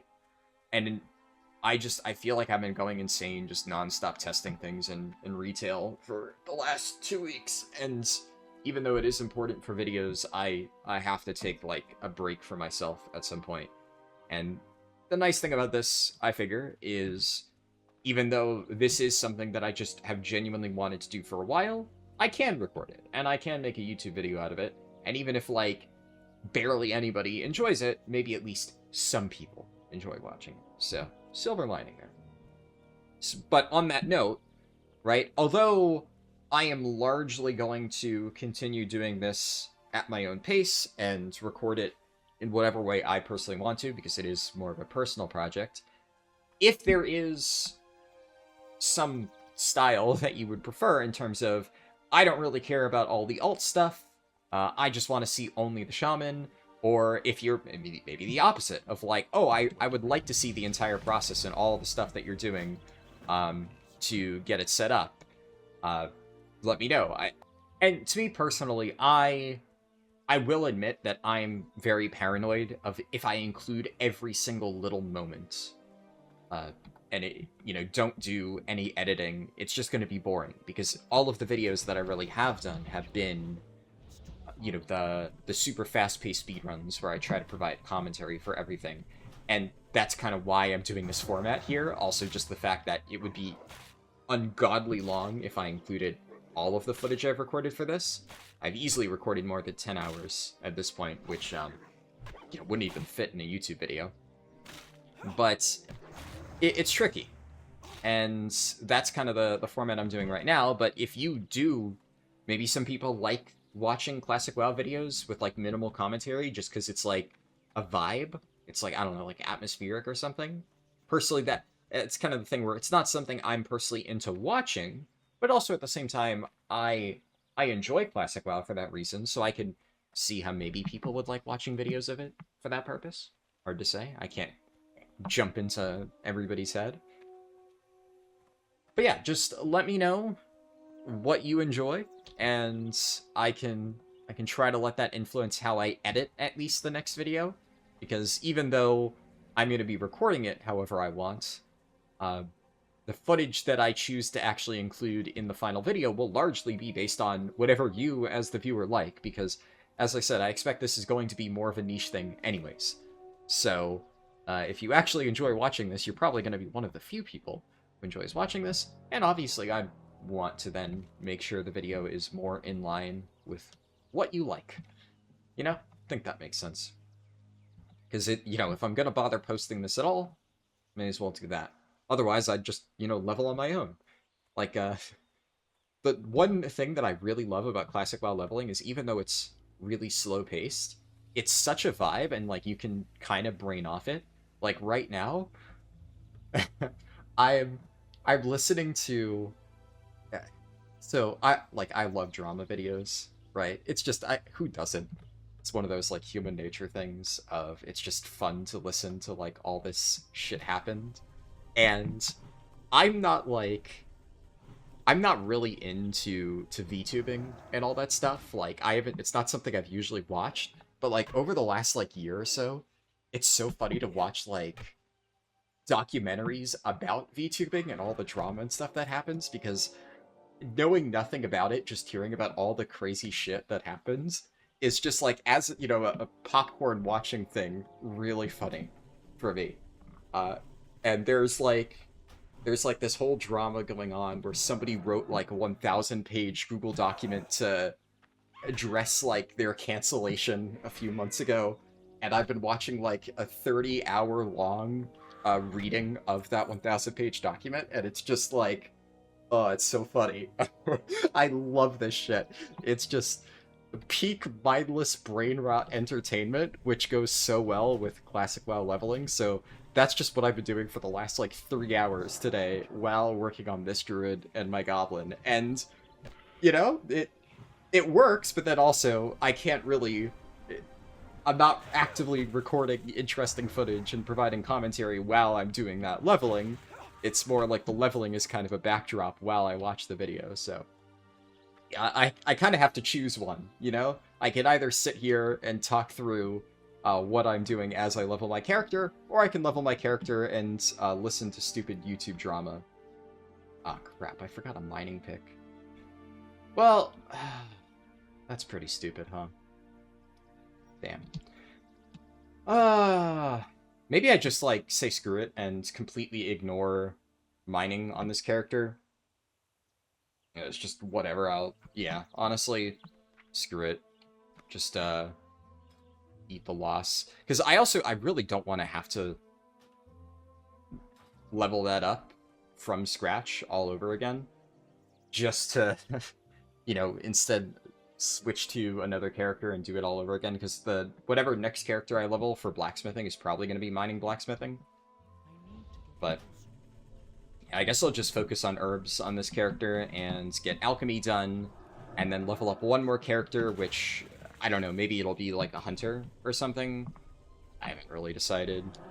And then yeah, we'll get, I want to get the potions crafted. I want to get my shield crafted from blacksmithing. Maybe like one or two other things. And then, like, theoretically, I could also learn leatherworking and craft a few items from that. But, like, do I want to go through all that effort to make, like, yet another character? I don't know. I'll have to think about it. It's, on one hand, it's like, I have fun doing this. This is, like, peak classic leveling for me. But because I am turning this into a video, there's, like, the constant thing of, like, how much do I want to include, like I just said. So I feel like maybe I'm just overthinking it, and at the end of the day, I should just do whatever I personally want to do, and then when I feel ready to post the video, I post the video, and that's all that matters. So I think that's just what I'm gonna do. And yeah, wanted to at least give that interlude. I felt it was also worth addressing the fact that, you know, when you're watching this video, the footage that you're going to be watching will have been recorded over, like, the span of an entire month, pretty much. And I'm also not entirely sure what the future of this is going to look like. I guess that's probably a damage increase. But then I would have to relearn the skill, and I don't really want to do that. Just keep whacking things with the cane. I only need to get to level 10 anyway. But yeah, as much as I want to continue working on this, and I probably will, and I also, the problem is, I don't know how long I'll be able to continue working on this character. Well, by this character, I mean the shaman. There's like an inherent mysterious time limit on this leveling series, and it's so difficult to juggle, like, the things I want to do with the things I feel I have to do. And I already have so many big plans for, like, retail and Legion Remix, and then there's just the fact that, obviously, I can't remember if I talked about this in the earlier portions of this video, but I joined a new guild earlier this month in retail, and now it's been a few weeks, and so far, guild seems great. Really happy with them. But one of the things that is, simultaneously good, but also means a higher workload is they actually do a lot of alt runs, and the guild leader has been like asking me to bring my retail druid to alt runs and stuff like that, which I love because bear druid in retail WoW is actually really fun to play, especially in raids, and I haven't been able to actually bring it to raids in years just because it's generally not meta, but they actually need Mark of the Wild buff for re-clears and stuff, because we only have one boomkin right now. So, in order to give the boomkin a break and not have to be in on all 8 bosses on re-clears, I'm playing druid for 4 of the bosses, and then my brewmaster monk for the other 4 bosses, which is, like, awesome for me. I get to play a different tank that I don't normally get to play. Fuck yeah, like, sign me up.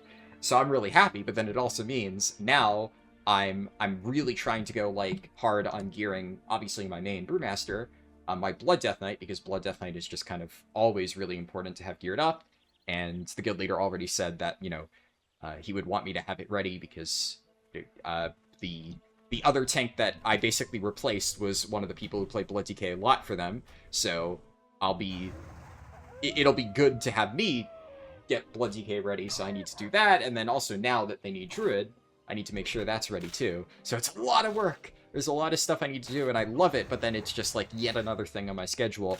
And then obviously, because I personally consider all of that to be more important, it means personal projects like this tend to fall to the wayside. So as much as I'd love to find little times to squeeze in recording of this, I just don't know how often I'll always be able to do that. So this might be like a once a month I post a new part of this video, or maybe, I don't know, maybe I record more frequent but shorter parts. Like, I expect this video is probably going to be pretty long, but maybe I do like Wailing Caverns or something like that, and I literally just post the video of me running through Wailing Caverns, and it's like, I don't know, 2 hours long, and that's just it. But then at least instead of having to wait like months between installments, we do that. I don't know. I'll think about it, I guess.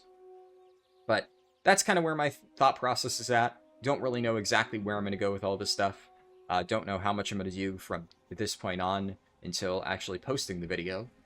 Or finishing the Shaman and then posting the video. But I guess you're about to find out when we cut to the next section. Alright, I'm not going to show this entire process, because I'm currently working on yet another character. I decided that I want to have a leatherworking and tailoring character, at least, like, set up and prepped. So, I'm making a hunter. Because, why not? I mean, hunters are kind of fun to level. It's classic. You get to do the little shoot, kite, and I have to do that without even having the weapon swing timer, which I'm used to having, because it doesn't really work in Season of Discovery. They broke a lot of add-ons. It's, typical Blizzard shenanigans, am I right? But one thing I realized is I got this weapon. Yeah, I looted it off one of the random mobs that I just killed, like the little Fellhound guys. So when I first started this recording, I saw somebody with that weapon, and I was like, oh, how did they get that? I thought it was a quest drop. Apparently it's just a rare drop from one of the mobs in this cave. And now I have it on this character. Unfortunately, it's soulbound, so my first thought was, oh, maybe I can give it to my shaman, because I'm pretty sure it's actually still better than whatever my shaman is using. But, yeah, it doesn't really seem like I'll be able to do that. But the fact that I finally know the source now, I thought was kind of neat. So, wanted to include that there. It's a neat little weapon. Pretty cool. So yeah, just figured I'd slot this footage in there, and then also you get to see a snippet of me working on the Troll Hunter. I'm probably not going to put as much effort into this one as the other ones. I'm just gonna... I don't even know if I'll get this up to level 10. I just want to have leatherworking available, because I feel like I'll need that. And, armor kits also are really nice. I mean, it's just free survivability, right? Like, why wouldn't you use it? It's... I get carried away when I play Classic, but it's just so much fun doing this. I feel like Classic rewards you for just building a toolkit and using every tool at your disposal, and, why wouldn't I want to do that? Yeah, little bit of bonus footage. Figured I'd throw that in there. Okay, I wanted to record a little bit extra here, because as I sit here leveling this hunter, the 4th character I've leveled up to 10, and the 2nd character within the last, like, 24 hours. And I've just done Durotar again earlier in this video. So, this is something that I've already done multiple times within the last 2 weeks. And yet, I've spent the last 2 weeks playing Legion Remix in retail, and it is miserable, man. It sucks. It's like maybe the worst, most garbage, soulless piece of shit version of an MMO that I've ever played. It is really, honestly hard for me to understand why people enjoy it. And as I play it, which I have to for videos, right? Like, it's my job. I have to cover that. I have to make a leveling guide. I'm just like, I feel like I'm dead inside as I do that. And it's just like grinding for the sake of grinding. I'm just doing the same repetitive things over and over with like no meaning behind my actions. And the funny thing is, I sit here, having spent the last, 6 hours leveling yet another character on Classic, and when I started this hunter, I was thinking to myself, like, oh, this is gonna be kind of boring, huh? But, like, I'm sitting here, I have Hulu on my 2nd monitor, I'm just leveling, skinning, and mining, and it just kind of occurred to me, like, this is the most fun I've had in, like, the last 2 weeks. But it's so strange, because why, right? Like, the main thing that I said is, oh, Legion Remix feels so repetitive and grindy. But I'm just sitting here doing the same thing over and over again, like skinning boars and stuff like that. But I think the big difference is it feels like this means something, right? Like, I'm leveling my skinning. Oh, yeah, I'm doing the same thing over and over, but my progress is going up, and there's, like, actual tangible benefits. Like, oh, look at all this leather that I've collected, and when I get enough leather, I'll be able to level up my leatherworking and then make better armor for my shaman, which will help my shaman progress. And it feels like I'm making meaningful progression in the game. And also, when I'm, like, fighting mobs, I'm actually, even with, like, my limited abilities, right? I'm thinking, like, okay, yeah, I'm gonna, like, open with Serpent Sting, and then kite back, and then Arcane Shot, and, like, try to jump back a little bit, and, like, get one more shot off before I have to get into melee, right? And there is some decision-making there. Whereas, like, and at least in this version, this game mode of retail, Legion Remix, I just, like, honestly, you can roll your face in the keyboard and everything just dies. And I know a lot of people just, like, hate retail, and they're just like, oh, retail soulless, and I will disagree there, because as somebody who does really enjoy endgame raiding and PvE, I think the core gameplay loop of retail WoW actually can be really fun if you're into challenging content, because there your abilities do actually matter. But honestly, even I had, like, a short break earlier this week, because, like, I'm still in a raiding guild, right? And I had infinitely more fun doing, like, my weekly retail raid than I did for any of the time I spent doing Legion Remix. It just feels like such a chore. It's just so awful. But, that, I already know I like retail raiding. The thing that really stuck out to me, more than anything, is the fact that I am having more fun doing this, which is repetitive, it is grindy, and yet it's fun. And like, to give you an idea of how inane, how soulless the retail game mode is. Right now, I actually have my retail account running in the background, and I've found a spot where I can literally sit AFK, and mobs will endlessly run up to me, and I have so much passive damage that they attack me, and my passive damage effects kill mobs in, like, retaliation. It's not, like, technically Thorns damage, per se. It's just the fact that, like, the amount of, like, random damage hits that fire off. Like, I have a Thorns effect, and then that Thorns effect will, like, trigger a bunch of other stuff, and then that other stuff kills mobs. I can literally, like, in the background, obviously you can't hear it in the recording, but I can hear my character AFK killing mobs. And then I can just tab back over, I loot all the enemies, I get a bunch of power to my character, which will make me kill them, I don't know, like a millisecond faster. Because there's, like, just this infinite grind, and it's like, meaningless. It's like you farm for X amount of time, and you get, like, a 1% damage increase. It literally is just that. It's just a flat 1% damage increase, and it stacks up to 999. I'm already able to kill mobs while away from my computer. And you might ask, like, why am I doing this? Honestly, part of it is because, you know, oh, it is my job, and, like, honestly, this is a really broken farm, and you know, maybe I'll make a video about it. I don't know. Who knows?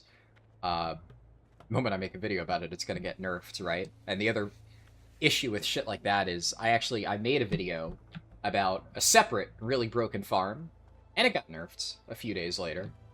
And I got, like, a shitload of hate comments telling me I'm, like, you know, fucking scum, I'm the worst person ever, how dare you ruin this farm for money? And it's like, literally not why I did that. I even said in the video multiple times that I'm doing this to raise awareness about what I perceive is a blatant balancing issue across multiple areas of the game, not just that one farm, and that by exposing it with this information about, like, you know, suggestions on how Blizzard can improve the game, they'll do it. They didn't, of course. They just nerfed the farm, which, it's one of those things where it's like, I kind of expected that would happen, but, you know, what am I supposed to do? Just, like, you know, embrace nihilism and be like, my favorite game is just dead? You know, it's run by a company who's, like, completely fucking dogshit, and they're never actually going to make any meaningful changes. Like, part of you has to hope that eventually something good will come out of it, and make steps towards that.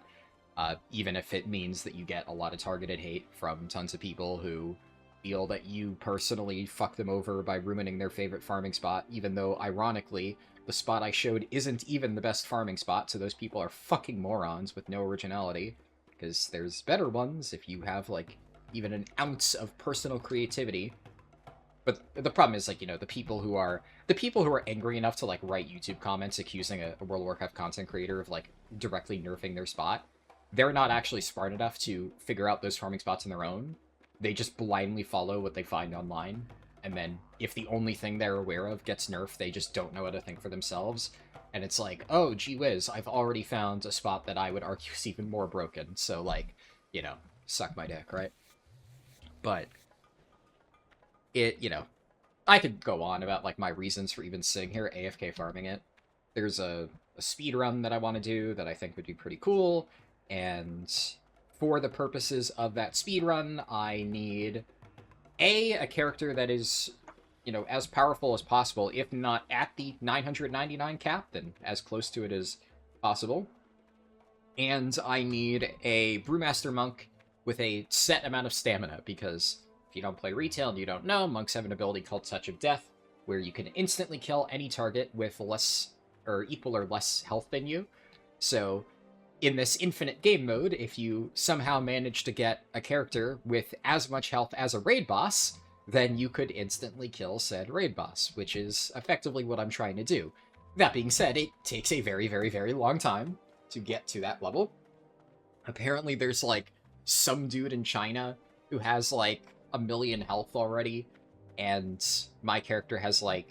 How much health does my character have? My character has 538,000 health, which is a lot, but is still, like, half the health of some dude in China. Admittedly, I'm not, like, dedicated farming nonstop every day for it. I'm just, you know, doing daily stuff and being efficient with my time, or doing passive farms like this. I also just realized these pants I got, they might be an upgrade for my Shaman, because I think I'm still using generic pants. Oh, like, there's a few things I've gotten that I've mailed to my Shaman, which I think might be upgrades, but I'll show that when we actually get to the end here and we see the final bits of my Shaman, but... Yeah, like, this is just a vibe, man. This is... Like, I'm having fun. And I'm just, like... It's... I don't know. It's, like, very mindless. And that's nice, but, like... it's so hard to describe the difference. And I think like this really is just like one of those, I think, personal preference things of everybody likes different things. And a lot of people have told me they like Legion Remix. And they really like having just a shitload of power. And some people, to them, to a lot of people, they like when they could just like press one button and just everything dies. I mean, World of Warcraft literally has added the one button rotation, right? So that is like the power fantasy for many people.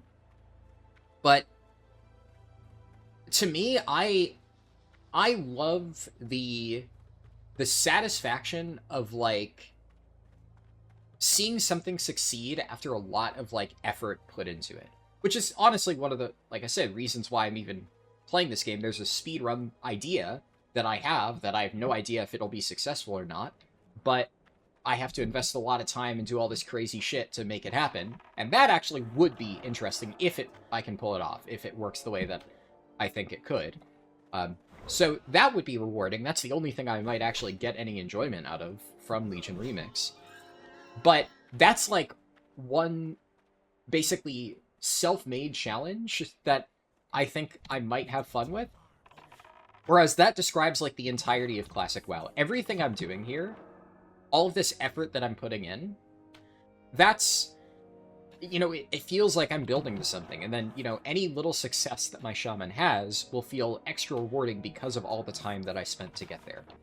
And, you know, people dog retail all the time, but retail has that too. Like right now, I need to clear, don't need that refreshing spring water. There's little bro going. I think he's going for that copper. So I gotta get there before him. Ah. Yeah, he's level 17. He's definitely going for the copper. There's no other reason why he'd just be running blindly.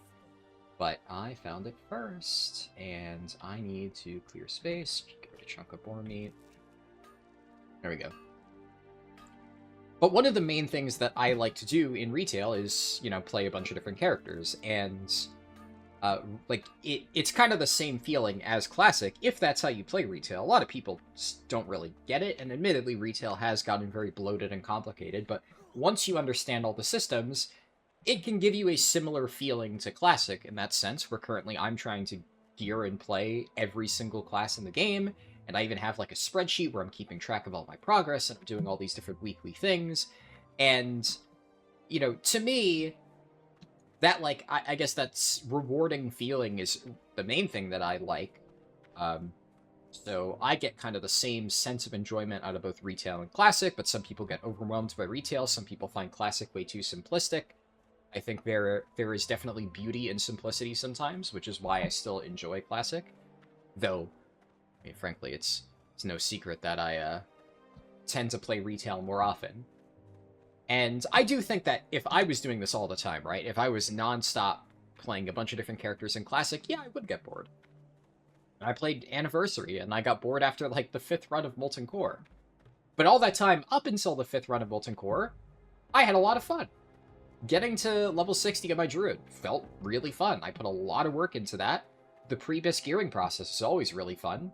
You feel like you're working towards that final thing. It'll, like, when it gets to Molten Core, you're just like, this is my life now. I'm just, like, farming raid buffs. That's it.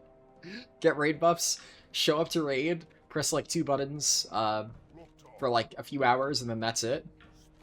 Then, honestly, you know, you stop feeling like you're progressing. You're doing the same thing over and over and over, but you're making, like, basically 0 progress, and it's not really fun. That's, I think, where Classic dies for me. And as far as I can tell, this iteration of Classic improves upon that and adds new content and stuff. So, who knows? Maybe that sense of discovery will remain even after I hit level 60. And if I hit level 60, would love to. I don't know if I'll have the time, but I'm damn well gonna try. And what was I gonna say? Oh yeah, and I think one of the big things that this new iteration of WoW, I think one of the best things that the creators achieved is not looking at, like, solely the end game rating things. Because when I played Season of Discovery the first time, way back in the day, although I had fun with it, I like dungeons, I like raids, you know, it's an enjoyable thing for me. I should also note that as I tab out to collect the loot from my AFK retail farm, the audio will cut out, but, you know, I don't want to have to, like, sit here and pause my talking or whatever, but the audio should cut back in whenever I'm, like, actually in the game. But one of the main things is, like, I like dungeons, I like raids, having, like, new, like, level stopgapped, whatever they called it, like, leveling raids, I think is what they refer to it as. That was, like, cool and all, and it was novel for the first few times, but basically it was just a miniaturized version of the same grind that I do on retail all the time, but with a much more simplistic gameplay loop, right? Where you're just playing the same, you know, simple versions of the retail classes in some slightly new fights. And although I did like some bosses, like, honestly, even Sunken Temple, for all the hate it got, I think Season of Discovery Sunken Temple was not terrible. There were a lot of problems with the balancing of it, and they took way too long to fix it. The itemization was terrible, but the actual core design of the boss fights was cool. I would argue it was, like, a massive case of missed potential. If they had stuck the landing with the balancing, it could have been really cool, and I had fun the first, like, 1 or 2 runs I did of it. But then it completely lost any enjoyment whatsoever on re-clears, and I gave up. And they made really minimal changes to raids after that point. I regret that I never got to try Scarlet Enclave. That I always thought would have been pretty cool. Who knows, maybe I could try it again in the future. But I had kind of just given up on SOD by that point, to be completely honest, and I just didn't want to keep going. But why is the game... Sorry, my retail game is bugging out, and I can't... There we go. Just a little bit of lag. But yeah, it was all really the game had to offer. And I kind of found that once I had done that once or twice, there was nothing else that it had to offer me. And kind of seeing all of these new changes that I don't know, the first time I played Season of Discovery, I just completely missed all this stuff. Gee whiz. I don't know how I overlooked it. But playing through it again and seeing all of these changes now,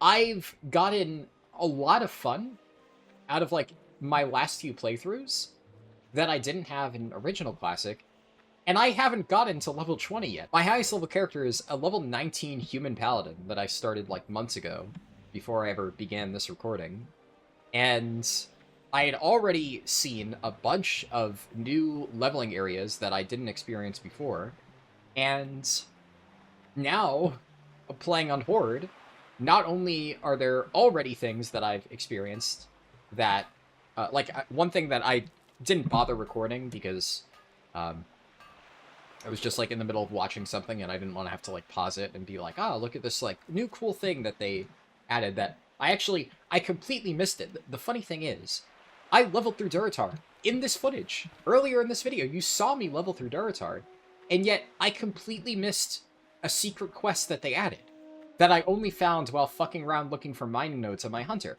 South of the Kulturas area, up in these mountains, there's a little path that leads up there, and you get a quest from a polymorphed sheep that tells you to kill a nearby human mage to free him, and it gives you this ring.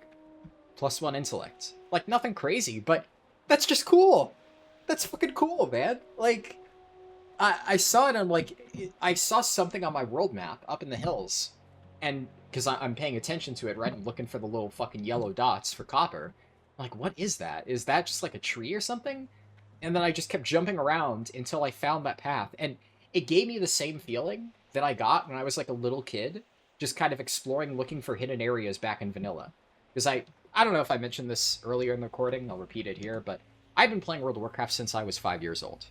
I started playing vanilla when I was 5 years old, when I was really fucking little. I grew up with this game.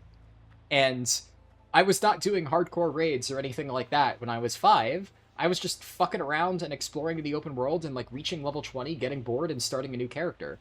Because, you know, when you're 5, you have no fucking attention span. And that's what I had fun doing. And I've enjoyed the re-releases of Classic, but it's kind of, like I said, I'm so raid-focused these days that every time there has been, like, a re-release of Classic, yeah, I enjoy the journey to get there, but it has very much been the entire thing is just, like, getting to the end game. Honestly, the reason I stopped playing Anniversary for Molten Core is because of how much effort my quote-unquote friends were trying to invest into fucking Molten Core speedruns. And I'm like, I'm not playing Classic because I want to speedrun the first raid ever released, the most basic raid ever released, slightly faster. That's boring as shit. If I want interesting raids, I'm gonna play retail. The reason I played Classic was for the journey to 60. And, like, yeah, I'll fuck around. I'll tank Molten Core on my Feral for a little bit. But, yeah, you expect me to do that for how long? There's no way that I'm going to sit here for weeks on end doing that same shit over and over. So, the journey is what makes this really special. And, I felt like I had kind of seen it all, but now, not even at level 20 yet, which I've heard that there's so much new cool shit that I can experience while leveling, and I haven't even gotten there yet. I've seen a fraction of it, barely anything. Most of the footage that I've used for this video has been the same classic starting zones because, I mean, let's be honest, they're fucking timeless, right? You don't even really need to change that much. They're still so good.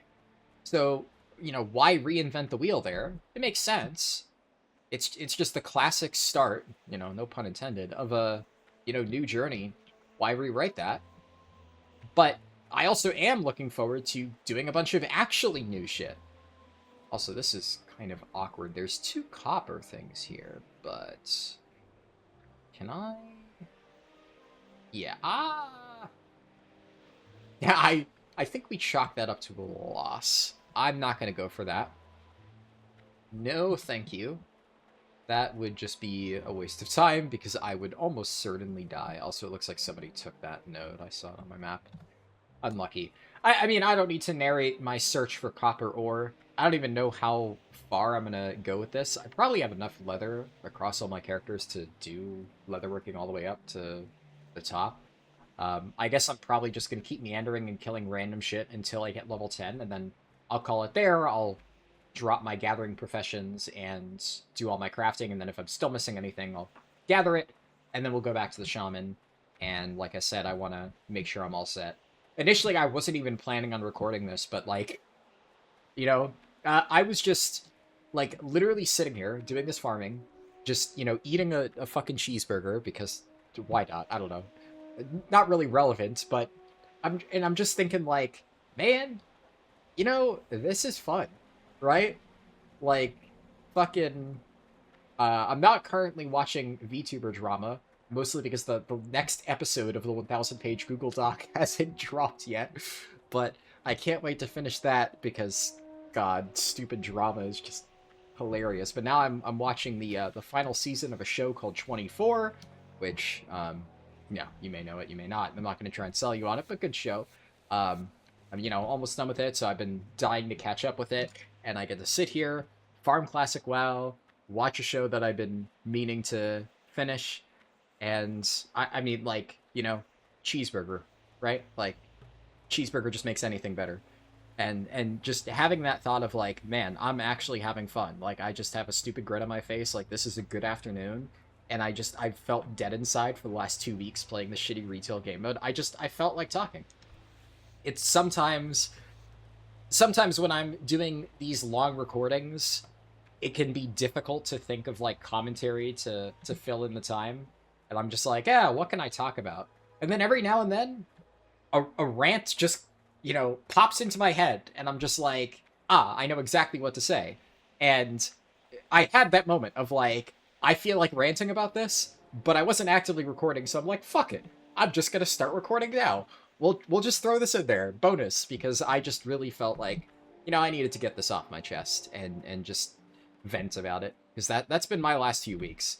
And the entire time that I've been grinding Legion Remix, I keep thinking to myself, like, man, I'd rather be finishing the fucking Shaman thing right now. You know, I started that and never got to finish it. I want to go back and finish that. And I've been trying to find the time. And earlier this week, I said, like, all right, I need to get my retail leveling guide out, but I'm going to take a minor detour to get the last bit of footage that I need.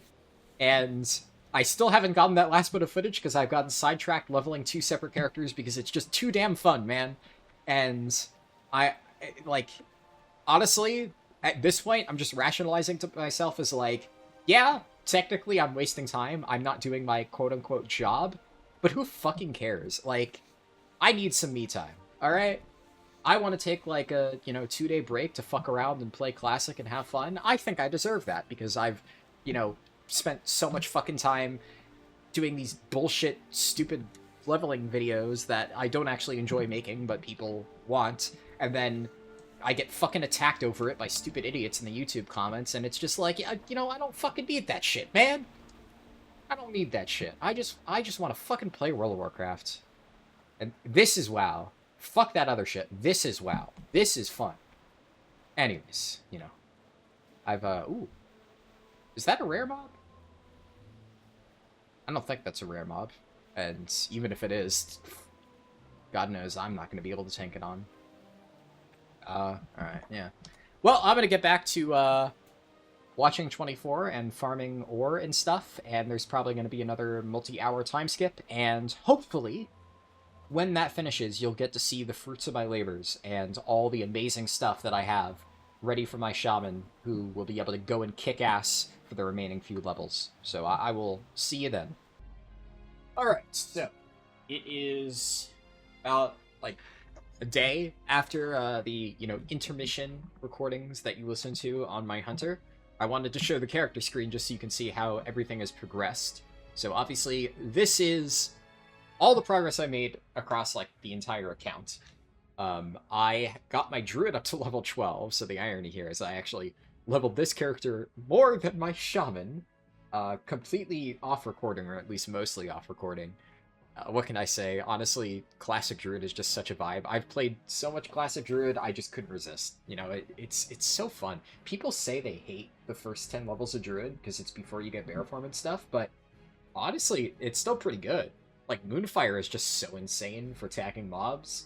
It's just really chill. So, love low-level Druid. I played that a bunch. This character, after all of the changes, is now Herbalism Alchemy. So, I got my Alchemy up to, I think, like 75 or 80 skill, something around there. I made a bunch of elixirs, which you'll get to see. Everything's been mailed to my Shaman already at this point. But I leveled this as skinning Herbalism, dropped skinning, and now it is my Herbalism character, obviously, because it's a Tauren, right? Makes the most sense. And going forward, this will be my Alchemy character. On my Goblin Warrior, I currently have Blacksmithing and Jewel Crafting. I thought about keeping Mining on this, but I'm going to be honest, I really don't see myself, like, actively playing this character. I don't really know if I'm going to work on alts at all. But I feel like if I'm going to actively play something, it probably wouldn't be a Warrior, just because, like, Warrior feels so basic for Classic. I don't know. If there's any character I'm probably going to play more outside the Shaman, it would be my Druid.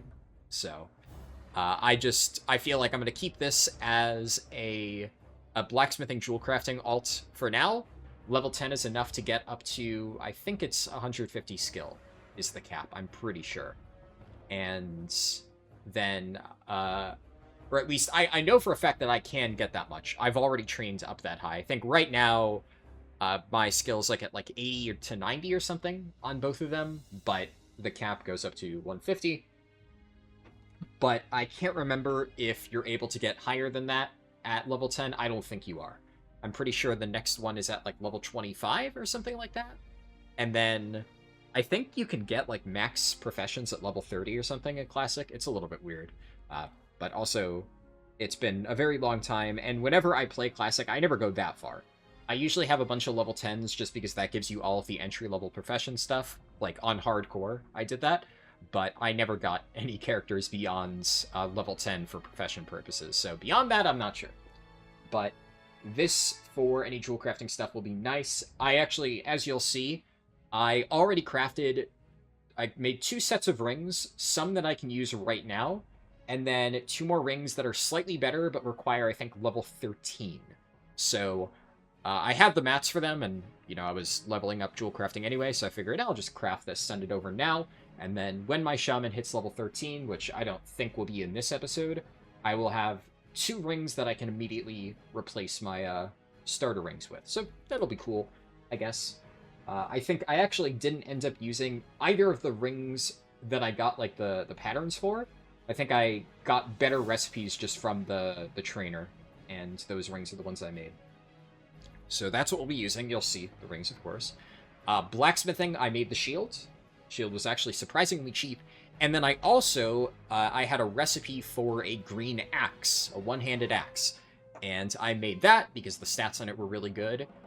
One thing that you won't see is initially, while leveling my druid, I looted a really cool green dagger with 1 strength, 1 agi. In fact, actually, I put an auction up. So I figure I'll hop in to see if the auction sold. Because at first I was going to send that to my shaman, because I was like, oh, that's really good. But then the axe that I was able to craft to my goblin, oh, I have mail. Unread mail. Is that it? Did it sell? I did not sell. Okay, I baited myself. Unlucky. It's just random healing pots and stuff. But you can see on the auction house, I've probably been undercut by now. I was going to say, if it actually sold, I'd be very surprised. It was this thing, Hate Talon, from some rare mob. And this was like cheap by the prices I saw before. But I'm guessing if I look now, yeah, okay, I've been undercut. Dude, there's this one guy who's selling like 5 of them. What the heck? How does he have so many? Alright, well, 2 can play at that game, buddy. I can undercut you. I don't know why he thinks he can charge like 70 silver, which the prices, when I initially posted it at 75 silver, he was pricing it at 1 gold, which is wild. 1 gold for like a level 8 item, I feel is just incredibly overpriced. It is a good dagger, but it's not that good. It's just taking a while to load, so it's not that big of a deal. But I figure if I just keep undercutting by a massive amount, like at some point, if I post it for 50 silver, and if it sells for 50 silver, that is like more than I have ever had on all of these characters combined. So that would still be a massive boost to me early on. So let's, can I, yeah, okay. And I'll post it for 6 hours, just so I don't need to pay a super high posting fee. I'll try to remember to check back later. Yeah, 50 silver, if that sells, I'm happy with that. But point being, I got that. I was going to train daggers on my shaman and use that. But then, because I was able to make the one-handed axe, and obviously orcs, not only was the axe better, but orcs get the, bonus to axes racial. So I figured, well, that's kind of a no-brainer upgrade. And then my hunter, which you saw me working on in the previous footage, this character is now leatherworking tailoring.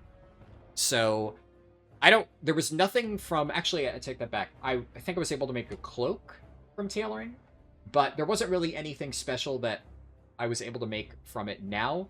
But I figure long-term, I'll want to get bigger bags. And although the bags I was able to craft with what I had right now, which is linen, are 6 letters, and I have plenty of those by now, in the long run, I do know I will definitely be able to craft wool bags, which are 8 slots, and then silk.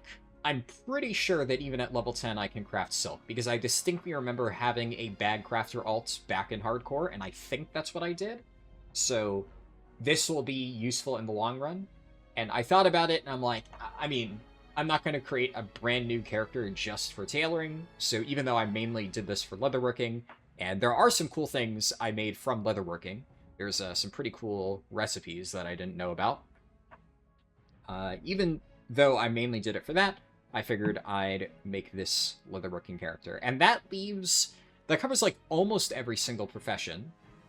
I don't have enchanting, and I'm not going to pick up enchanting on my shaman, but I figure it's kind of weird because, like, obviously it's classic. You can't make, like, scrolls, so I couldn't really transfer it to my shaman, so... But then, like, also, even if I were to make an enchanter, like, what am I going to do? Apply, like, +1 health enchants to my BOEs before I send them over? I don't know. I feel like that would be so much effort for fairly minimal gain. So if I ever get a really, really, really, really, really good item that I feel like, oh, I'm going to take this for like the next 30 levels or something, and I want to get it enchanted, I think I'll probably do that on a case-by-case basis. And then especially at low levels, armor kits are still perfectly viable. And I have armor kits from leatherworking, so that'll cover a lot of the slots at least, and I think armor kits count as an enchant, so I really wouldn't be able to get that much anyways.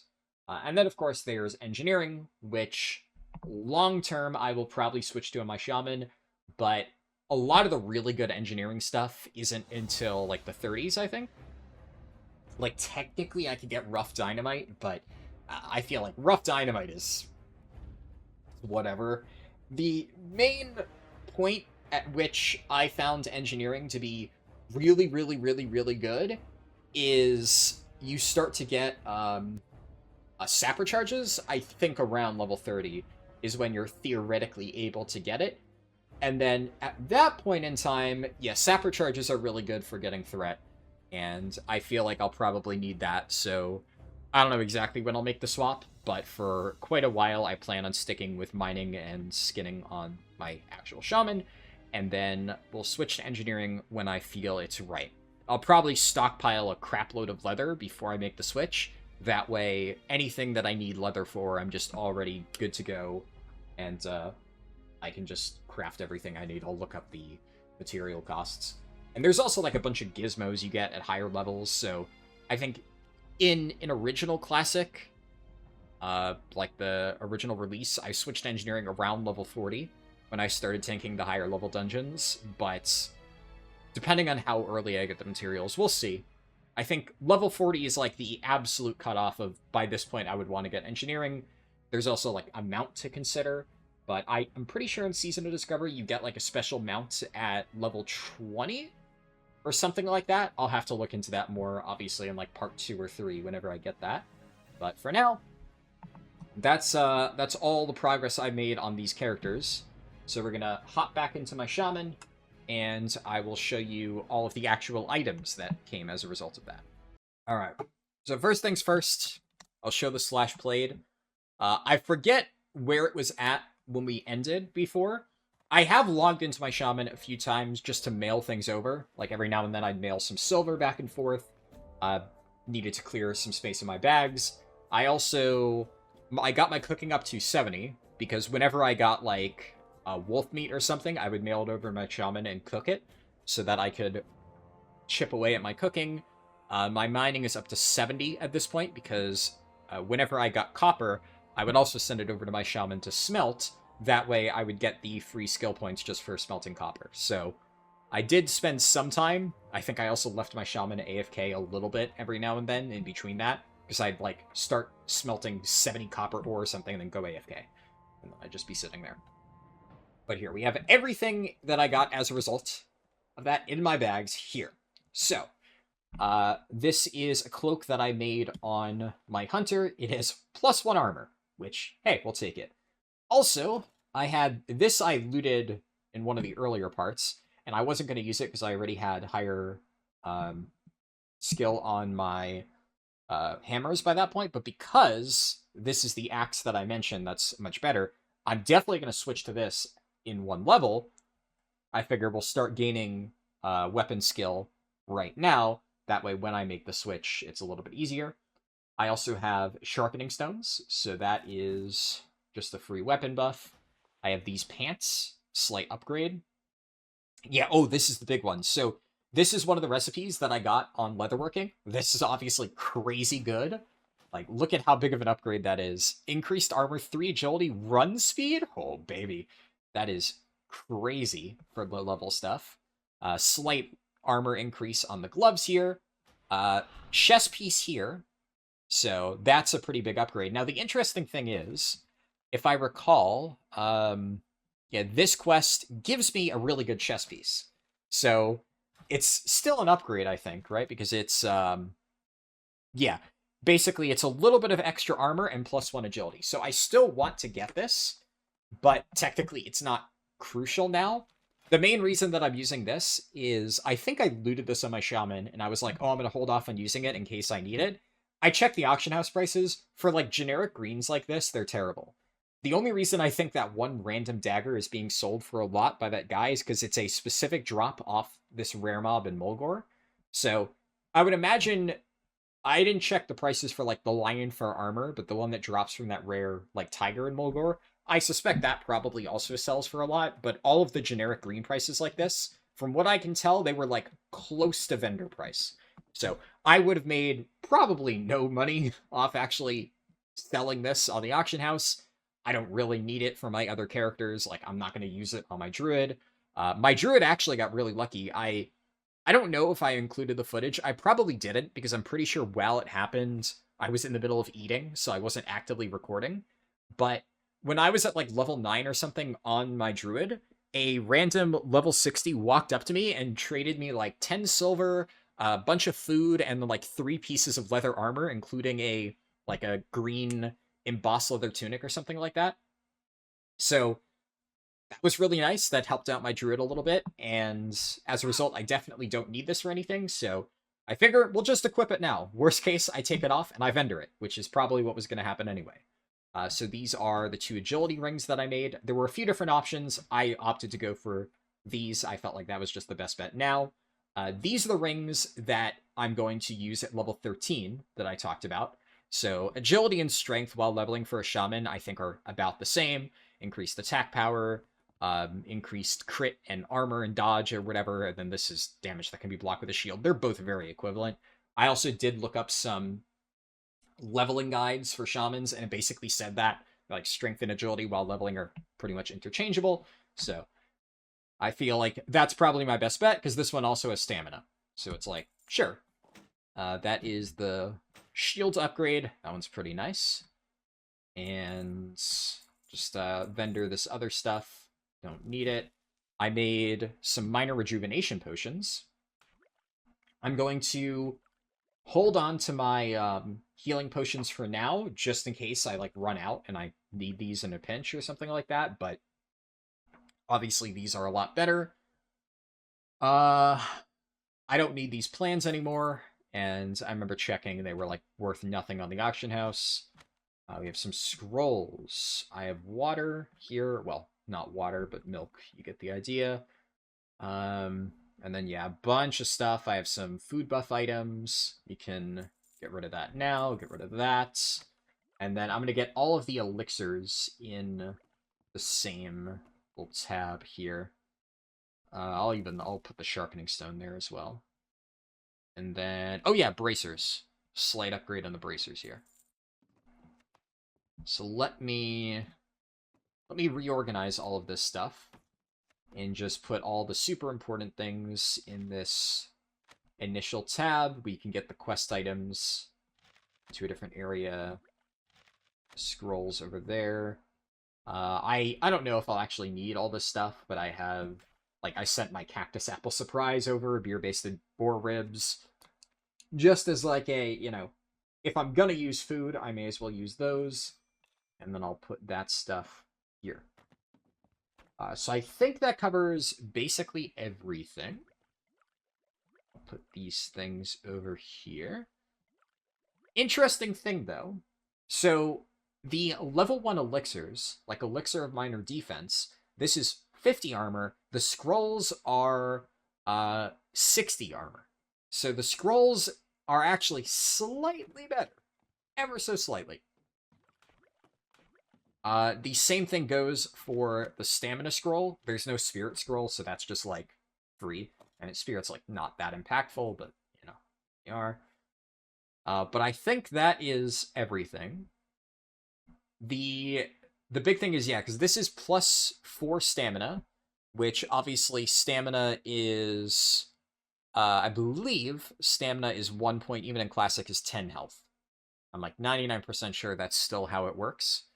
But also that doesn't really make sense, does it? Because I have 34 stamina, so if each of these was 10 health, then wouldn't that mean that I'd be at 340 health, but I'm not?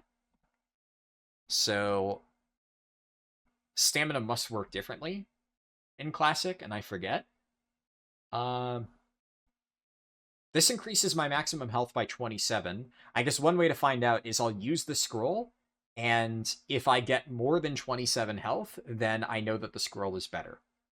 And we'll use that for now, but obviously I have all of these elixirs for later on. One thing I should note, the minor agility one, there is actually a recipe that you need for this, but it was literally 1 silver on the auction house, so I was like, yeah, fuck it, I'll buy it. I had the materials to make it. What else? We can apply all this stuff. So this is chest, legs, hands, or feet. And I have a bunch of extra. So I can apply it to this current chest piece and then the new chest piece that we get after the fact. Alrighty. Oh, wait. And stamina by 1. Oh, I think this is a Season of Discovery change. I don't think that... I'm pretty sure in, like, regular Classic, you don't get stamina from it. That's cool. Alright. I wonder... It's hard to say whether that's,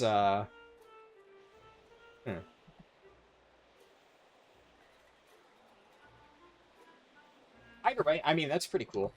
So, now the interesting question. Do I go back and fight the guy right now? I honestly might be able to take him on, but... Where's my heart set? Razor Hill. I want to go back and get training before I do any of that, because I still need to get my new Shaman skills for this level. So, I just want to get that out of the way now. And even if I theoretically could kill him at the immediate moments, I don't really see any reason to risk it. Also, oh yeah, it's because it's Halloween. It's not literally Halloween on the day of recording, but it's the Halloween event. You can get bobbing apples, which are pretty good, because they give percentage-based stuff. And you can just get as many of these as you want. So I've just been grabbing a bunch. You can also trick or treat. And this... Okay, sometimes you get a treat bag. And same thing here. Percentage-based food items. So that is pretty good. Where is the Shaman Trainer?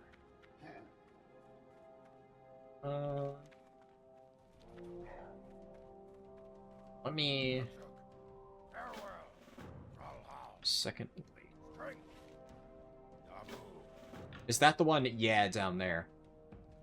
So, that's one thing that I have changed my mind on. I've decided that I am actually going to do these quests in the Echo Islands. Because something that I didn't realize is when I was looking at those quests initially, I thought it was neat. Oh, this is cool.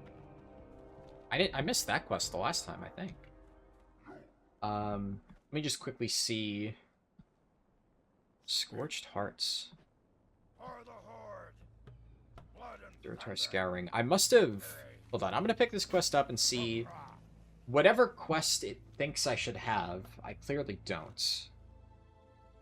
I'm not gonna do Fizzle Darklaw, especially because now I don't need the quest reward from him. Oh, yeah, I almost forgot to point it out, but another thing you may notice, look at my bags! They're so fancy! So, I've obviously gotten 1 million of these 6-slot bags while leveling up those different characters, and I now have the rainbow. Obviously, we have the black pouch too, but it's the rainbow of the classic bags. I specifically made sure that I sent my shaman one of each color. This is the only black pouch that I got, and I got it right towards the end. I have like a ton of green and red. I think I only have 2 blue pouches, and this is the only black one I've gotten, but I have all the rainbow pouches. I was so happy when I finally got the black one to drop. Finally got to collect them all. Like, honestly, that's just one of my favorite parts of Blue Level Classic. Just getting all the different bag colors. And I was complaining earlier here that I didn't manage to find any of the good ones, but I got it while leveling the alts, thankfully. So now we have all the multicolored bags, and now all of my bank alts are stuck with the crappy brown bags. First aid trainer, I think. Is it not high enough yet? Nah, yeah, I still need more linen. Unfortunately, I used most of my linen to level tailoring. Call of Fire. Ah. Oh, man. There's a lot of stuff that I can train. Oh, I don't even know if I have all the...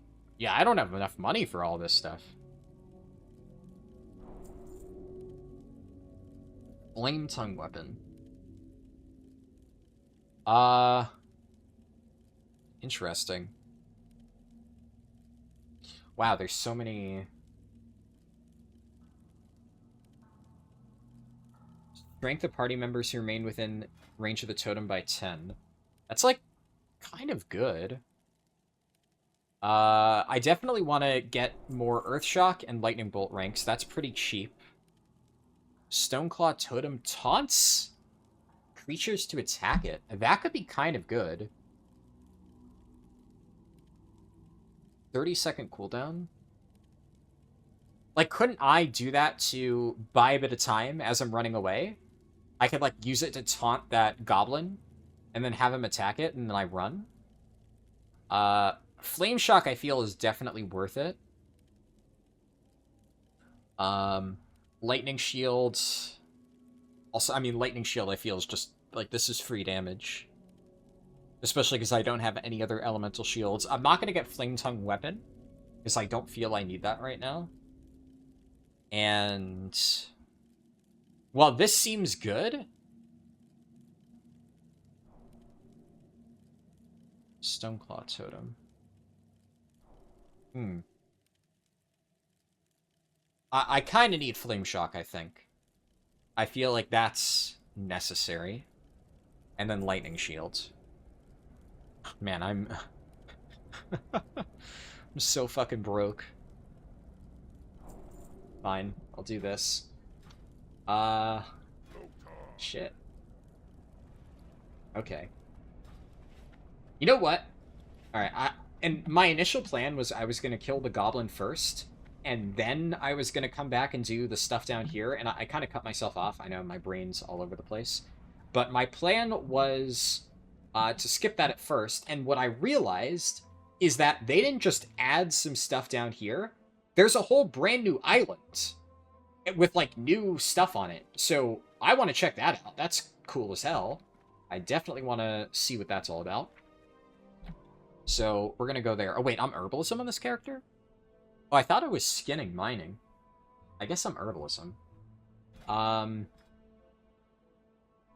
probably shouldn't be Herbalism. Honestly, I think I should be skinning.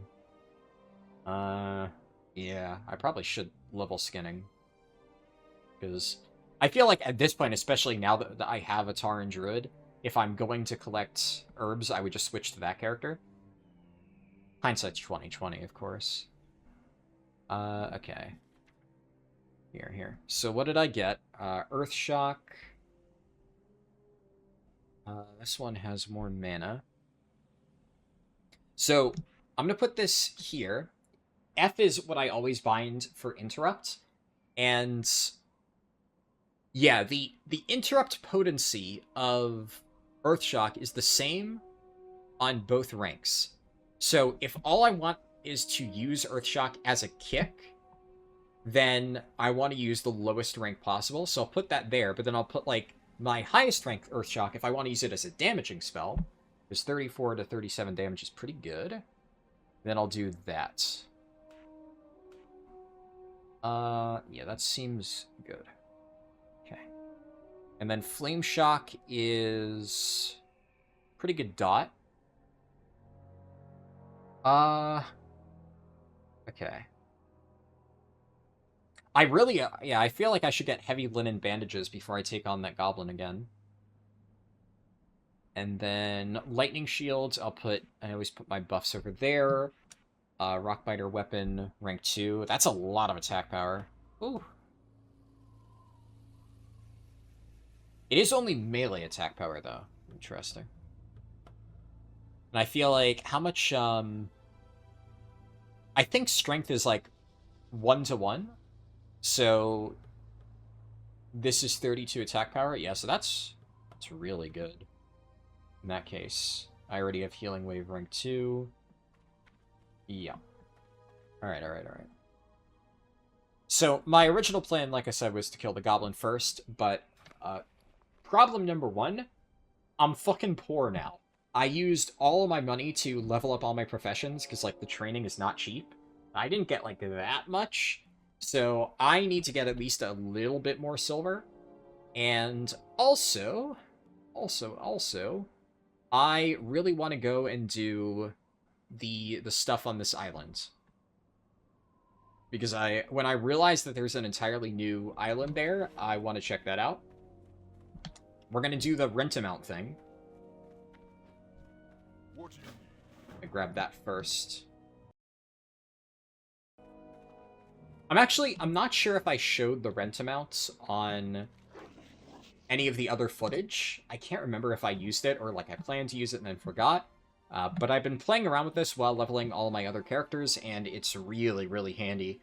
I mean, having a mount at this level is just nice in general. Can't go wrong with that. And since I mentioned it, and then I did mention I did the quest up here, you can kind of see the mountains up here. There's a little path that leads up to a little hut there, and there's a quest. So I'm actually going to go up and do that quest. Partially because I think it would be really cool to just show you that they added that, because I missed it the first time around, but also because it's, I mean, free money, right? I'm trying to see, there is a new quest up there from Holgar Stormax. At least I'm pretty sure that's a new quest. And there's some other new ones that I don't know if I'll bother to do. We'll see. But I really, really, really wanted to include this. Just because that I didn't do on any of my alts. And I'm really curious what the new island is like. And yeah. I want to go check that out. So we're going to swing by that place. I don't know if I'm going to bother doing any of the other Echo Island stuff, because, I mean, at this level, I guess I could do Zalazane, but that's like a lot of random trolls that I would need to kill. If it was just killing Zalazane, maybe, but I don't really know if I care that much. And you can see here, this guy's polymorphed as a sheep.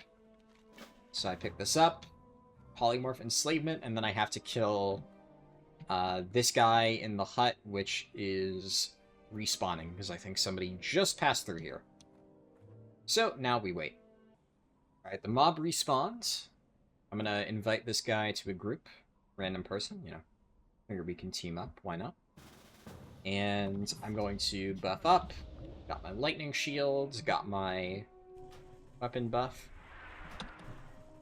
And I guess he's kind of tanking it for me. Oh, I'm being cross-bolted, so I'm just gonna LOS that. Earth Shock. And okay, yeah. Pretty easy, as it turns out, if you, there we go. Just have way more gear than you need. The warrior actually did decent damage. Just realized my details thing is now working. Auto hit just did a lot. Yeah, not bad. Can I climb up? There is a little bit of a way to get around here, I think.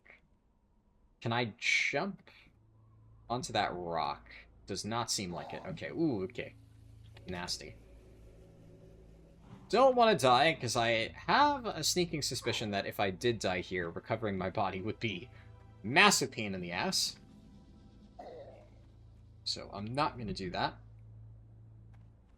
And another thing I just realized, I got this quest. I remember doing this because, when was it? Oh yeah, way back in the day. It wasn't even real hardcore. When Blizzard's hardcore servers were on the PTR, I leveled a shaman, a Tauren shaman, and I think I got to level 14 or something like that. And one of the last things I ended up doing was the Call of Fire quest. So I vaguely remember that. I don't think it took that long. I remember there was like a little like path that you had to go to north of the Valley of Trials. I feel like maybe that would be a good ending point for this video. My initial ending point was I was going to kill the elite goblin and then finish that quest, and then we'd be done with the islands, Blackstone Islands. We'd be done with this place, and then that would be like I guess a good enough stopping point is kind of the way I thought of it. But that was also back like 2 weeks ago when initially I was hoping that I'd be able to get this video out in a reasonable time. So I figure, yeah, if I just knock that out like, in a day or so and have that footage ready to go, then I can upload this soon. At this point, we're already 2 weeks beyond the time when I had initially hoped to post this, so any, time constraints are kind of off the table for me now. I don't really care all that much. I obviously can't have this be absurdly long, otherwise it's just going to be a nightmare to edit the whole thing. But I feel like I can maybe be a little bit more, I don't know if generous is the right word, but lenient, maybe, with how much I decide to include in the final product of this. If I'm already including this, then why not go further? Recruitment letter. Oh, that's the Baron's one. Okay. Alright, so this island... You can see what I mean. There's a whole new, Kulturas encampment there. All you need to do is kill certain mobs and loot crates. So I don't think there's any named mobs that I need to kill, right? Yeah, it's just commandos and scouts. Oh, this guy's getting fucked up.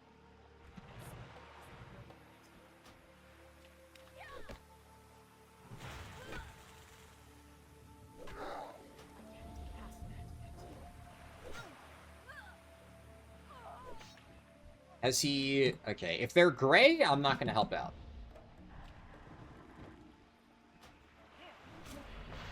If he's got the tag, fuck him. He can deal with that himself, but I'm actually able to get credit for killing this, so may as well. And let's... Warlock seemed like he was reasonably in control. Did the mob I killed despawn? I guess their bodies just disappear really quickly. Maybe it just had no loot, because I was going to say I didn't even get a chance to loot it. It also just maybe had nothing on its body, and then its body just immediately went away. Alright. Or maybe I did loot it, and I'm just losing my fucking mind. I don't know. I'll refresh lightning shields while I can. Okay, we got commandos here. So it seems like even though my map is telling me there are objectives down there, it looks like all of the stuff that I actually need to do, I can accomplish on this little island. So I think I will do that. And then I'll save the exploration of that big island, because, surely, if there's this gigantic little island... kind of funny to say, I guess, gigantic little, but you get what I mean. There's this gigantic island they've added off the coast of the regular Echo Islands. Surely there's something special there. I don't know if they'd bother going all out of their way to do that. Honestly, that's the main reason I missed it in the first place. Because at first I thought, oh, it's the southern island that they've just added stuff to. But no, they added a whole brand new fucking island over here. Surely there's going to be a follow-up quest. Where it's kill these mobs, but then it's you have defeated their invasion force, but there's more. Their leaders are on the, southern island, and we need you to dispatch them. Da -da -da -da. Something like that. So, I'll wait to actually go down there. I also, because I feel like these mobs, they're green, I don't need any of these buffs. I don't want to have to keep going all the way back and forth to my Druid to do all of my potion crafting. So I'm well aware that I have these. But I'm trying to save them for a rainy day. The exception is actually, can I use... Oh, interesting. It doesn't stack. Alright, well that's kind of pointless then. The only thing that I was gonna say I can use pretty freely are the sharpening stones, because I have 20 more of them on my warrior that I just didn't feel like mailing over. But they don't stack. That's unfortunate. Mildly disappointed by that.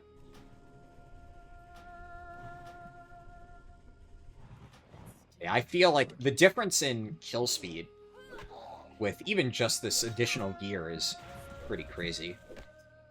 Because it's taken me way longer to kill mobs on all of my other characters. And I also think there's just an element of... Shaman feels surprisingly good.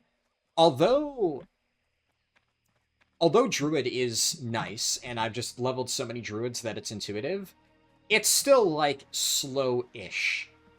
And Warrior is still very much a slog to kill things. It does not feel efficient at all.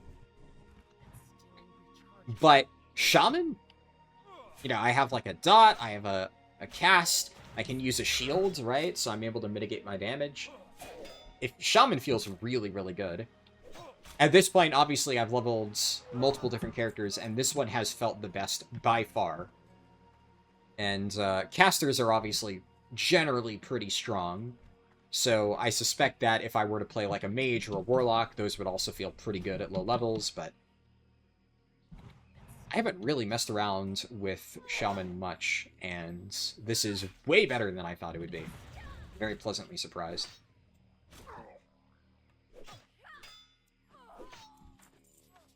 Let's... That guy die, or I think he just got out of range? I don't want my own money. Like, they're struggling to kill all these mobs, which, like, you know, I get it, but also, I'm not struggling to kill mobs, and I don't want to have to split the, whatever copper and stuff drops off these mobs with these other guys. I want to keep it all to myself. I get nothing out of sharing mob tags here. And especially, the mobs are respawning so quickly. Like, if we were fighting over tags, that's a different story. Whenever there's, like, extreme competition for mob tags, yeah, it's just common courtesy, but, like, look at how quickly they're respawning. That's definitely not something to consider here.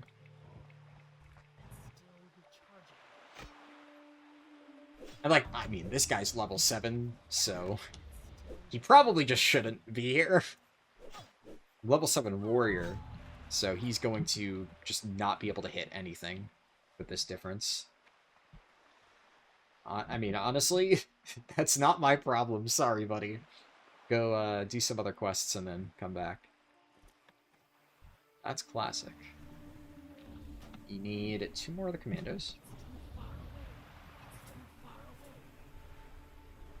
Oh, shit. Oh, shit! Oh, my god. The respawns, man.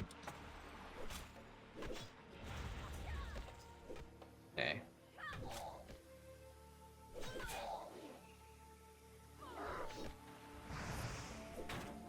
The thing is, I'm pretty sure that I can actually handle this. I'm gonna use one of my precious potions, but like, I can just multi-dot with Flame Shock. Yeah, we're fine. Jeez.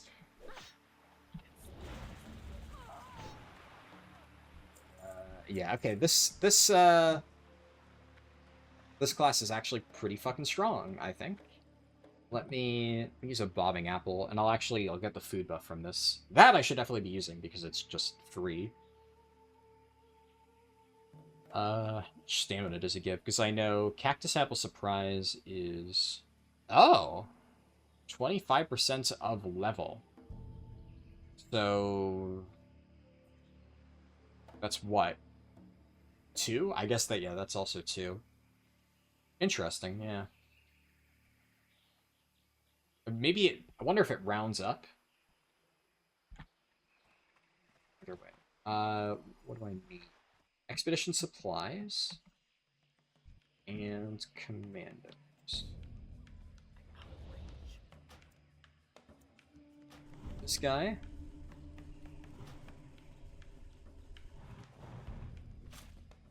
Okay, so my shocks share a cooldown. I didn't realize that. It's definitely worth using Flame Shock to start off with, though. And I wonder if I could snapshot it with Blood Fury. So if I, like, did Blood Fury on pull... Oh, dude, stop inviting me to a group. I've said no once. If I do Blood Fury on pull, I think it would snapshot. So then I do Flame Shock, and then I just Earth Shock after that until this falls off. Because that's definitely more damage, right? This, let's say this high rolls 37 damage. This is 22 plus 35, yeah. So the dot component of Flame Shock is definitely more over a longer period of time. So if I suspect that I'm going to get the full value, then that is worth doing. I need one more supplies. Can I snatch this without getting attacked? Shit. It's fine.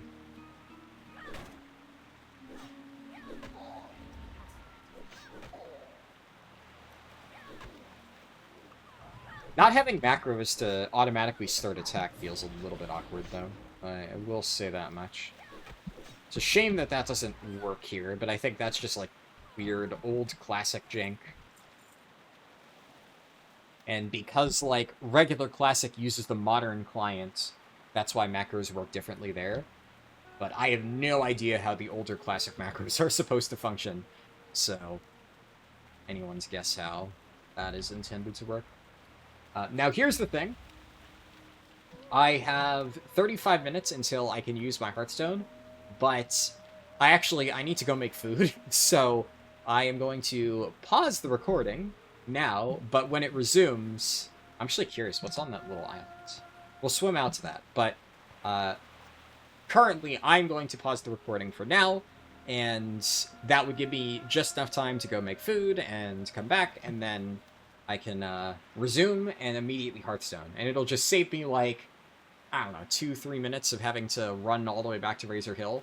But considering I have to go turn in those quests anyways, and I also have to go make food at some point anyways, I may as well just kill 2 birds with 1 stone. Okay, so that is also a new island. But I wonder if this is just purely like a little cool decor thing. Or maybe there's something special on here that one of the quests will send me to do. Go check this out. This is really cool, though. The fact that they added all this stuff. And there's, is this... Yeah, so this island isn't even on the map. Anchor's Edge. Oh. It's in the Barrens map.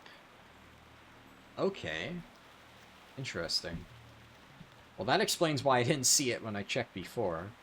If it's part of the Barrens, I wonder... Does that... Oh, maybe that's what's going to happen, right? Like, it's going to say, you kill the guys in the Echo Islands, and then this is part of the Barrens questlines or something? And then I'll get sent back here, like... Because there's Northwatch Hold... So maybe it, like, starts here, and then Northwatch Hold branches off later?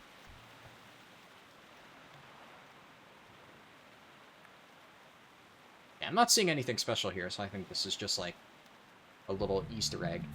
I am curious. The easiest way to determine when I'm supposed to go to this island is just swim over and look at the mob levels. If the mobs are around this level, then it's probably, you know, I'll get a breadcrumb to swim there immediately after. But if the mobs are level 20, then I guess it would be part of the Barrens. So we'll see. Ooh. It's using the super intense music.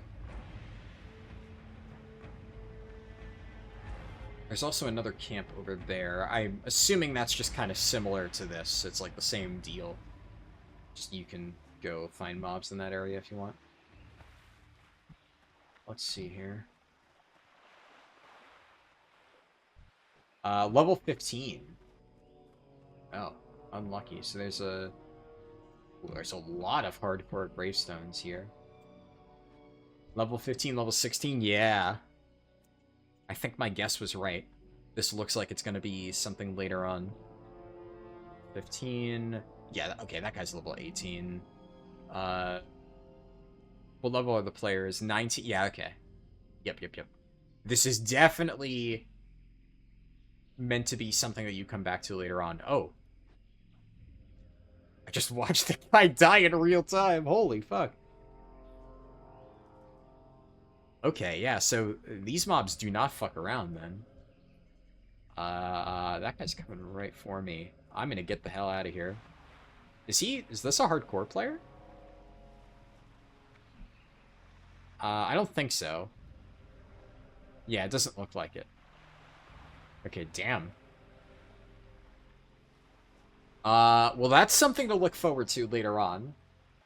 I wonder if these are just, like, unrelated quests, like, it's just, hey, here's a preview of what you're going to have to experience later on. Or maybe the quests here are breadcrumbs that will eventually direct me to this stuff in the Barrens. Or breadcrumbs, the wrong word. Prerequisites for the later quests on this island. So maybe it actually is really good that I decided to do this.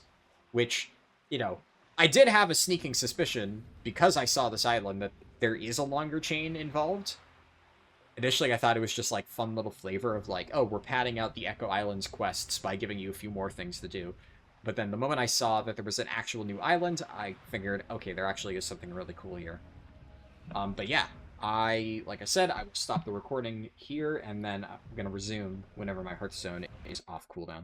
Alright, I took a break, I got some food, and it's been about, like, 2 hours. I came back quickly hearthed and then went AFK again. So my Hearthstone is already back up. Okay. I assume I have to turn in both of them. And there is a follow-up. The War Chief's orders. Speak with Thrall, okay. And that's... Okay, well, there's another quest to go to Orgrimmar. I have 3 quests that tell me to go to Orgrimmar. Sure, I guess. May as well. Then we have Call of Fire and stuff. I've gotten a decent amount of money by doing that, though I can also vendor some stuff. So... I hold shift, it vendors all that. I didn't realize there's a... I kind of want that, because I've gotten a lot of Scorpion Stingers that I've just ended up throwing out. But I should have been holding on to that. And I'm also pretty sure I can get rid of Benedict's Key, but... Yeah, there's nothing I actually need this for. I'm 90% sure. The other stuff I do... And we can get rid of Refreshing Spring Water. And then that's it, right? Honestly, yeah, I'm gonna vendor that. Yeah. Purely because I know for a fact I don't need it.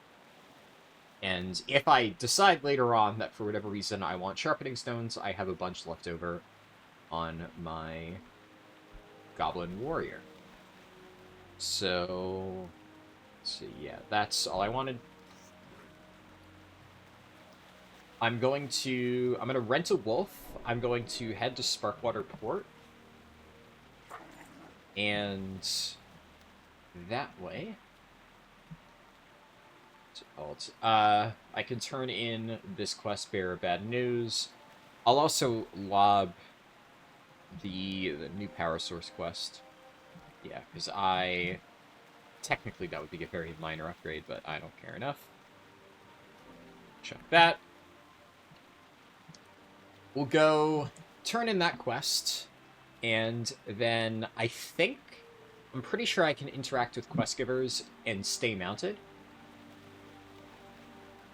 Yeah, it doesn't say anything. You need to dismount to actually attack, so that would break it. But interacting with NPCs doesn't break it, I believe. So I can do that, and then I can carry this onwards to Orgrimmar. And we can turn in all of those quests, get a bit of experience, silver, and I would like to get to level 12, do, what's it called? The final quest on Blackstone Islands, and then we'll do Call of Fire, and I think that will be a good stopping point.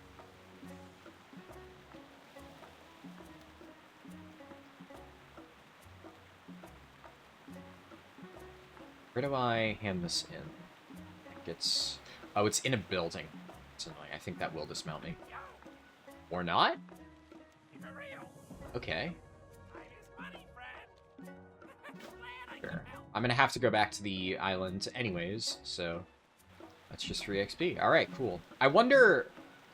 I'm assuming that regular mounts dismount you still if you go into buildings, but I think the rental mount is probably, like, just a spell. And because it behaves differently, that's probably why it still works in buildings. Now, I mean, I'm not gonna complain. That is nice. Alright, so... This quest... Interesting. So there's a quest to kill a shark off the coast. I'd imagine that's quite difficult. Kill the sand shark off Durotar's eastern coast, because that's an elite, right? So I don't think I'd be able to do that very easily. It says 13 plus. And plus, obviously, indicating it's a group quest. Oh, another cool thing. So these tents count as rested areas, but people can place these down, by the way. There's a new profession called survival, and I don't know what else it does, but I know that you can create these tents, and you're unable to see it, but as I stand in this tent, it very quickly increments my rested experience. So I think it's like, I don't know the exact amount, but like 10 minutes to max out your rested XP bar. And I found out about this while leveling my hunter. Well, I guess I should say, I technically heard about it from my friends when I first started playing on the Alliance side many, many months ago, and then I forgot about it. And then when I started playing again, I saw one of these tents on my hunter. I'm like, oh crap, yeah, forgot about that. But every so often, whenever I run out of rested experience, I can just come back to a major city, and there's almost always a player drop tent right here. I don't know how to train the survival skill. That's something that I never really looked into. But in theory, if I train it myself, I should be able to place these tents. And then I could be like in the middle of a quest hub, just drop the tent, boom. I now have max rested experience, so you're always leveling effectively at 2x speed without having to AFK for, you know, days at a time, which I think is pretty cool. It's interesting because it's like, it is technically an XP boost, but it's like a natural XP boost. It doesn't give you anything that you wouldn't be able to just already get yourself by just, like, not playing the game for multiple weeks. But it gives you some incentive to interact with that profession to increase your leveling speed without basically being like, oh, this is a mandatory super important buff that you need to grab. I think that's cool. I like that design. Is there any... I guess there's no more rentable wolves nearby that I can grab, so... We are walking on foot the rest of the way, it seems. But that's okay. Alright, I am in Thrall's room, and I just passed a Tauren named Muraya Carey, which is a fucking banger name. Let's see here. So there's, okay, 3 different guys I gotta talk to. So this is a new one.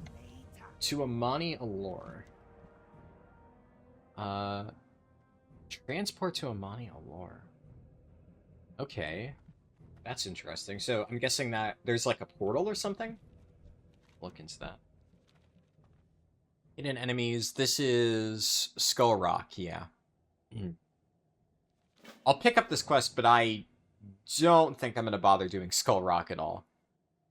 I feel like that would probably be a waste of time, and to be honest, you know, like I said, the starting zones are pretty close to the same, but I am well aware that as I start to go on in the leveling process, there are completely new areas that I can explore. So it's kind of like, why would I want to do the same stuff over and over?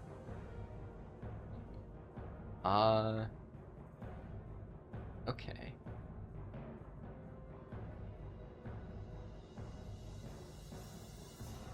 There's some new lore here. That's cool. So it does send you to the Barrens. Oh, so this was a prereq. Okay, sick. So I have to go to Ratchet, talk to a human, decipher whatever this is. And let's see, the Balance of Power. What level is this quest? Ah, you can see, yeah, it's an orange quest.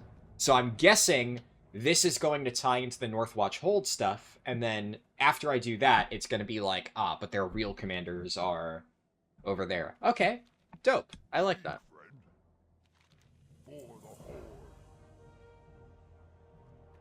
Honestly, I can't remember if that was an original classic quest or not. Either way. What else do we have? I think... Yeah, that's it. Because then there's the breadcrumb that leads into the Barrens. You can do that at some point, but... honestly, that's kind of everything that I need to get done here. There's always Ragefire Chasm. I don't really know if I want to bother with Ragefire Chasm. It's like... I feel like the quests for it are kind of crap. There's really not that much to incentivize you to do it. I definitely want to check out this Amani Allure thing. Because the, it looks like the Reventusk are a new faction. Reventusk Trolls. Which, yeah, it does say, I was going to say, that's the Hinterlands ones, but... I don't think I'd get a portal to the Hinterlands. That feels... Oh, Orgrimmar Quartermaster. I don't think... Yeah, I can't preview mounts. Berlined. So this is... Okay. This presumably... I should have enough Orgrimmar reputation by the time I get to that level, so maybe I can actually buy that helmet. That would be neat. Reventusk Watcher. Okay. Let's see here.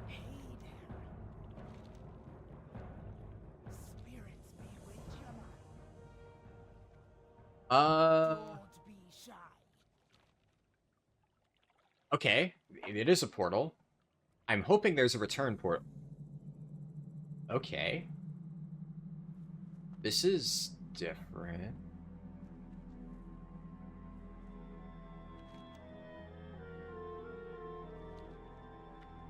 Alright. This is kind of cool.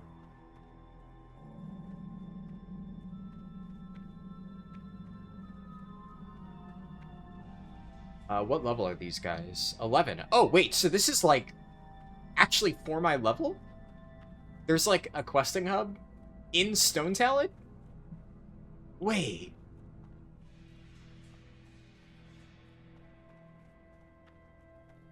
I do think it's really sick that they're, like, taking, you know, the TBC stuff and kind of porting it backwards, I guess. Is this a Lightmaster, or...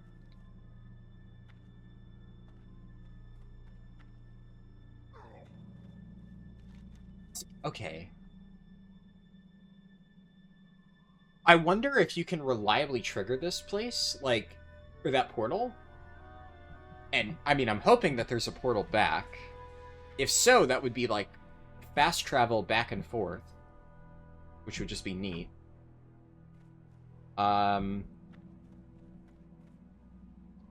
Wormhole. Does this take me to Orgrimmar? It does. But it drops me in the Valley of Strength. Okay, alright. Kind of cool. I'm gonna go back there. I just wanted to make sure I had a way to return. And there is a quest over here. East the lantern into the water. Okay. Where is the riverbank? Illuminate the moonlit night.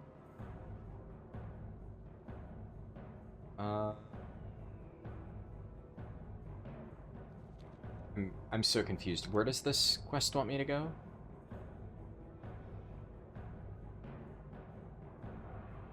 Head to the riverbank. What riverbank? There's no river in Orgrimmar. Return once the lantern has set sail. The closest river is, like, on the western edge of Orgrimmar, but, like, is that what it's telling me to do? Like, go to this river and drop a lantern? But then, like, what lantern am I dropping? So, I'm gonna be honest, I'm confused, so I'm just not gonna do that quest. There was another one that I saw. Doesn't help that the quest tracker doesn't show it. This one. Cheap beer. Okay. Cool. Have a good one. And this one wants me to go to the Valley of Honor. Now, there might be, like, a follow-up from this. I don't know if that picked up. My phone buzzed. Well, this is interesting. So wow. I haven't seen this in a hot minute. So I used to have my retail leveling guide on a Google Doc because, you know, it was just easier when I first made it to share it that way. And it's now currently on my website, which I think is much better for formatting. Some people still say they prefer the Google Doc, and it's like, whatever, but it was just untenable having, like, a gigantic leveling guide on a multi-page doc. The website lets me separate it into categories, and I think it's better. But one thing when the doc was popular that used to happen is people would... you can, like, request the ability to edit any document, and Google, like, completely doxes you, and it's like, full legal name is requesting to edit, which, like, obviously no. But I used to get these notifications all the time, and I just got one. I don't even know the name. It's in Russian. It's like Russian, whatever, like Cyrillic characters. It wants to edit the Google Doc, which has been inactive for a very, very, very, very long time. And... oh god. This is a breadcrumb for gambling?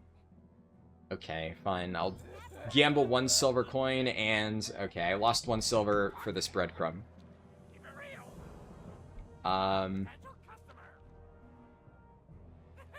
Lovely. Well, at least I got 100 experience out of the deal. Thanks, game. There was a follow-up, so... sure, I guess. Where is the follow-up, though? What's it called? Yet another smoke cloud above Orgrimmar.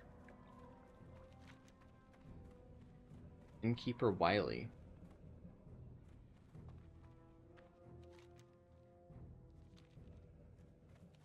Who the heck is Innkeeper Wily? Is that... no, that's Quark. So who the heck... oh, Ratchet. Okay. I see. Well, I have to go to Ratchet anyway, so... I guess worked out that I picked that up. But yeah, I'm still stumped by why some random Russian dude is trying to access my... at this point, like, 3-year-old Google Doc that... the last time I updated that Google Doc was, I think, like, the launch of Dragonflight? It's been at least 2 years, probably 3. I've stopped including links to it for a while. That is... strange. Oh, there's a barber shop? Some Tranor. Huh.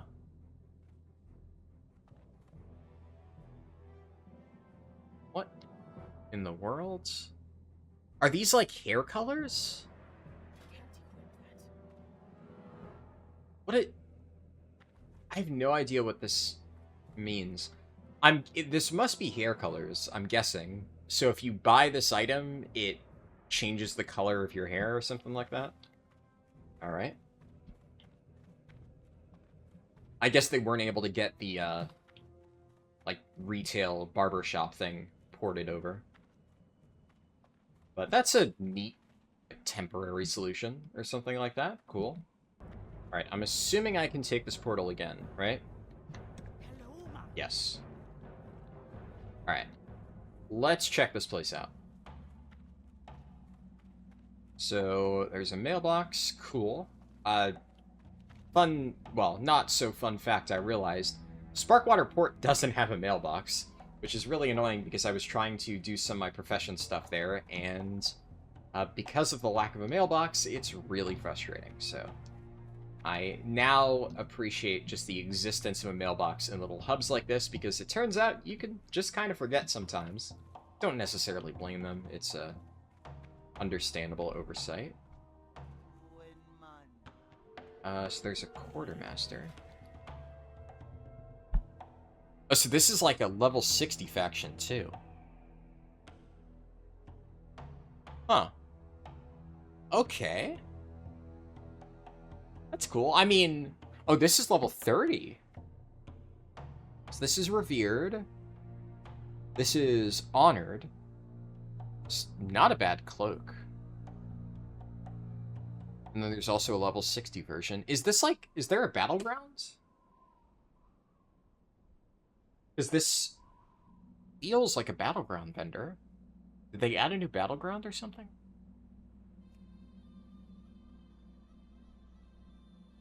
Huh. It's pretty cool. It doesn't really seem like there's anything else aside from the cloak. Ooh, look at all that copper. Oh, baby. Wait, I've been farming copper for the last 2 days in fucking Durotar. And let me tell you, oh my fucking god. Trying to get copper in Durotar is a pain in the ass. There's so many people. I'll see a copper node, and then as I'm about to get it, somebody on a mount pulls up and swipes it from right out under me. Holy hell, is it frustrating. And it turns out, this entire fucking time, there's just a copper... I was gonna say copper gold mine, but that's kind of like an oxymoron, right? But there's just tons of copper sitting right here, waiting to be taken. 3 nodes in a small area. What I'm wondering, though, is, like, where are the quests? Because it feels like there should be quests, right? There's, like, hostile mobs around here. There's the little crypt area. This feels like it should be a questing hub, and yet I don't see any. Bear merchant? Oh, can you buy, like, an Amani warbear? That would be sick. Also, I'm guessing this branches off of Stone Talon Peak. Yeah, because, oh, this is where there's an area in the flight between Stone Talon Peak and Aberdeen where there's just, like, a bunch of these ruins scattered around. I've done that flight, like, a million times, especially in, like, SOD P1. And I guess they just reused that space here. There was also an open area down here with, like, a bunch of empty lumber mills and shredders. And I'm seeing some space here.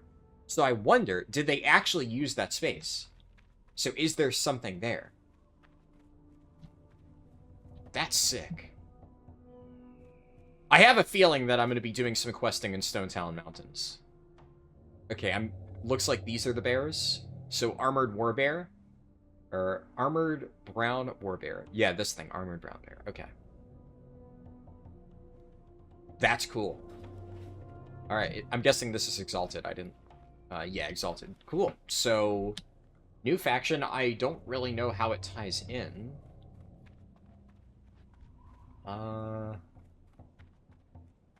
There's also... I am still Herbalisms. There's Peace Bloom over there.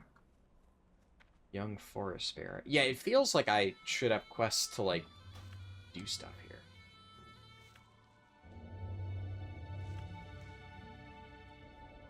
And... we can go up on a cliff and see. Is this an exit? Okay, no, that's just, like, the leader's area. I mean, in theory, I could basically, like, softlock my character and just jump off here. I'd be completely fucked. I could always Hearthstone out, but...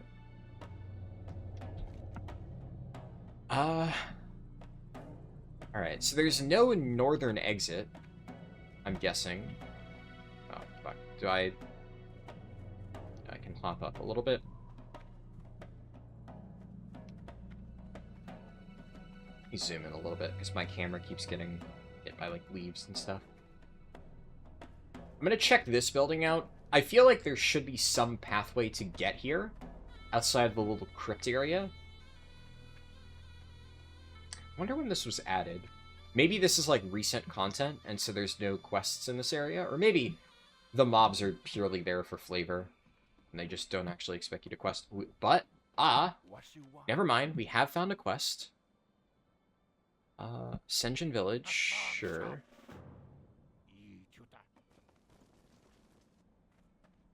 Glad I poked around. This must be recent if whatever quest add-on I have doesn't even have these quests registered.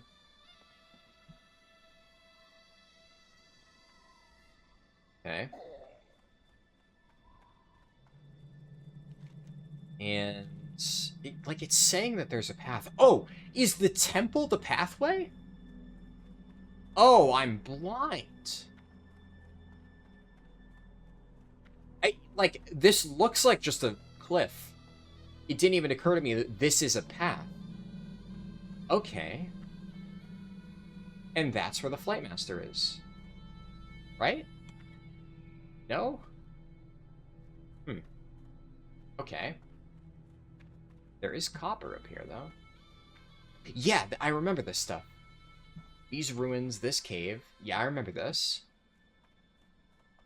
I feel like, for the sake of completeness, there should be a quest giver in this cave or something like that.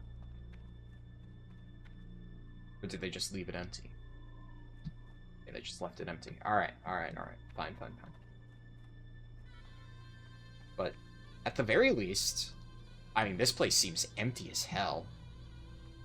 And if there's just that many copper nodes... Shit. I wish I knew about this. I've been fighting with random idiots on mounts for copper for the last 2 days. Well, now I just gotta sate my curiosity and keep running up here and see if there's more. Fuck it, may as well. I still need to level engineering at some point. I'll need copper for that. I haven't finished doing all of the copper recipes for both blacksmithing and jewel crafting. And ideally, I'd like to at least make the most out of those professions up until I reach, like, level 30, which is roughly where 150 skill gets you. So, I still need some copper. Wait, my level is too low to earn exploration experience? That's a thing? What? I never knew that. I feel like that has to be something that they changed later on.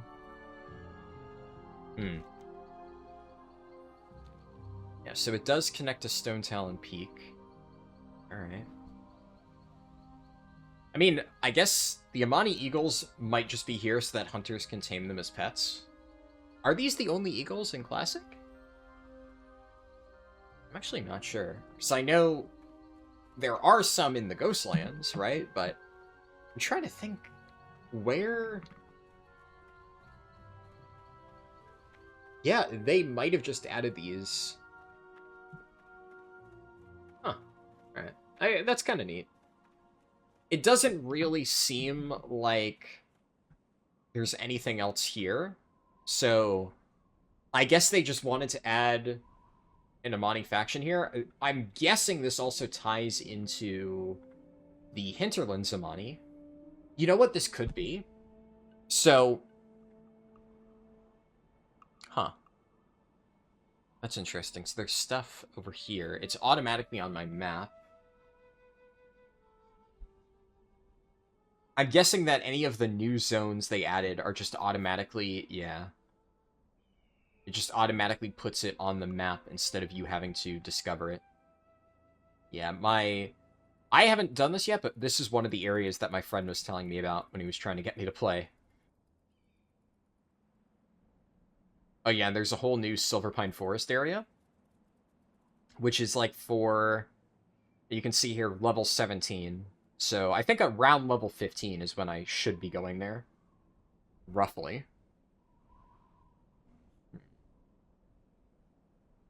Let's see. Oh, there's some new stuff here. Scarlet Enclave is in here, but I don't think it does anything.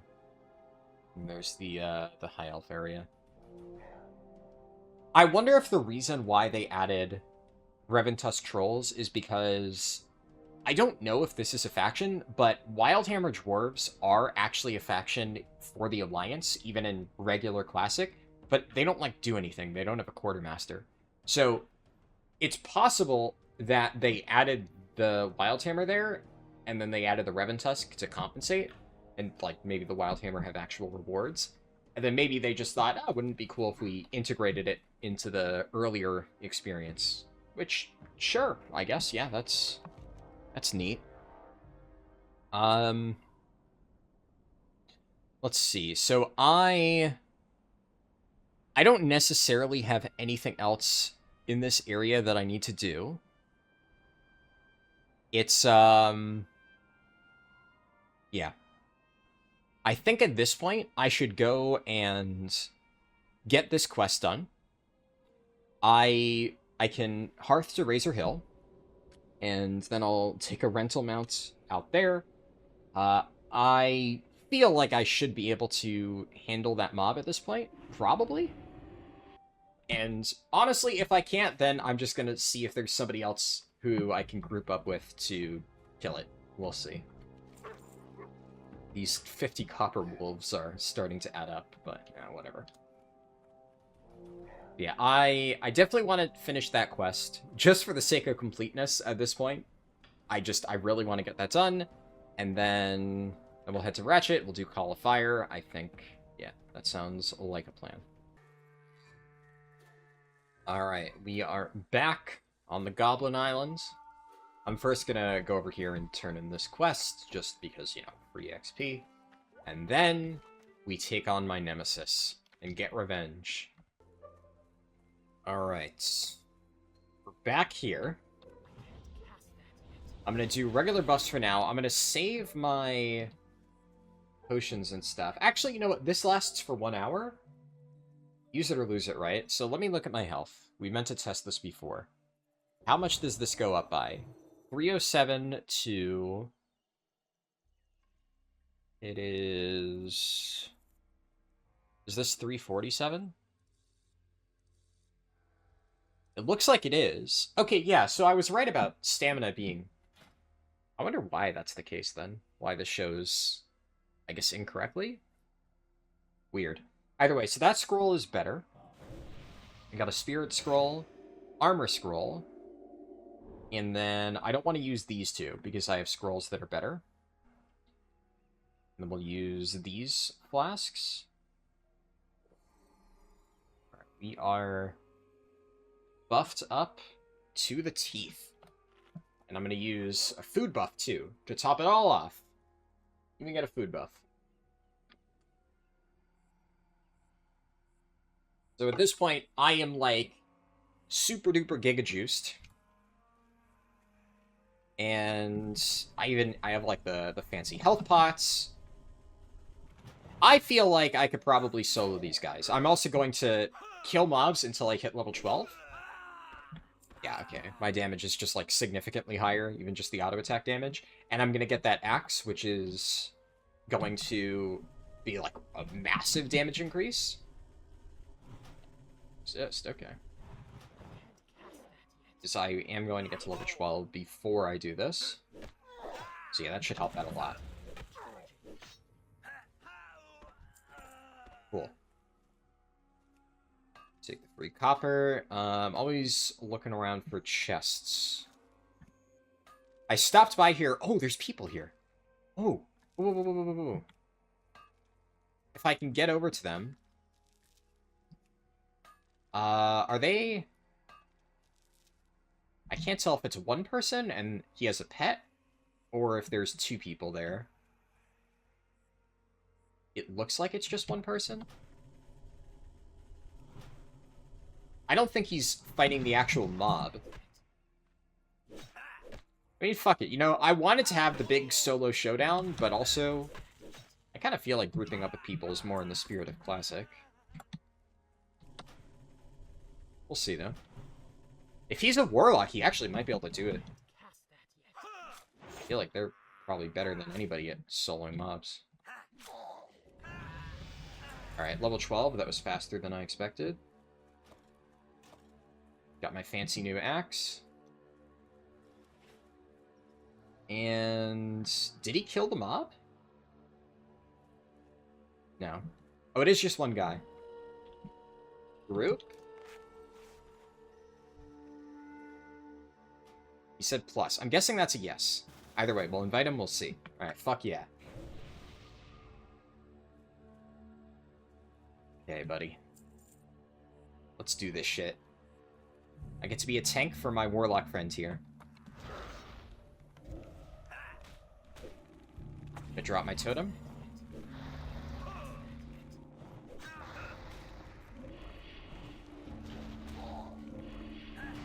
Earth shock. And throw this up. Alright.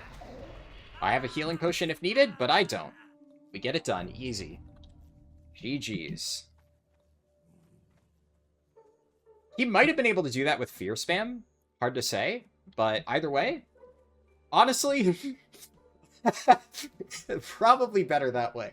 I was fully prepared to sit here for like 30 minutes and try and solo that fucking mob just because I was salty over dying to it before. So, you know, as cool as I think it would have been to try and kite it, and I feel like, honestly, I don't know. It might have been possible. Maybe. I also was going to consider looking for, like, maybe I could drop off a cliff or something like that and kite around something else. Base tanking it, like, wouldn't have worked. Like, you saw, I was still getting slapped pretty hard. Now, I didn't use most of my mana. I could have healing potted, and it's a rejuve pot, so it would have restored mana, too.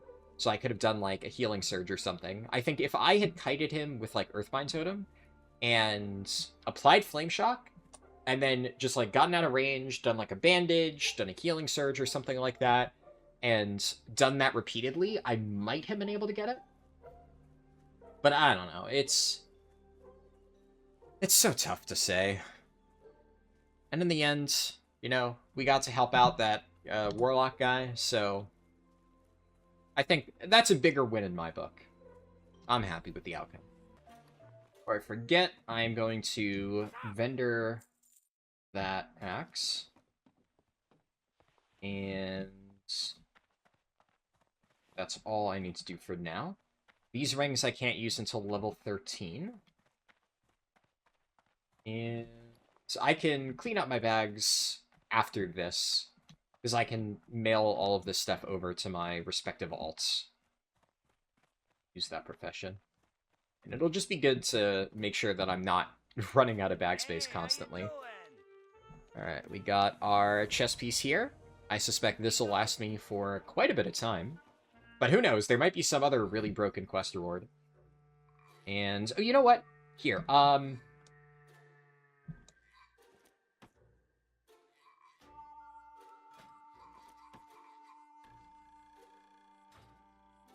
hell yeah. That's what Classic's all about. I have more of those on my Druid, so it's no loss to me, and I figure he could use him. Especially because he's about to get an upgrade, so... But that's actually a neat-looking chess piece. That's different than some of the other ones. You know what I'll do? So... How do I want to handle this? I could go all the way back here. I do want to turn in the Senjin Village quest, because I am curious as to whether that's, like, there's a follow-up or something like that.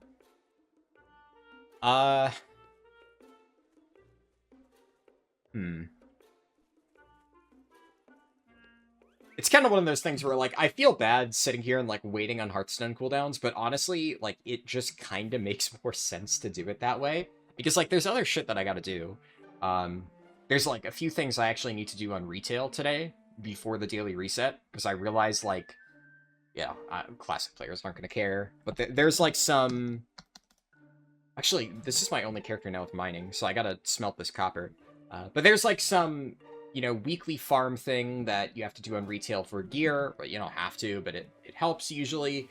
And like one of the fastest methods for doing that, if you're a retail player, I'm talking about delves. One of the fastest possible delves is up today, so I want to make sure that I get that done ASAP, because who knows what it's going to be tomorrow and Monday. And if I know for a fact that if I do that today, it will be extremely quick. Like, I can get all of my delves done in like an hour and a half or something like that across 13 characters. And that will just save me a lot of time in the long run, because it can take multiple hours if you don't get good variants.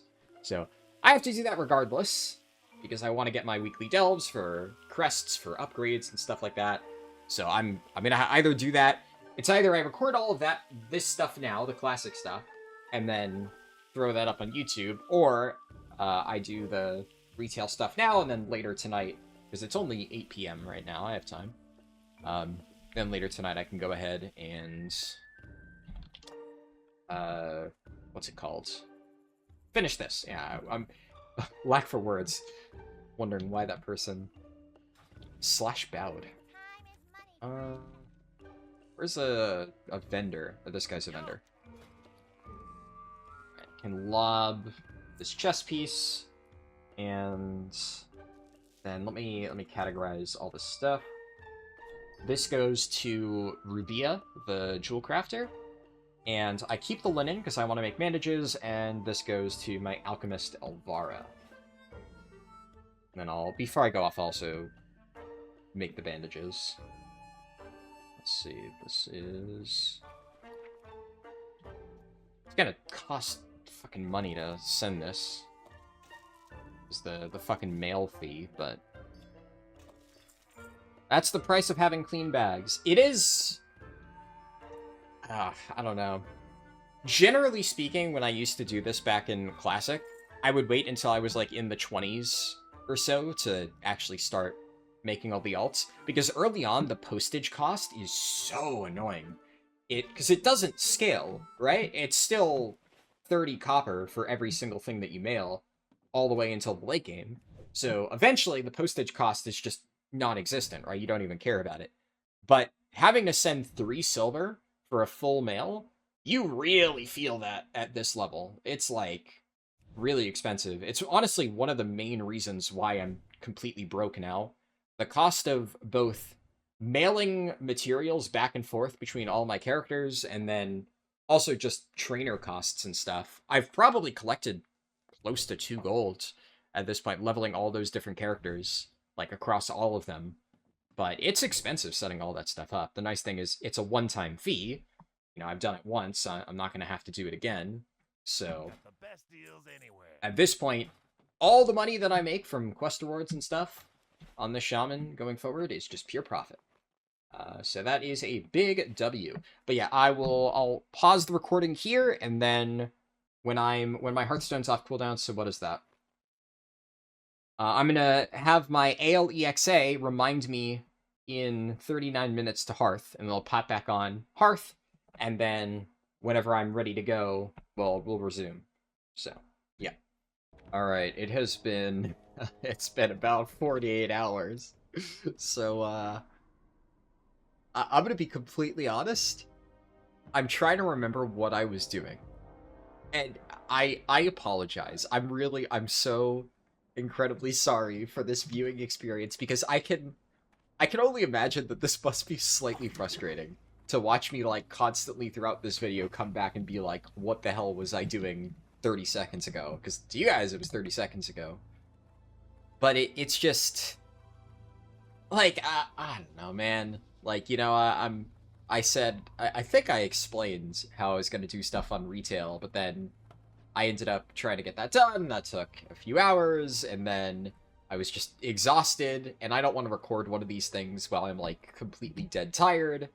So, then, the next day, I get on, and I'm like, I'm doing fucking morning chores, for Legion Remix, because I still gotta chip away at that, right? And then right as I'm about to get on and start recording, people in my guild are like, hey, do you want to do dungeons? And, I'm just like, sure, yeah.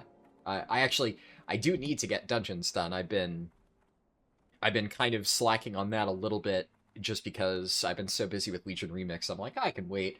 But then this week, this catch-up event started in retail, and I gotta do all that stuff to get my characters caught up, and so I did that, and then I spent the rest of the day doing, like, other stuff to fix up my alts, because, like, my guild leader was like, oh, by the way, for, like, split runs, you'll need to make sure your Death Knight is, like, X item level, 720 item level by this day. So then I just figured, like, oh, I could do that right now. I have enough stuff to, like, finish upgrading. I had, like, a lot of currency that I could spend. I just hadn't spent it yet. So I was like, fuck it, I'll just do that now, right? You know, may as well not wait until the last second. So, you know, did that. And then I'm like, oh, well, while I'm fixing up my Death Knight, I may as well, you know, fix up some of my other characters, too. And then I just, you know, went crazy getting all my characters set up, and on one hand, I basically, over the span of, like, 48 hours, did, like, an entire week's worth of, like, optimization and stuff.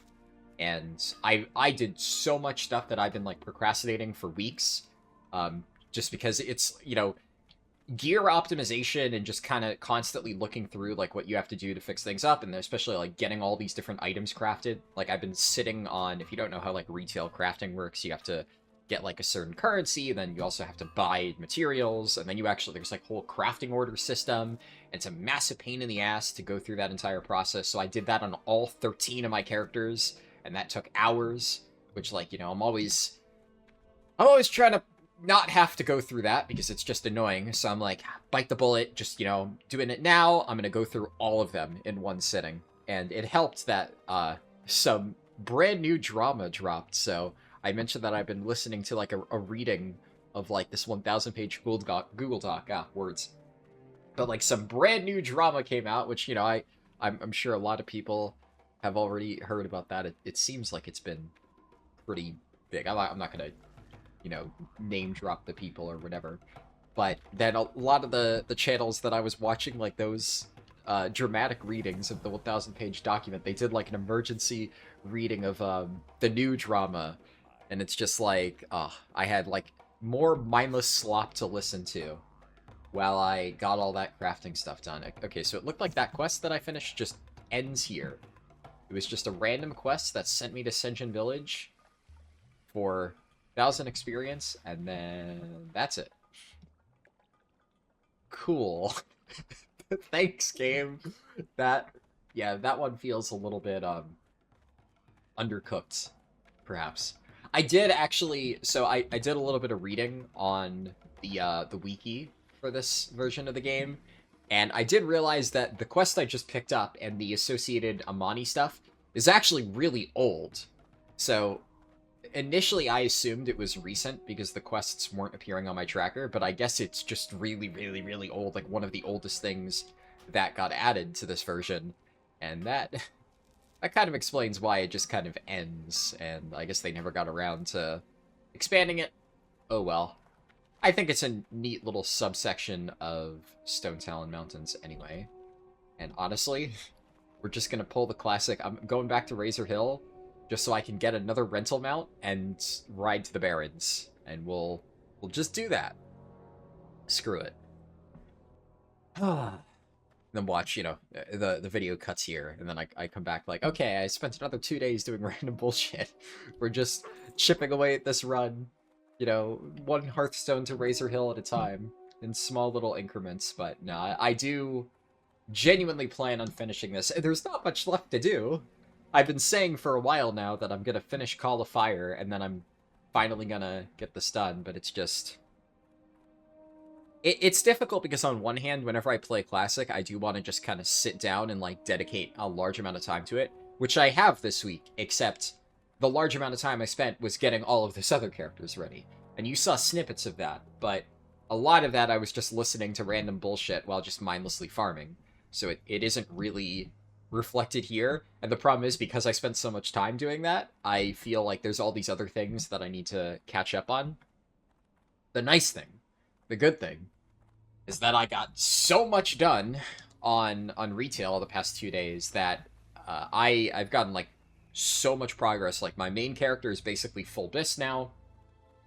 I don't really think I even need anything else. There's like 1 or 2 side upgrades that I'll probably get from Raid, and then I don't need to worry about it anymore, so that's good. A lot of my other characters are, you know, like I said, they're already at the threshold that my guild leader wants for split runs. I have 2 other tanks at the requirement already, and I have, I think, like at this point, a week and a half to get that ready.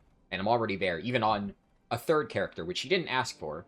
There's only 1 split run, but in case we need my Druid to be ready for one of those, I have it ready. So I've done that above and beyond. So I've done all the prep that I need. I'm still gonna obviously keep working on them just because I like playing those characters on retail.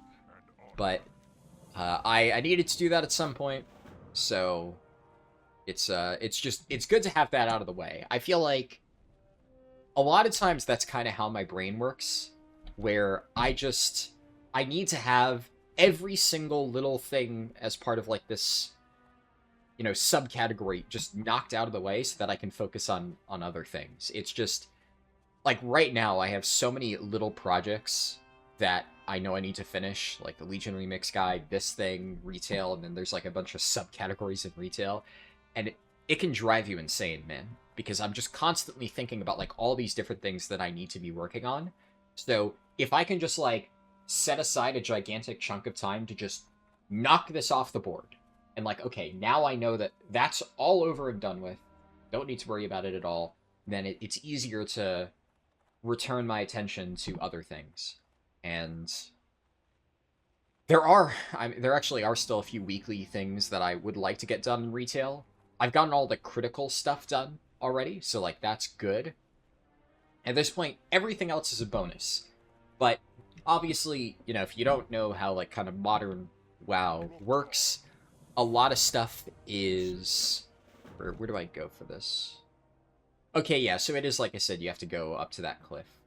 I will go there, but I'm going to quickly stop by the crossroads just because while I have this mount, I want to make the most of it, so I want to unlock that flight path. And then that will save me time in the long run. But modern WoW is very, like, weekly reset, like, time... not necessarily time gating. There is a lot of time gating, but, like, a lot of the biggest sources of progress are like one time a week sources. So you can keep grinding to get better rewards, but if you hit like a minimum every week, that's where like a big spike of your power comes. Like if you do X level dungeon every single week, you get like a big reward from this thing called the Great Vault. So even though like, yeah, I've done all the super important things on my characters this week, and, you know, later on, when I finally, like, for instance, my rogue, my mage, and my warlock on retail, I want to work on them in the long run. I'm not, like, actively playing them at this immediate moment, but if I at least put in, like, an hour of effort right now to get, like, a dungeon completed on those characters, then a month from now, when I've gotten like all my other characters done, and I'm finally like getting around to gearing them up and learning how to play the different specs, then the progress that I put in now will save me a lot more time later on. So it's like I'm trying to be like efficient with my time across like a multi-month period, but it's exhausting, really exhausting sometimes to try and constantly stay on top of all these things. It's a lot. It's a lot of work. So, you know, will I go and get that done? Are these rentable wolves? Or are these just... They are. Okay, nice. So even the crossroads has rentable wolves. I'm gonna burn through all my money with this, but honestly, I feel like this is worth it. The amount of time that this saves. It's actually really nice quality of life. And what I like about this is it's not free.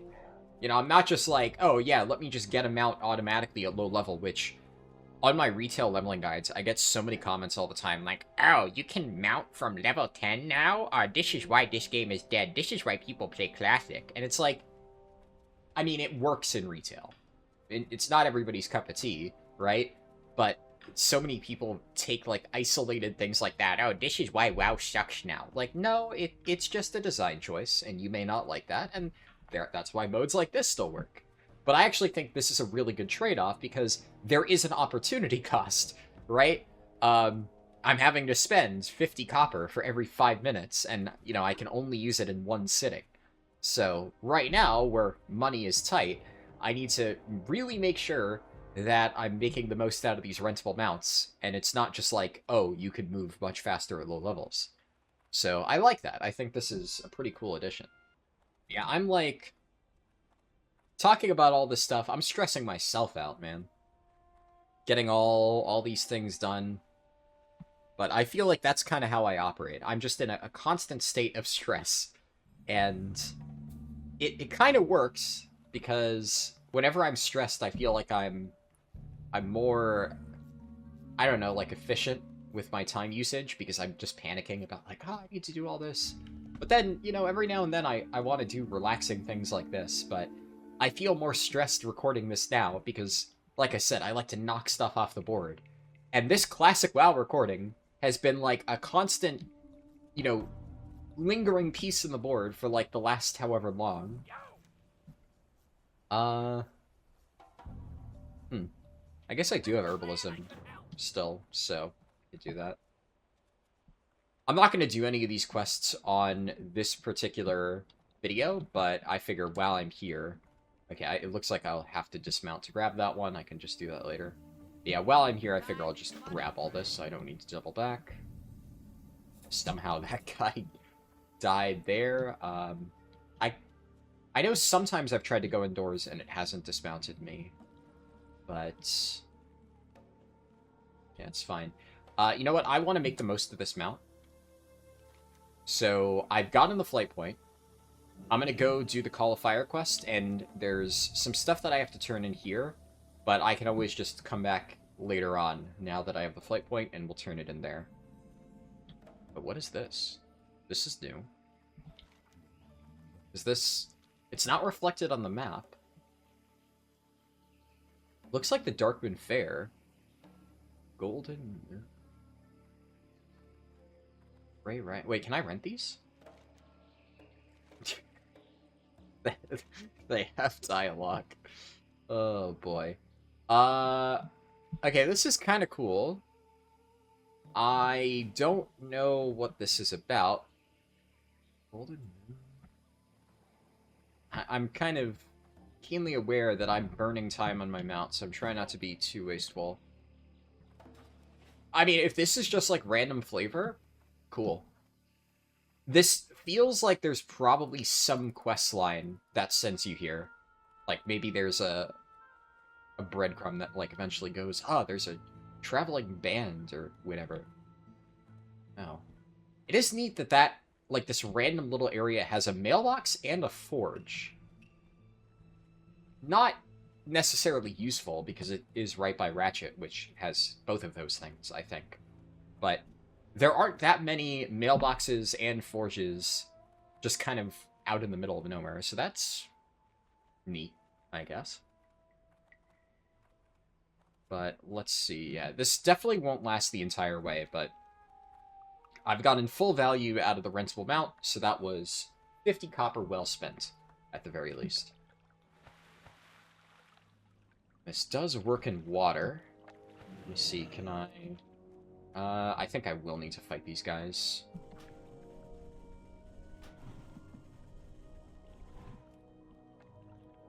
Okay, I don't have Rock Biter weapon on. Shit. Flame Shock both of them. Just getting maximum value. I think Flame Shock should finish that one off. Yeah. And then here... and do an Earth Shock, and then one more melee swing. Nice. Skinning, unfortunately. Let's just eat food real quick to recover here. Because I probably will need to fight at least a few more mobs, and I do not want to be caught with my pants down.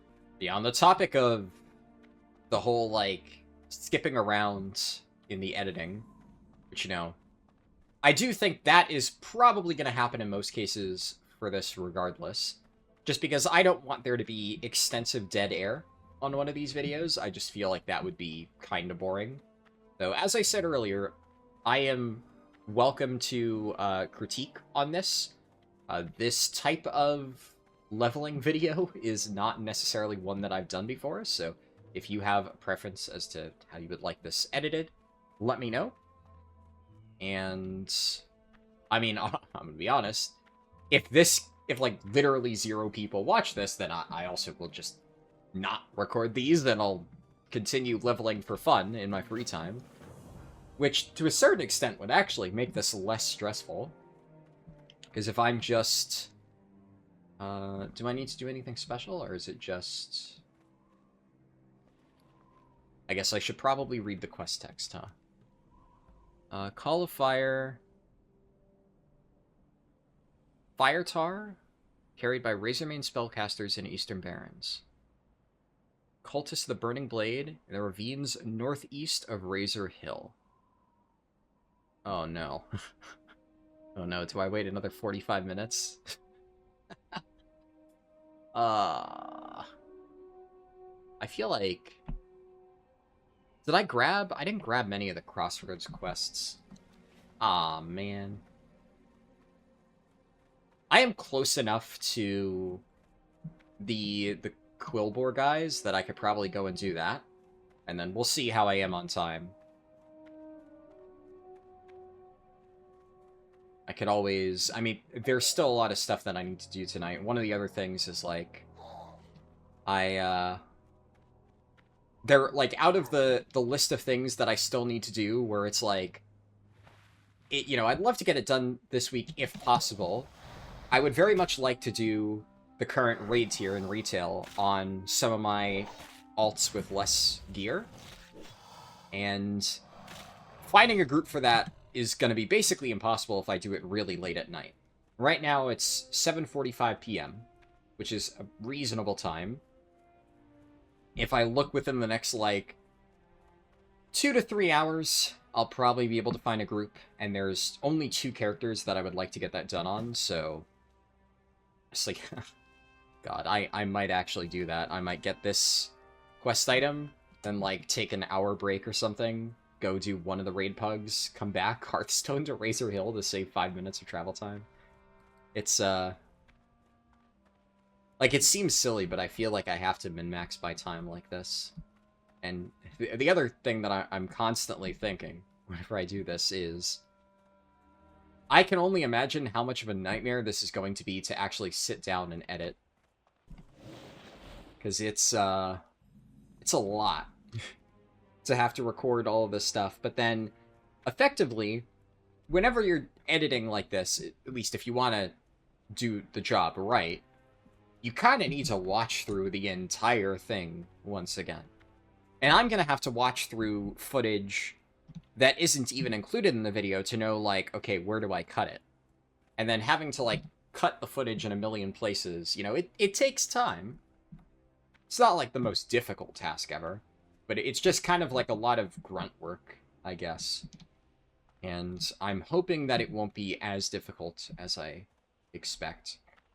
One of the nice things that I think I'll probably be able to do, at least for a lot of the footage, is I can just look at the, like, the audio levels, and if I can see that, like, my microphone audio track is, like, completely flat for a long period of time, then that usually will indicate to me, like, okay, that was a period where, like, nothing was happening, and I just cut that. So I can use that as, like, little trail signs, almost, to know what I should include, what I shouldn't. Okay, so it's the Mystics. These gravestones keep baiting me. I keep thinking these are treasure chests. Because, like, from a specific angle, they kind of look like it. This guy is a hardcore player, it looks like. I can't really tell what he was trying to do. I thought he was going to tag this mob, but then he just kind of sat there for a while, so... You snooze, you lose, or maybe that was his goal the entire time, to just tag that mob.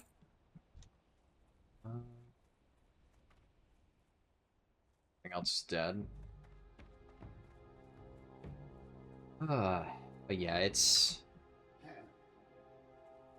gonna be interesting for sure. I also... It's difficult to think of, like, how long this video is going to end up being. Oh, this is a little awkward.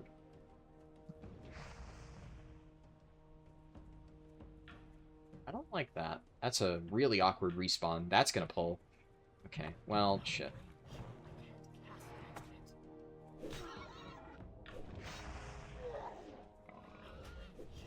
Oh, come on. That was really, really, really unfortunate, and I might be fucked. My Earthshock missed the thing. Yeah, I'm getting pelted by...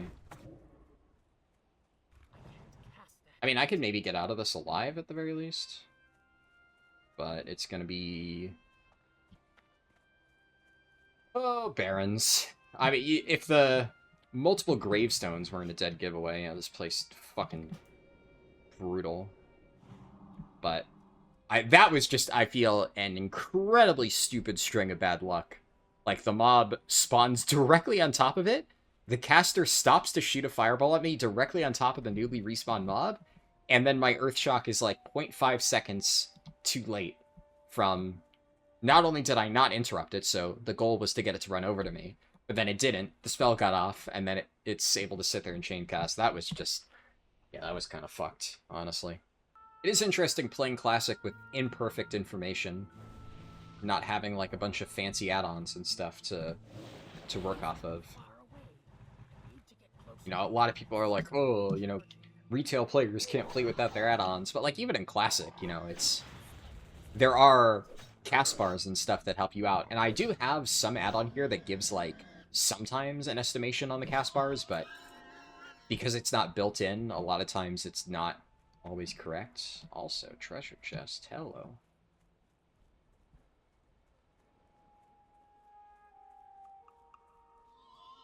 Can I get this? Can I get this? Oh. I'm not getting attacked. Okay. And I think those bracers looked like crap. I didn't look too closely. Yeah, they're technically an upgrade, but, I mean, level 16. By that point, I might have something better. The fact that I don't have any of the Crossroad quests kind of sucks, though, to be honest, I wasn't really planning on questing in the Barrens that much anyway. That timing again. It's fine.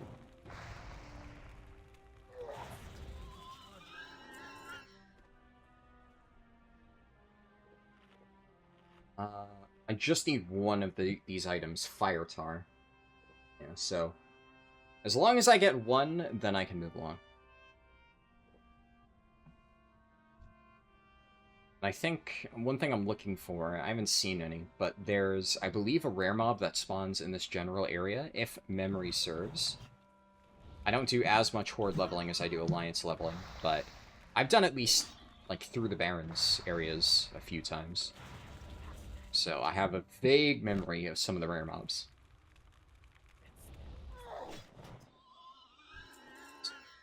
Still no drops. It's awkward because on one hand, I want to open with Flame Shock, but I also want to stop that initial cast and drag this back. Okay, that's bullshit. That's actually incredibly bullshit. I interrupted it and then it just sat there and didn't follow me. Alright, we're gonna go into a caster war then. So be it.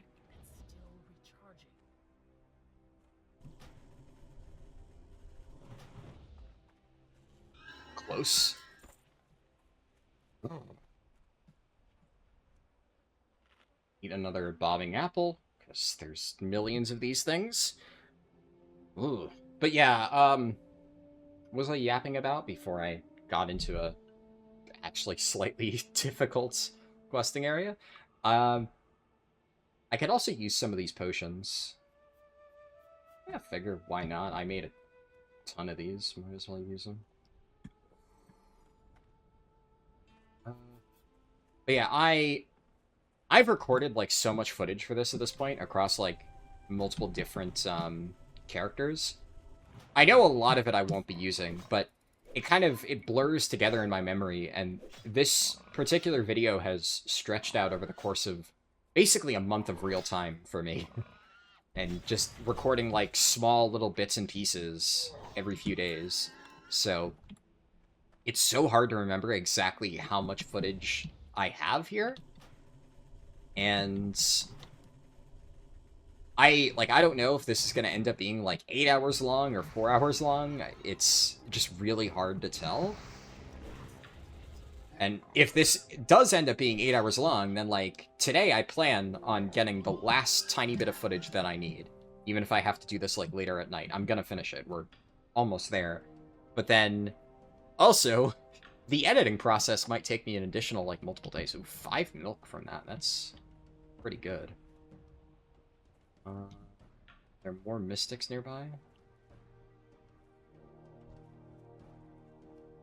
Yeah, these guys are, like, way higher level than I am. I definitely don't think that you're supposed to go here at this level. There might be lower level mystics on the other camps. Theoretically, maybe I could farm those and have an easier time, but also that's more travel time that I'd rather not have to deal with. Well, you know, so I have to get it from Burning Blade, guys. I'm gonna... fucking hell. Okay, no, it's just a visual bug. When I Earthshocked, the debuff display up here went back to 12 seconds. And for a moment I was like, wait, does Earthshocking the target refresh my Flame Shock? But no, it was just... yeah. That would have been a pretty cool interaction. Okay, so... Lieutenant's Insignia... Oh no, that's a different... that's hidden enemies. Right. So the particular item that I need, the thing from Burning Blade Cultists, that is only off these guys north of Razor Hill, then. Was wondering if maybe the guys in here, because I was right, they are Burning Blade Fanatic, but they are different mob types, and at least according to the quest tracker I have, they are not eligible, so... I'm at least happy with myself for remembering that they were similar mob types, but I'm going to go ahead and just trust that my quest tracker is correct there. And I will make the journey over to Razor Hill. Just do what the quest tells me to. Oh, that's really unfortunate timing. I think this is just one more Earthshock, yeah. Fucking drop rate on this thing, man.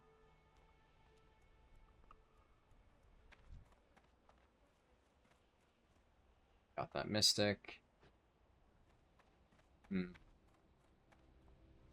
I mean, if I'm gonna sit here and, like, kill the same mob over and over for 30 minutes, then that's the kind of thing where I'm just gonna put music on and not narrate every single mob fight. But, yeah, I think I actually am gonna do that. It's been long enough. Oh my goodness. Look at all these gravestones. This place is deadly as hell. I wonder how long they last. Because, like, this many? Surely they can't be, like, a day or something. There's no way that many people died in the same spot in, like, a short period of time. But also, I would be very surprised if the gravestones were literally permanent. That feels like it would be a little bit absurd. Maybe it's, like, the weekly reset wipes all the gravestones or something like that? Would be interesting. Let me try to get this silver leaf. I think yeah, I don't pull. Okay. I couldn't really tell if that goblin was going for this. But if they were, they didn't really make any big movement towards it, so... mine. It does look like all the mobs in this area are... yeah, they still drop the thing. And they're, on average, one level lower. Because I'm not seeing any level 14s in this area, so... that is nice. Fucking failed attempts, man. Failed attempt, failed attempt, failed attempt. There we go. How do I split these up? I think this is why so many people died. I feel like if I pull one of these, all of them are going to pull, and then I'll just be getting fireballs machine gunned at my face. I want one of them to, like, move. I feel like if one of them moves a little bit over this way, I can flame shock and then just run. And then if it chases me, maybe this is splittable? Yeah, you can see that. Big range there. Yeah, let's try this. Come on. Actually, Lightning Bolt has a longer range, so let's do that. And we'll just run. Are they going to proximity? No. Go this way. And then we'll do an Earth Shock. Moment I'm in range. Nice. Run towards me. And then Flame Shock. Nice. Okay, that worked.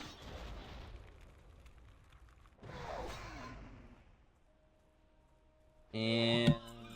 Fire Tar! My inventory's full. Fuck. I got a mana potion. I'll put that on my bars. Is there anything I can vendor that's like 1 copper?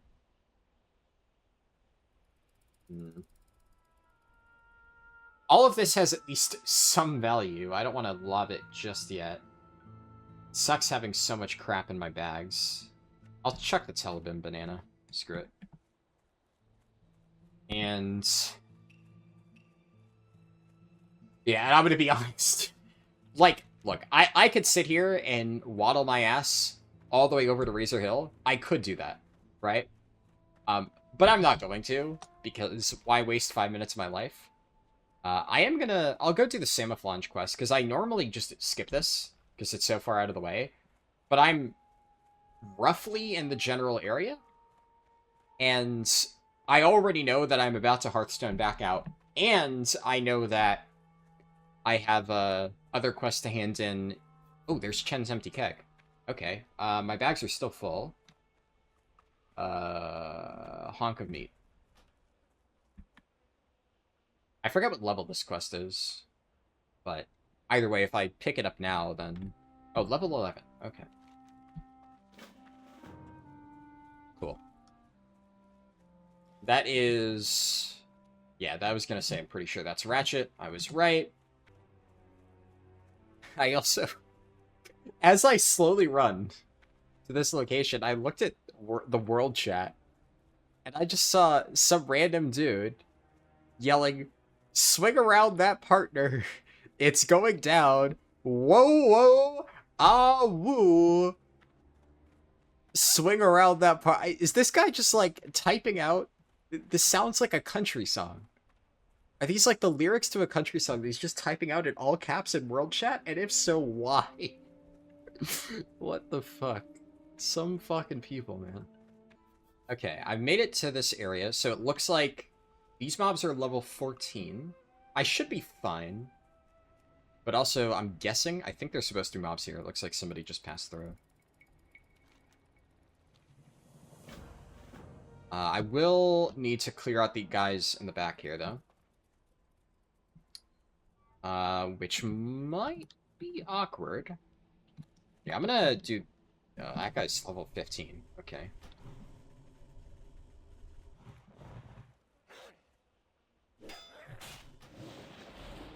One of those up. Oh, that's really awkward. That... man.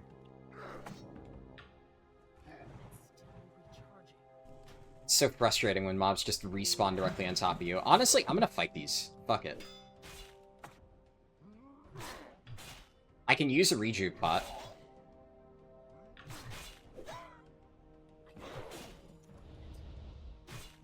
So... I'm gonna do Earth Fury because I won't need to heal. And I think I can beat this guy down. Especially with, like, all of my steroids over here that I've collected. My fancy potions. I can handle 2 mobs higher level than me. Screw it. Burning through these consumables pretty quickly, though. The sooner I get to the next level, the better. Especially because then I can upgrade my rings. Same deal, there's a lot of mobs. These guys are going to be linked together, I think. which should be fine. They aren't, actually. Okay, nice. Surprised at that distance? I'm not gonna complain. It's gonna suck having to recover my mana in between both of these. But I do think... I didn't lose that much health, so I can probably only do a milk here, and I should be good to take on that mob. And then if I clear those out, then all of the access valves should be clear of mobs. You're fucking choking, dude. Okay, that one was really fucking annoying. That was really annoying. Just spawned directly on top of me, and then instant combat. Normally, there's like...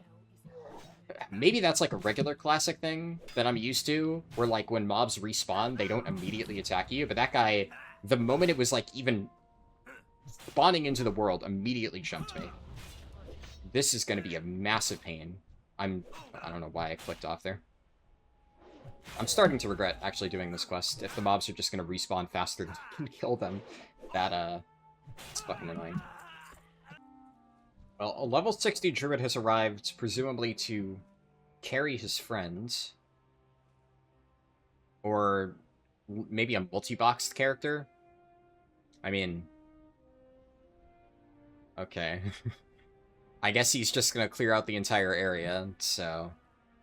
That's gonna save me the trouble, I suppose. If you're gonna fucking kill the mob, kill the mob. Sure, I guess. Honestly, given how annoying these mobs were, I'm not all too upset about it. I definitely could have managed this, it just would have taken forever. Let's go over here.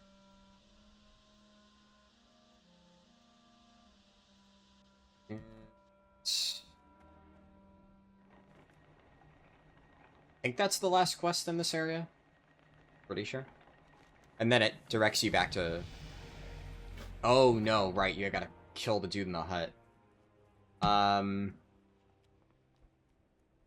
Okay, is he gonna snipe the guy in the hut? Looks like he is. Can I get the tag? I got the tag! Get fucked! Fuck you!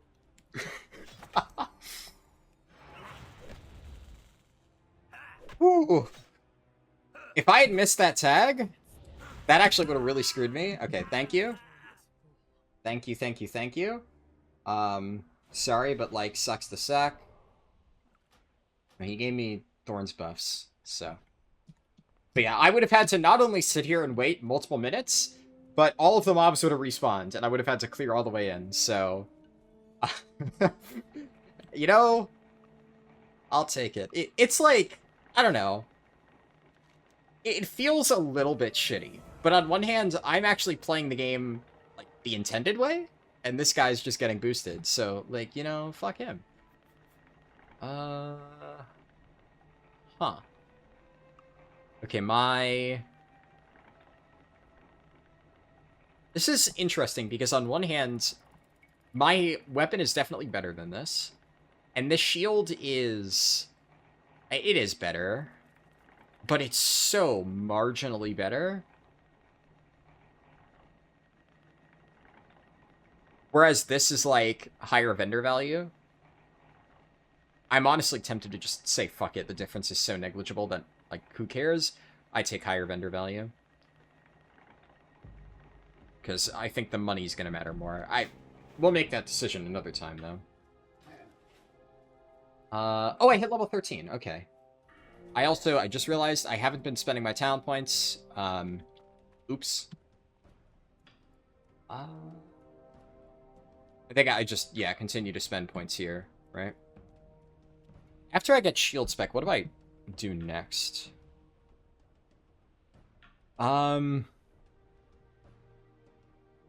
Assuming I already have Ghost Wolf unlocked by this point, I have no idea when Shaman gets it, because I've never actually leveled one beyond, I think, 14?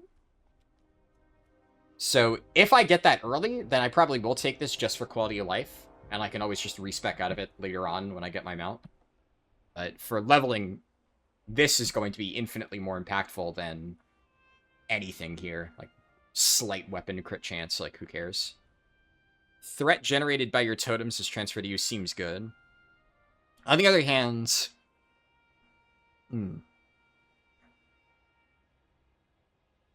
Also triggers an empowered version of your shield.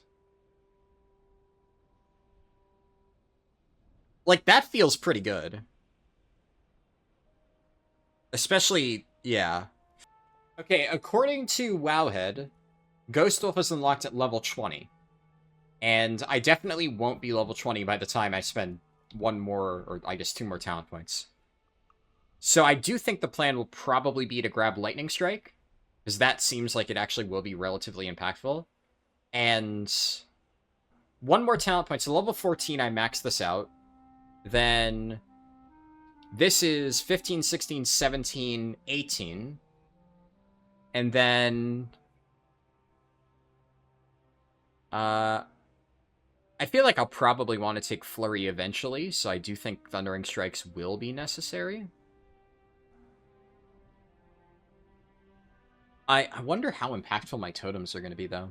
Because obviously as a tank, right, if my totems actually do substantial damage, then that could be really impactful. So maybe I will want to take points in Totemic Alignment. I definitely don't want to take this, because I want to generate threat. I think that's... I'll probably put 1 point in Thundering Strikes, and then when I hit level 20 and get Ghost Wolf, I'll put 1 point into this. And then I could probably put, like, another point in that. And... then... Armor value from items and chance to dodge. Obviously, this is crazy for tanking, so I'll want to max this out. And... yeah.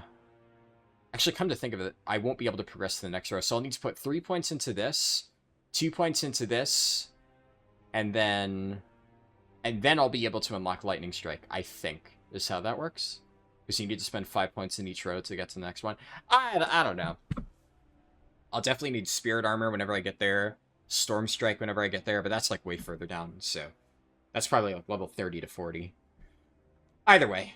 Right now, it's pretty simple. I think Shield Spec is the obvious choice. And I'm just running up into the mountains.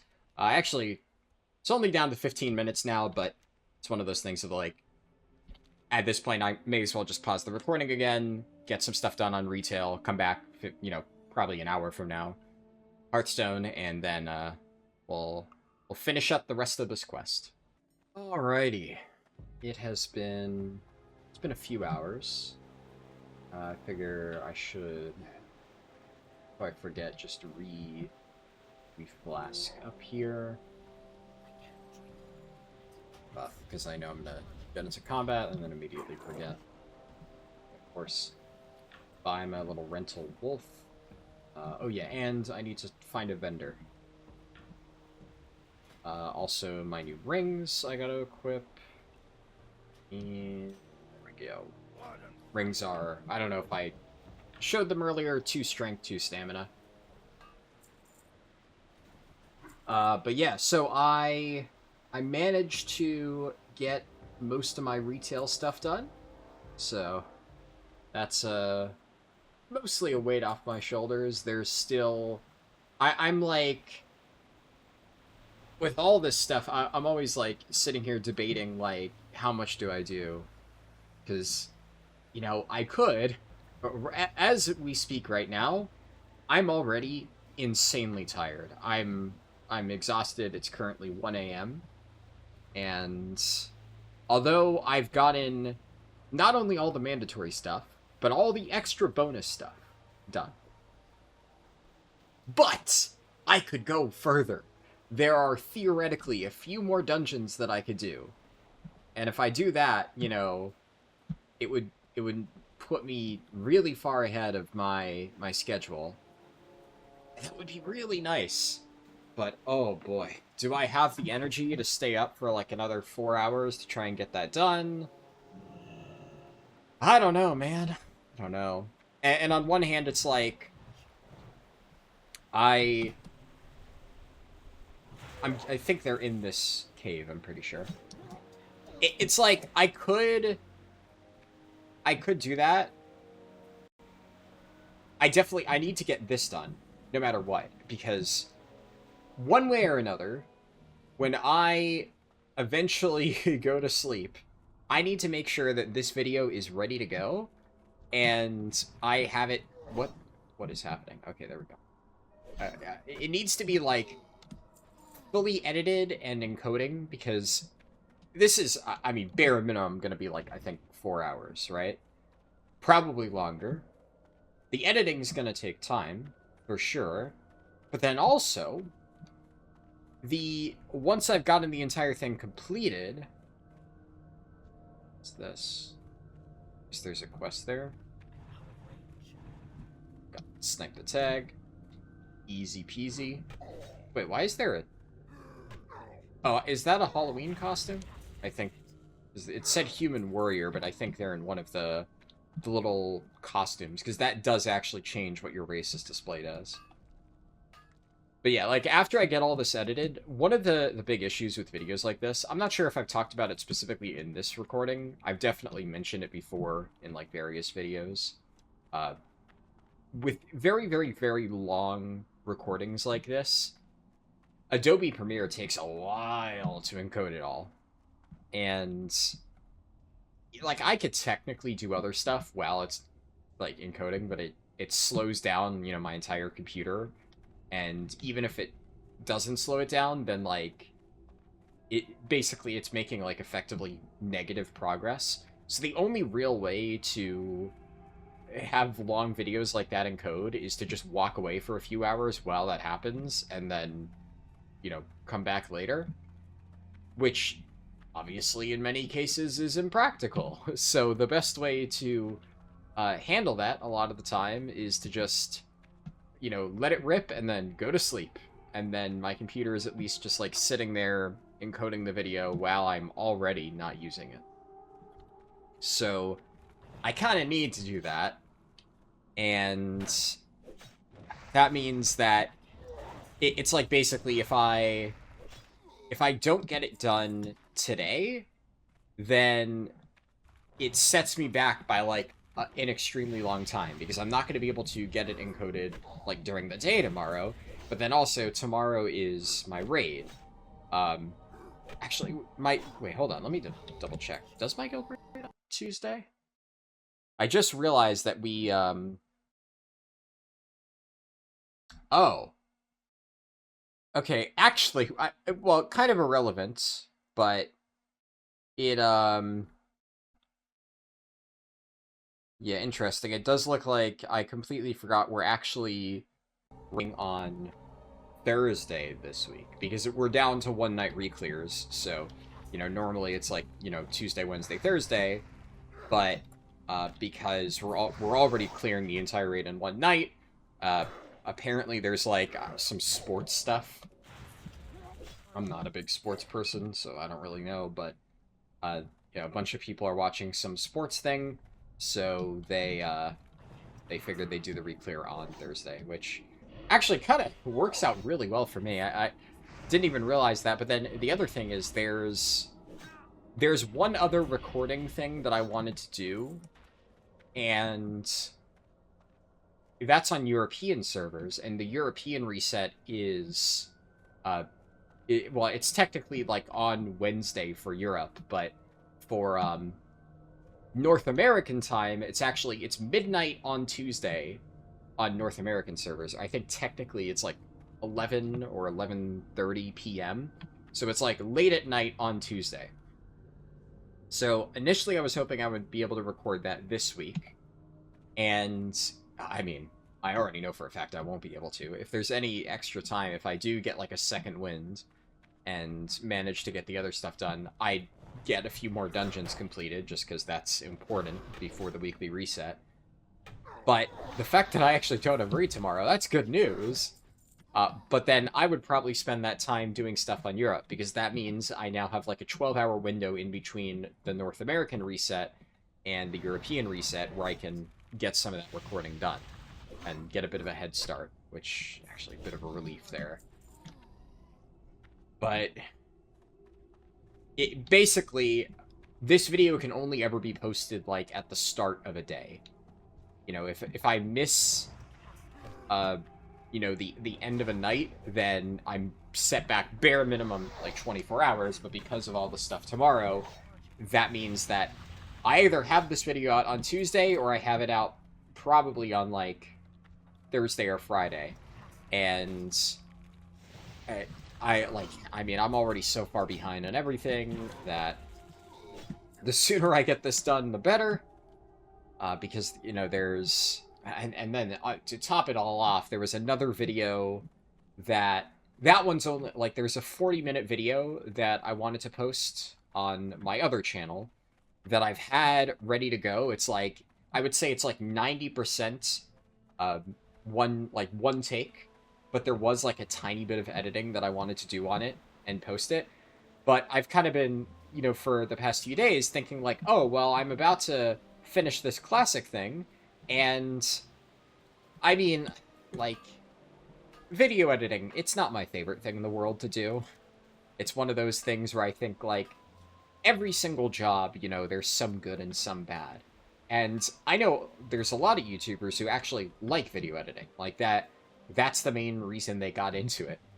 And, you know, obviously my favorite part about making videos is the playing World of Warcraft part. Duh. But even, like, close second to that, I would actually say, like, script writing and stuff like that. For a lot of, like, my bigger guides and whatnot, I really like writing. It's always just been a thing that I really liked. So that part I'm really good at. I can knock out, like, an insanely good script in a few hours. I'm, you know, pretty proud of my ability to do that. But then when it comes to the video editing part, I'm like, I'm not God's gift to video editing. That was, like, the one skill that I had to learn to even start doing YouTube in the first place. It's like, I've always been a good writer, at least, you know, personal opinion. I think I'm a good writer, right? I've always felt I'm a good writer. Obviously, I've always liked doing this stuff for World of Warcraft. And I wrote, like, mini guides for my like, friends, my guildies, for years, just, like, as a personal thing, usually in, like, a Google Doc or whatever, and I would just share it with them. It's always been something I enjoyed, and then I took, like, a few video editing classes in college, and then, you know, around the time when COVID happened, actually, and we started, you know, taking classes from home, I had more free time, and then I'm like, yeah, what if I just make, like, a World of Warcraft YouTube video for fun? And then, obviously, that started this whole career, right? So, but the video editing part was, like, the final thing that I ever bothered doing, or learning how to do. And all that to say, it's usually my least favorite part of the whole video making process. So, it's obviously necessary, and I try to do my best with it all, but my editing skills are nowhere near as good as, like, a lot of other people who are really, really, really, like, good video editors, and that's, like, a thing that they've been doing, right? Like, you know, some people are super into, like, film and stuff, and took, like, you know, I guess a lot of YouTubers started off, like, being, like, super... I don't want to say, like, nerds, right? Nerds feels like an offensive term, but I use it more, like, endearingly, right? Like, you know, people who are just really into making, like, short films and stuff, or their own videos back in high school, and then those, like, skills carried over, and that was, like, never me. I was never really into any of that stuff, and it's more just I've learned how to use that as a medium for making guides and videos like this, because it just is a more successful and I think easier to convey information medium than, you know, written guides have turned out to be. Like, if I could... Obviously, something like this only works in this format of you watching me play the game, right? But if I could just, for my guides, do a written version and that's it, and, like, that's all I needed to do, I would actually find that preferable. But it just doesn't work that way. And, in fact, the written guides just do not perform well at all, like, even remotely well enough to justify, unfortunately, even putting, like, a small amount of effort into them beyond the bare minimum, which is a shame. Yeah, I should keep Scorpid Stingers, come to think of it. I'll book that now, just so I get the skill points, but I don't need to worry about it. But Yeah, and like the thing is, I even at this point I can technically monetize my like my written guides, and I do, at least in the sense that I have it enabled. It is technically a thing that I am able to do, but the amount that I make off like website traffic is just negligible. Like it may as well not exist. It's just like it's a setting that I have checked because like you may as well check it if you're already going to be posting your guide online, that kind of thing. And the main reason I even have the written guide like on my own website is like I think I mentioned for formatting reasons, because I mentioned earlier how like somebody requested access to my old Google Doc, but now it's all on my website. That's just for formatting reasons, and it's like technically I think I make like $5 a month or something off the, you know, ads from the website traffic, which it's like, I mean, it's better than nothing, I suppose. So I'll keep that setting enabled, but it yeah, it's unfortunately not really a viable option. Like sometimes I wonder, you know, websites like Wowhead, I just have to wonder how much they're actually making. Especially because, like, Wowhead at this point has gotten so incredibly bloated with ads, and I have to feel like if they feel the need to shove so many ads into their website to the point where it is borderline unusable, then surely it cannot be that profitable for them. Because, like, if they were able to run, like, a normal standard amount of ads and still make, like, a decent profit, I feel like they do that. You know, at a certain point, when you're seeing like a constant stream of Reddit posts just mocking your site for being a complete dumpster fire, the the negative reputational hit has to matter to a certain degree. So what that tells me is that they feel like they need to run all of those ads or they cannot keep their site going. And on one hand, I do think Wowhead is like also incredibly bloated. I do wonder how that business model can even survive, because like as a news website in general, sure, but Wowhead feels like at some point they decided they had this fixation with releasing a useless guide on like every single little facet of World of Warcraft. And so they pay guide writers. I have no idea how much those people make. I've never had any interest in writing for Wowhead, especially because from what I've heard, they're because I know people who do write for Wowhead, and from what I've heard, the restrictions on it are fucking absurd. Um, so while I theoretically could make like a bit more money on my written guides, it's kind of the whole thing of like I'd rather just invest that effort into my videos, which I actually do make decent money off of.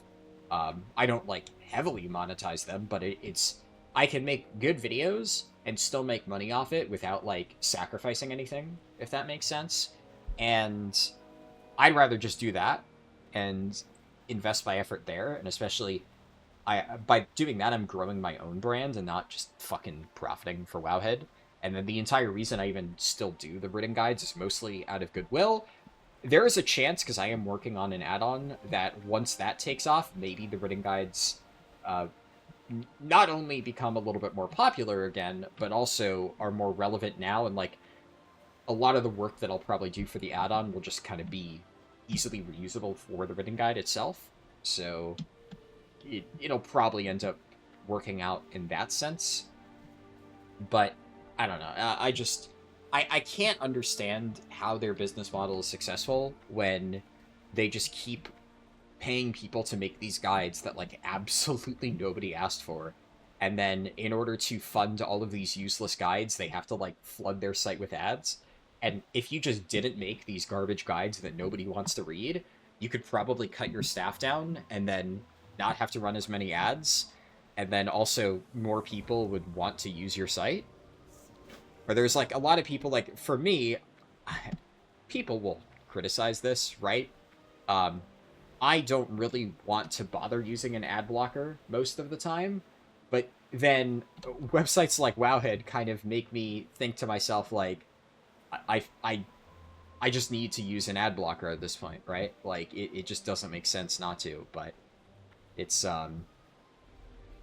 difficult because obviously that is how I make most of my money on YouTube, right? So it would feel weird to have to use an ad blocker, uh, especially if I'm blocking ads on my own content, which is something that I make money off of. I'm not going to go out of my way to like selectively disable it. It's a whole weird thing. I don't even remember how I got onto the subject. Oh yeah, I have to. The quest is turned in at the shrine, right? Go here, and then I have to go back to that dude in the Barrens, and that's what gives me the quest reward. Cool.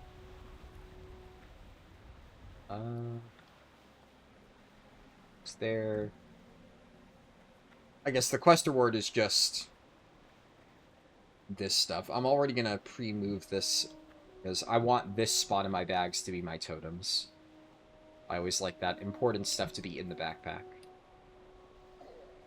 Yeah, I kind of forgot how I got onto the subject. I think I was just talking about like YouTube in general and how that stuff works. Oh yeah, video editing, blah blah blah blah blah.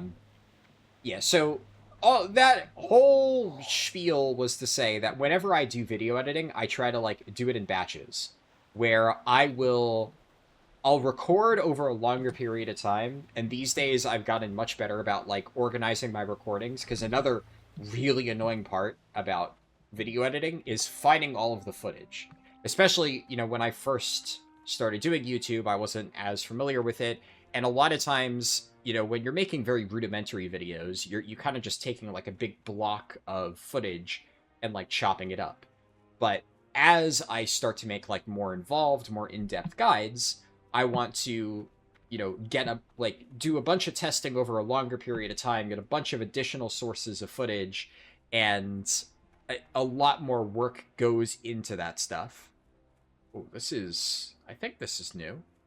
I don't remember this stuff here. Huh.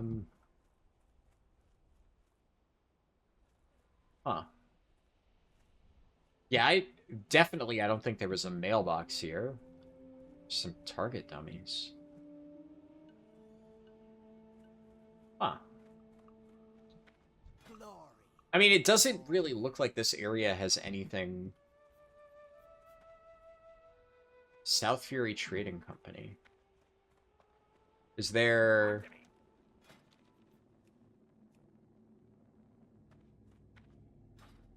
Like, I'm trying to understand what the point of this is. If it's just for flavor, then, like, I guess that's cool. Caravan Kodo, is there... It's a portable bank?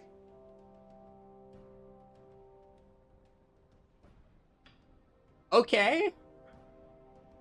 I mean, unironically, this is not a bad way to just, like, store all of the stuff that I want to hold on to, obviously, but I want to keep space in my bags. I'll even do that. Alright, I guess. Did not expect to find a random bank out in the middle of nowhere, but that's kind of cool. Wait, is this a... It's a rentable mount in the middle of nowhere. Okay. I wonder if that's the reason it's here.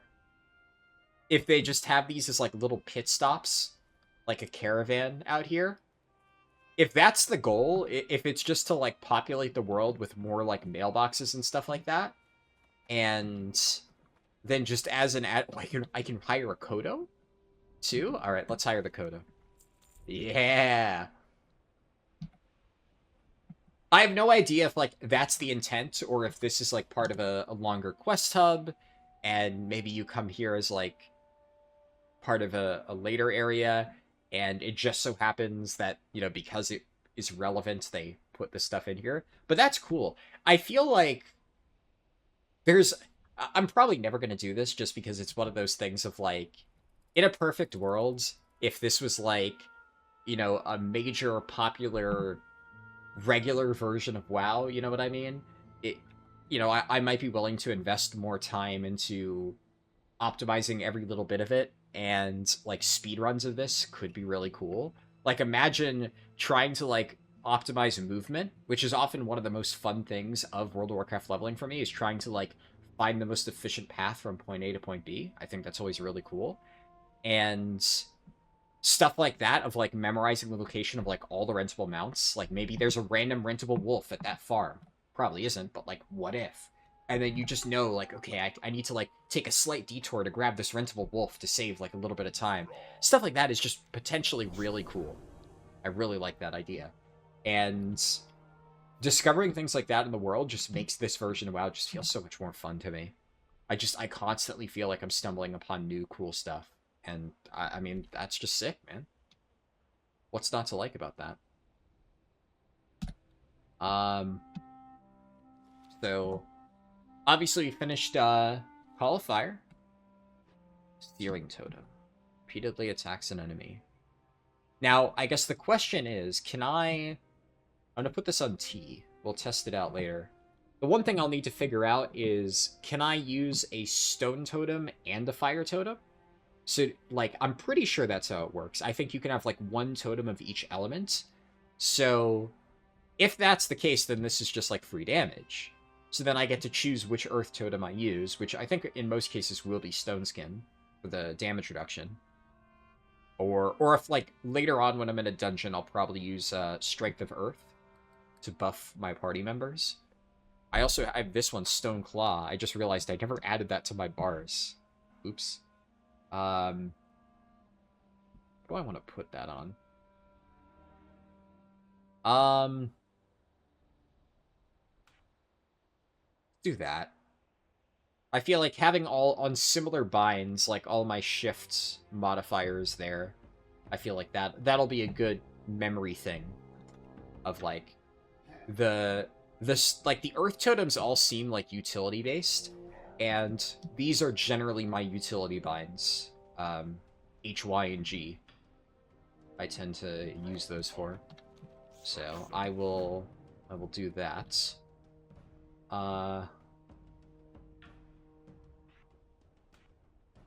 Actually, you know what? I'll do this. I'll change this now. Earthbind Totem Y is usually... I have this as like a stun or a slow. So that, I think, works out quite well. And... just grab all these quests. I forgot to do this earlier. I want to... try to grab whatever I can. I don't really know how many of these quests I'm actually going to do. And most of this will probably end up being in part 2. And I guess to finalize my talking point, because we are nearing the end here, finally at long last, right? There's like another short video that I want to get done, but I'm waiting until I finally, you know, sit down to edit this.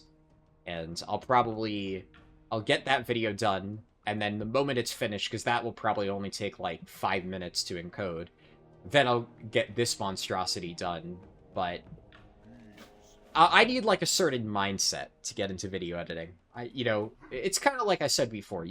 I want to knock the pieces off the board one by one, and it's like very disruptive if like I'm trying to get a bunch of stuff done, and I'm just like, oh, now I'm gonna randomly take a 30-minute break to edit this short video. It's much easier if I'm like, all right, you know, it's the end of the night. You know, I have nothing else left to do. We're going to sit down and we're just going to fucking slam some Adobe Premiere. And I can get a short video done. And then that's progress. And then we get the long video done. Okay, yes, we got that. And I mean, there's all these quests. And what is this? Little spores. And then we'll take a ride to Ratchet to finally turn in these last few ones. So, also, yeah, where's yet another smoke cloud above Orgrimmar? That's Ratchet, yeah. We'll turn all that stuff in. So, as we near the end here, I've got my fire totem. I've made pretty good progress. I'm happy with this. Level 13. Honestly, more than I thought I would include in here, but I feel like this was a pretty good stopping point. Initially, I was thinking, like, oh, I'll just do Durotar and, like, Blackstone Island, but then I think, like, the level 10 class quests and stuff kind of segue off that, and definitely before we get into, like, the Barrens proper, I feel it would be good to stop here. Now, I'm a little bit undecided, as I said before.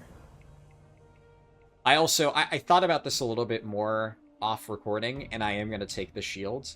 Even though it feels really bad that I went through all of this work to get the shield crafted, I did get enough use out of this, and this is actually just a straight upgrade. The fire resist doesn't matter at all, and I'm getting like 3 silver. While 3 silver may feel like a lot right now, I would rather actually hold on to this, because if I don't get a shield for a while, then I'd rather have one that is a tangible upgrade. So I kind of thought about it. I'm like, yeah, it would be stupid to pass up on something that I actually really want to use. So we're going to take the shield. But yeah, I'm still pretty undecided on how I want to handle all of this stuff going forward. I'm definitely going to keep playing. No matter what happens, I am going to continue leveling the Shaman. There's the obvious thing of I'm uploading this on my least used channel for a reason. I don't really expect this video to do super well. And if you made it to the end here, if you watched the entire way through, thank you, first of all. Always appreciate that. If you watched this far, I'm assuming you liked it, right? And I very rarely ever ask people to comment, because the way that, like, my personality is I almost never leave comments. I've left, like, maybe a total of 5 YouTube comments in my entire life. It's just not my vibe. I don't really like to interact with people. I'm just very shy. So I always feel it's weird to encourage people to leave comments for, like, fake engagement, right? So I want to make it clear that when I say this, I'm not saying this from the perspective of I want to boost my engagement. If you enjoyed watching this, honestly, if you watched up to this point, I would greatly appreciate it if you could leave a comment telling me what you want to see out of this series. Because I have no fucking clue where to go from here, genuinely. And I would like any sort of feedback, because if this video doesn't do well, it's not the end of the world. Like, I'm not going to be like, oh no, the video that I already figured would be niche didn't perform well. I'm not expecting it to do well, and if it, like, completely bombs, like, if absolutely nobody watches it, and I don't really get positive reception from it, which I also think is a possibility, because I have absolutely no idea how, like, the Blizzard bootlickers are going to take this. For all I know, people are going to get really upset that I am promoting this version of World of Warcraft. Like, I've been joking around, haha, Season of Discovery, right? And I think it's a funny bit, and I'm probably going to keep it going. But, like, you as the viewer, you can very clearly see the elephant, or, shall I say, the turtle in the room.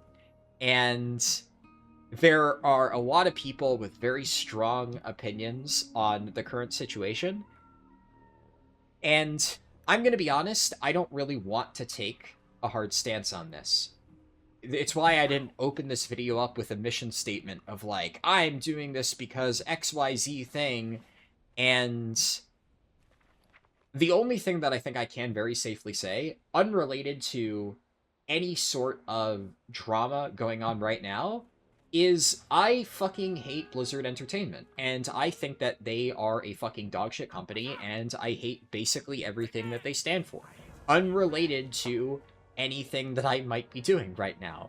I fucking hate that company for a variety of reasons, not the least the fact that they've fucked me over repeatedly for no fucking reason. I have done nothing but try and, play their games and make videos that I think are fun and helpful, and I have been met with nothing but disdain for trying to point out very clear flaws in their game and things that they can do better.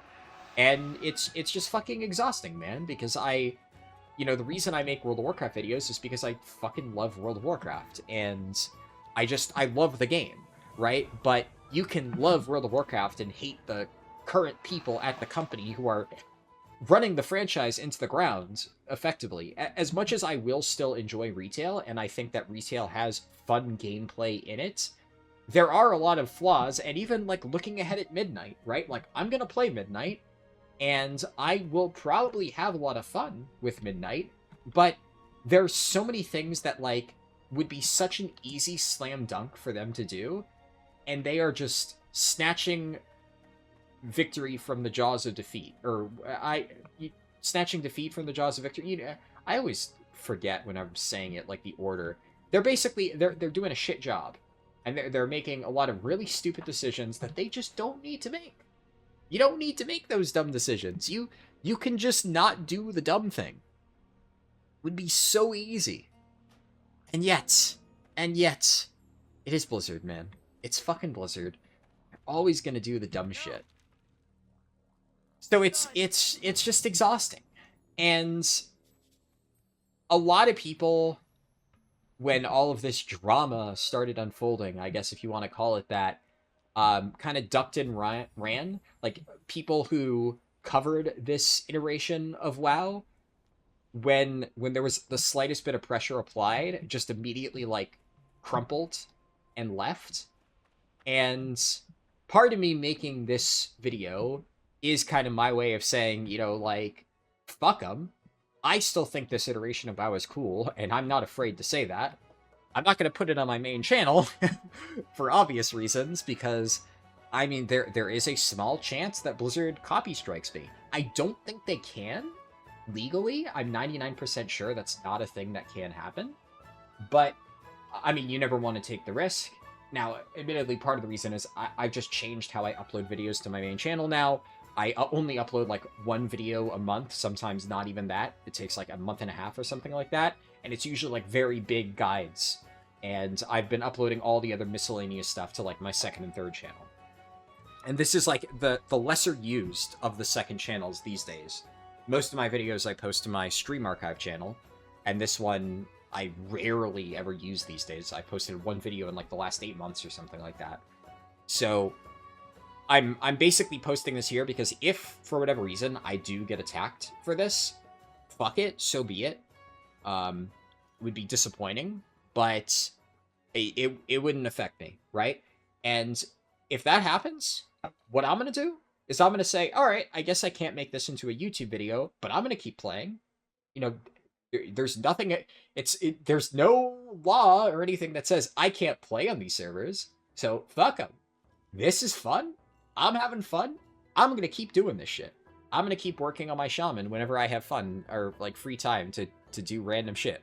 Right now, whenever I have free time, I'm doing one of two things. I'm either playing this, or more recently, I'm playing Hitman, World of Assassination, and fun game, by the way, but completely unrelated. But I do play that a lot in my free time. It's really, really, really fun. But this is one of the main things that I do when I'm not working on, you know, retail WoW videos, and I just enjoy it. And I kind of am making a video on it just because maybe some other people enjoy it. And I do think that a lot of people have kind of just abandoned this server after they've seen everything that's been happening. And that's a shame, because there's a lot of cool stuff. And what I hope maybe is that people see this and they get inspired to try it, because the way that I see it is, even if all of this gets ripped away, I won't regret the time I spent.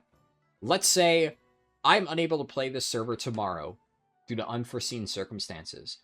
I still had fun in the time it took me to get to level 13. I still had fun on the Alliance characters that I leveled earlier this year. I've been having fun. And although I hope I can keep having fun and keep trying all the other stuff that I've heard about, I don't regret any of the time I've spent here. And that's what matters. So that's my take on it. But as far as videos go, it's really up to you guys. It's up to you guys, the viewers. If you like this, let me know. Let me know. Even if, like, you don't need to be descriptive. If you're just like, I enjoyed watching this, I'd love to see more, that would be enough. But if you do have pointed suggestions, like, I'd love to see, you know, basically this style of editing, more like, or maybe shorter, more bite-sized things, like a specific dungeon run, or whatever, or if you just want to see like long unedited footage of me leveling, any of that feedback is welcome. Any of it. And I will do my best. And hopefully we can keep getting the Shaman up. As far as the recording schedule, I'm actually just curious. Let me look at the map. What am I going to do next? I am really curious about the stuff in Anchor's Edge. So I'm assuming, let me look at my quest log. Because I definitely had a quest that sent me down here. I probably should have been paying a little bit more attention to exactly which, Oh, that must be a new quest. Oh, shit. That's cool. So I have that to look forward to. That's normal quests and stuff. These are all normal quests, I think.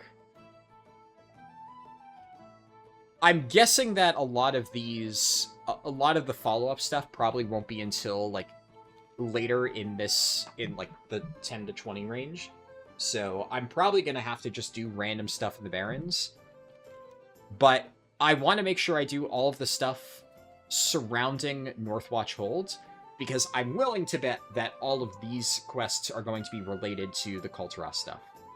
Like, at least that's my hunch, right? I've looked up a decent amount about this server, because I want to make sure I don't miss anything, and I want to see all the cool new things. But, like, I had no idea about this island before I started this recording. I knew about some of the new content, but then, like, while leveling one of my other characters, I saw that off in the distance, and I'm like, oh shit, I missed that. And so now I want to make sure whatever I was reading did not include this. So now I want to make sure I do not miss it at all. And I'm going to try and do everything in my power to get all of those quests unlocked. Some other stuff, I want to do Wailing Caverns. There are new bosses in Wailing Caverns and a few new quests, so something that I'm probably going to look up in between Part 1 and Part 2 is any Wailing Caverns prereq quests.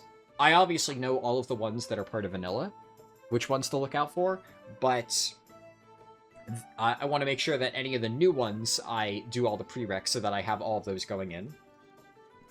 And I'll probably do that later on whenever we record Part 2, because there's obviously going to be a lot, but I definitely want to do Wailing Caverns. Whether or not I, like, end Part 2 with that, or, like, that the Wailing Caverns run is, like, Part 3, don't know. That's probably going to be the first dungeon I run, which will also be the first dungeon I tank. But I'm definitely going to do that at some point in the leveling run.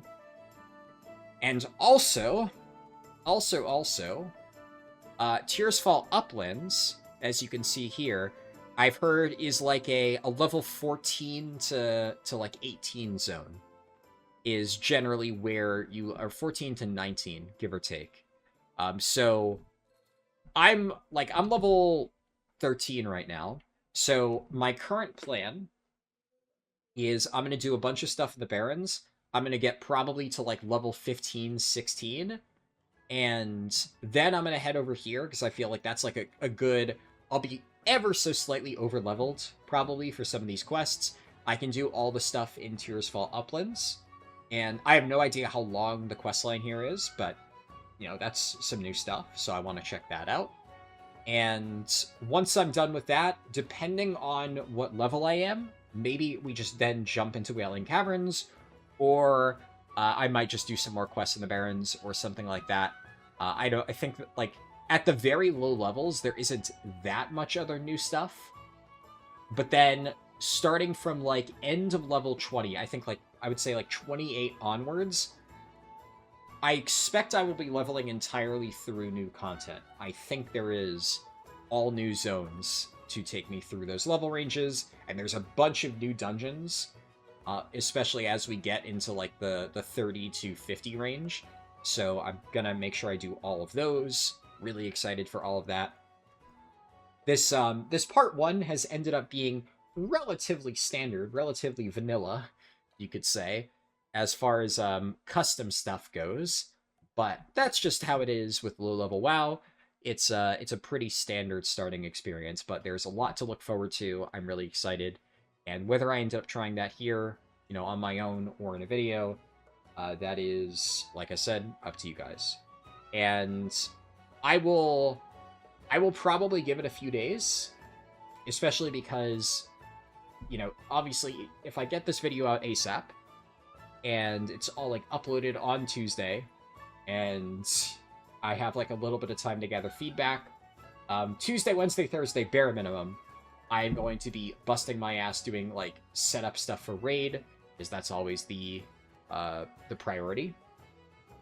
And then I'm going to, honestly, a big focus is going to be on the Legion Remix stuff for the next week or two, because I need to get my leveling guide out, and it feels overdue. And the main reason I'm even prioritizing this over the leveling guide is because this has been in the works for a month now, and I want to get this at least out there, especially so I can start gathering feedback on it and hear your opinions.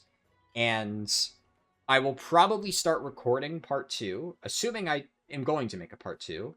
I will probably start recording that about a week after posting this. And I will have time to process any and all feedback that I receive and incorporate that into whatever part 2 looks like. But I think that covers everything. I think that's it. So we will do some little roleplay shit.